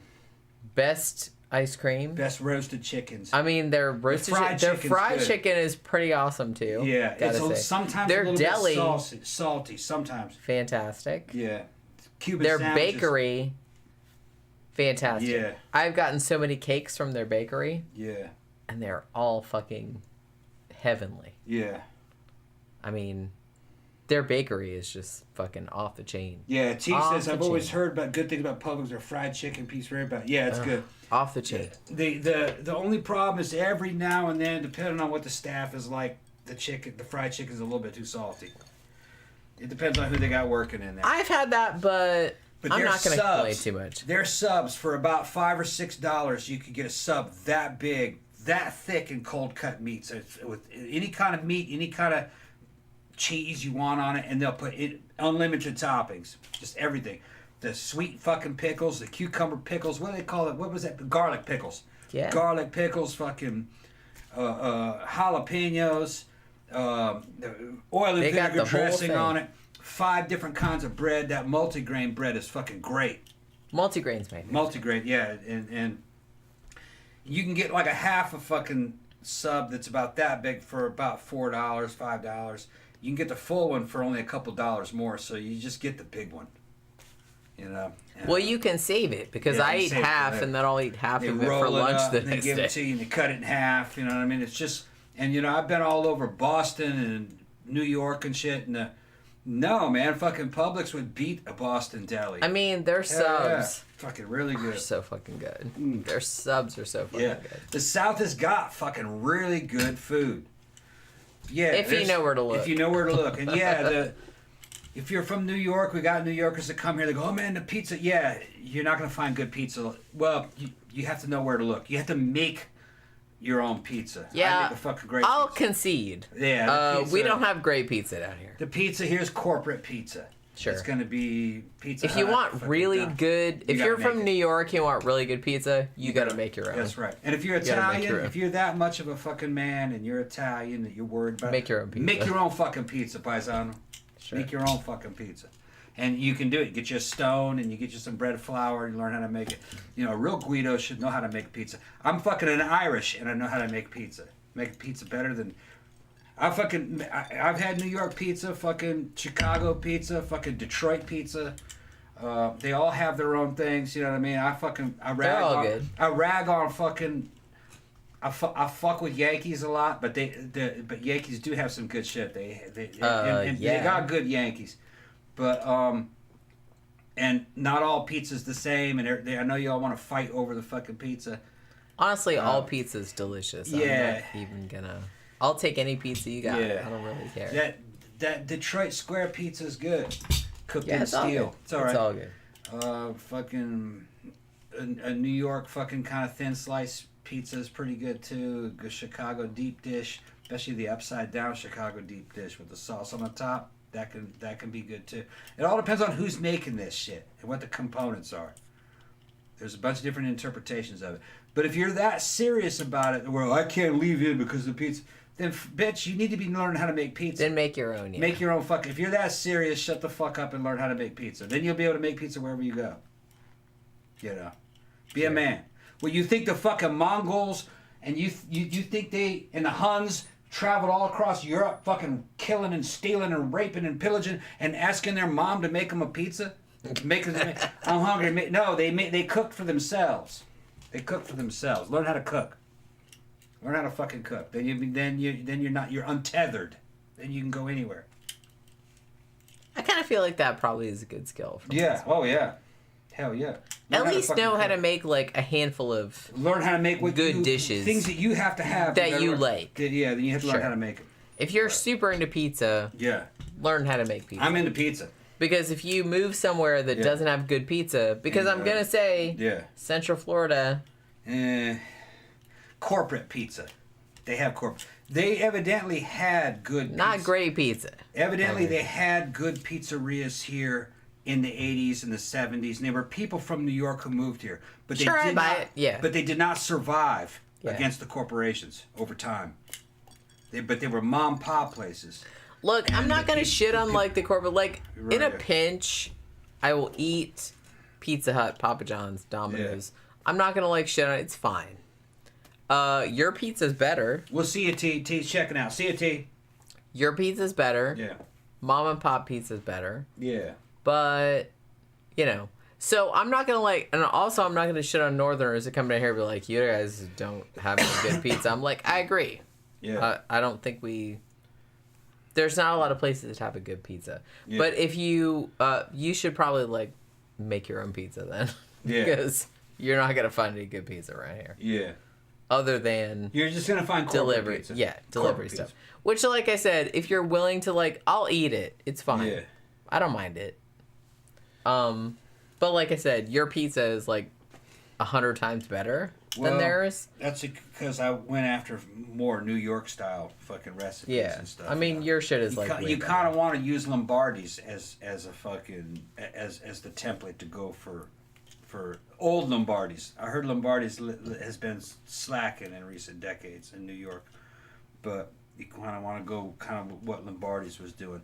But you know you want to understand fucking deep dish and Chicago deep dish in cast iron. You want to know them all. Because pizza is a whole world. There's a whole world of pizza. You know, It's the world of pizza. Depending on what kind of flour you can get or can't get, you know what I mean? Like you can't make a thin crust pizza with fucking general purpose flour. You know, you need bread flour for that. If you're restricted to fucking general purpose flour, you're gonna have to go with some kind of thick crust pizza, something that's airy and light, something like a Detroit. But you can pizza. still do something You can still with do that. it, right? You Sure. can do like a Detroit, or you can do a Chicago style. That's what I'm saying. Yeah. It's like, well, that's the You cool can thing make about a pizza no matter where you are. Sure, that's if the you cool thing understand about it. pizza. It's The like science. it's versatile. It is a Guido science. But you have to know like You where gotta you come understand. from, what you can get. You have to understand where. As far as like Exactly. flours, as far as toppings, as far Exactly. as like what can we do with this, Exactly. and that's what you gotta like work with. You gotta understand Guinea thinking. All right. Fuck, I say that with much respect, you bitches. You can make pizza and fucking. Look, I'm not And gonna. Jenny can attest. I make pasta. I don't You heat do. pasta up. I make pasta You do. out of flour and eggs and. I all. bought you a I make pasta a pasta maker maker, so I can do that too. for your birthday or Yeah. for Christmas or. Yo, something. there's nothing like fresh pasta. I mean, fresh pasta. We need to get back in that. I'm gonna get back into making the pasta. It's been You a while. should because that's like It one of just my puts favorite. so things much ever. weight. It just puts so much fat on you. That's okay. Yeah. I'm trying to lose this fat. But, I'm trying to get pretty. And yet you're still making pizza though. It's not as bad as pasta. Pasta's worse. Is it? Pasta's worse. Carbs are carbs. Yeah, but there's more of them in that fucking plate of. Yeah, I don't There's think more of I them don't there. think so. I You don't by think so. weight. Yeah. Because you give me fresh pasta, I will eat the shit out of that. Well, yeah. It's addictive. I'll eat a whole fucking salad bowl. I'll eat a whole mixing bowl of pasta. That's how much I love that shit. Yeah, Well, I probably would. I probably would too. I gotta be real fucking careful If with I that. was It's in very control. seductive. Very seductive. Italians understood it. They understood it, of course. Yeah. Hell yeah. It's a ultimate poor people food when you're starving. I gotta say But, though, we're not starving that bad, honestly though, Yeah. if you would think that if pasta made you fat, Yeah. that everybody in Italy would be fat, and they're not. Well, they don't eat that much of it, I don't think. They do a lot of fucking dancing. I don't think they eat a whole lot. They drink a lot of red wine. They got fat people there. But a lot of what they eat Yeah, but is not as seafood. many fat people. People don't as- realize how much seafood Italians eat. And a lot of fresh fucking vegetables. A lot of fresh lettuce and stuff. It's not that heavy in it. Look, we gotta go. We gotta go. You think? Yeah, because fucking we got people checking out. And I gotta make something to eat. Don't you want something to eat? Yeah. Okay, I'll make something. All right, people. I'm gonna let Chenny check out. I'm gonna start getting You some check food out. ready. How would you Rebecca like- just showed I'm up. hungry. Who showed up? Rebecca just showed up. Rebecca Sorry just- I'm late. Oh, you're right. I grew up listening to this case as it happened. Lindy Chamberlain You went have- through you have to hell, watch this shit crucified by recorded. media. Yeah, you Wait. to watch this shit recorded. Yeah. Yeah, gonna say we've been on for how long has it been? Okay, more than 4 hours. I'm gonna say right now, Rebecca. Okay, this was some bullshit. This poor fucking family, their baby got dragged off by a wild dog and eaten like a fucking canopy. And then that wasn't bad enough, but they got fucking vilified in the media and later through the courts that they had fucking done that shit somehow. It was like they were in a cult and they sacrificed the baby or something. I don't really know. So it was that. And I don't know. I can't imagine how that fucking affected them. But man, Lindy Chamberlain, she's still alive. Her husband, Michael, died back in 2017 of chemo. But she's still alive. She remarried. She's still living in Australia. I don't know why she would, but okay.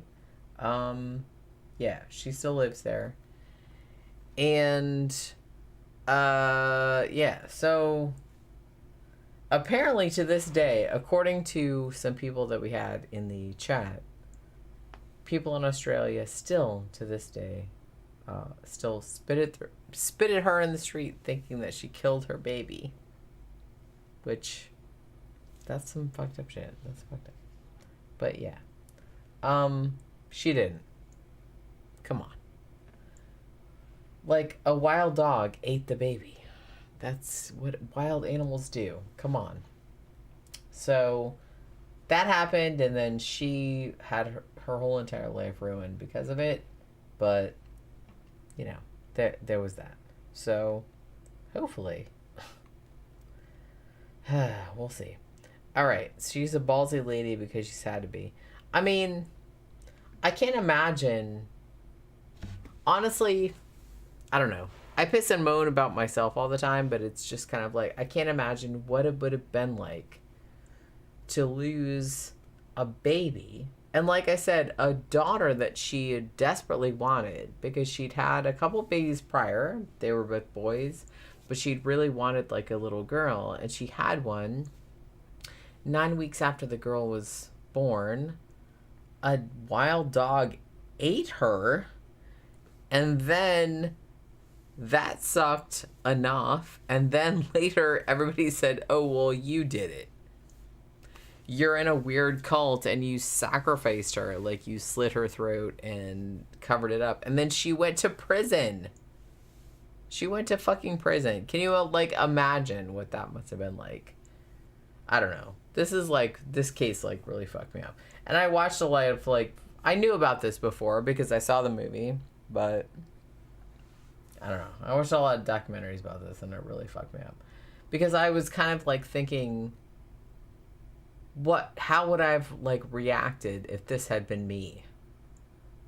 If I had had a baby and I was like super excited, oh my god, I finally had like a little girl I always wanted, and we went on a trip and then this horrible accident happened, and then suddenly I was vilified as like this satanic, like, man, enemy number one. And how would that have felt? And honestly, still nowadays, and the fact that a dingo ate my baby became like a joke, because I kind of feel like that was maybe more the movie's fault than her fault, because they did make a movie called The Cry in the Dark with Meryl Streep, and it was like nominated for an Academy Award, so a lot of people saw it.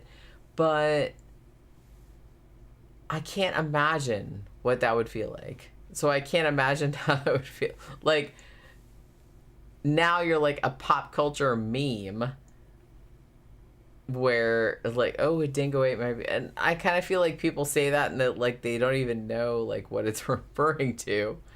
I don't know. I was thinking about it a lot today. I knew about this case. I saw Cry in the Dark, like, back in the old days, and it's like, I knew about this case from back in the old days. I grew up in the 80s. So I remember hearing about this back then, but it's like, man, like, the more I think about it nowadays, I'm like, the more fucked up it is, and it's just like, the more people, like, make jokes about that meme, and it's like, I don't know. It just upsets me the more, like, I think about it, but, you know. Yeah, she did have another baby while she was in prison. I mean, I can't fucking imagine what that would be like. And she's kind of like, I gotta give it to Lindy, man. She is kind of like not letting this affect her. And I don't know if that's just her being like, man, fuck that. I'm not gonna let them like see me sweat. Which maybe like, I get that. If I was her, I would do that too. But she's just kind of like, I'm not gonna. When they let her out, allegedly, I don't know if this is true. When they let her out, she said something like, the media asked her like, oh, how do you feel like you're getting let out? And she said something like very like sardonic, and she was just kind of like, well, it's nice to be like exonerated for some shit I didn't do. Like she said some shit like that, and I was kind of like, queen. I was like, that's exactly what I would have said. But you know what I mean. But the fact that she was able to keep her shit together enough, because I'd have been like really mad if I was her, but she kept that shit together, and she was just kind of like, yeah, nice to be exonerated for some shit I didn't do, bitches. She was kind of like that, and I was kind of like, yeah. I like that. But yeah. But I do feel bad for her, though, because honestly, her whole fucking entire life is ruined. And if it was me, I would change my name. But, I mean, you shouldn't have to. But if it was me, I probably would. Gonna say. Yeah. Rebecca says they don't think it's a real case that this baby was killed by a dingo. Honestly, nowadays, I kind of feel like I'm happy in some ways that a lot of time has passed and that most of the people that probably prosecuted this shit are dead. And now everybody's like, what the fuck? Obviously, like the baby got eaten by a dingo. Shit happens, like I said. Wild animals do eat babies. I live in Florida. Alligators eat little babies all the time. I don't love it. It's not cool, but they do it. They don't know any better. So it does happen. So the fact that that happened in Australia and everybody was very, very quick to blame her for being in a cult and sacrificing her, that says to me, that says more about the culture at the time than it does about the case in general. It just makes me sad that she had to spend so many years in prison and have her whole entire fucking reputation ruined because of this shit. So, just gotta say, thank you, Bryce. Good episode. Oh, thank you very much. Bitch and show. Good night tonight, Jenny. Thank you very much. Rebecca says, when I can, I'll send you something on the kidnap, torture, gang rape, and murder of Australian nurse Anita Kobe. It's horrific. Yeah, you should, because for whatever reason, I'm very fascinated. Like, I'm into, like, American crimes, too, but I guess because I live here, it's kind of like, yeah, there's another one. But I'm really into, like, UK crimes, and I'm also really into, like, Australian crimes. Because I feel like y'all don't have as many of them, which is good, but we don't hear as much about them in the US. So I kind of feel like people don't know as much about them. So please, like, send me some shit. But yeah, so at least, like, she got out of jail. She got $1.3 million, which it sounds like a lot. It was less than a third of her legal costs. So that was probably, like, gone immediately, which is, like, really sad. She did remarry her, because, like I said, she had divorced from her husband in 1981. He died in 2017. He died of cancer. And so there was that. She's apparently been keeping a low profile, which, like I said, don't blame her. I would do the same. And so I'm not gonna, like, bother her. She just wants to fucking live, and that is cool with me. And I'm really sorry what happened to her. That really shouldn't have happened. Her fucking entire life is ruined, and that blows.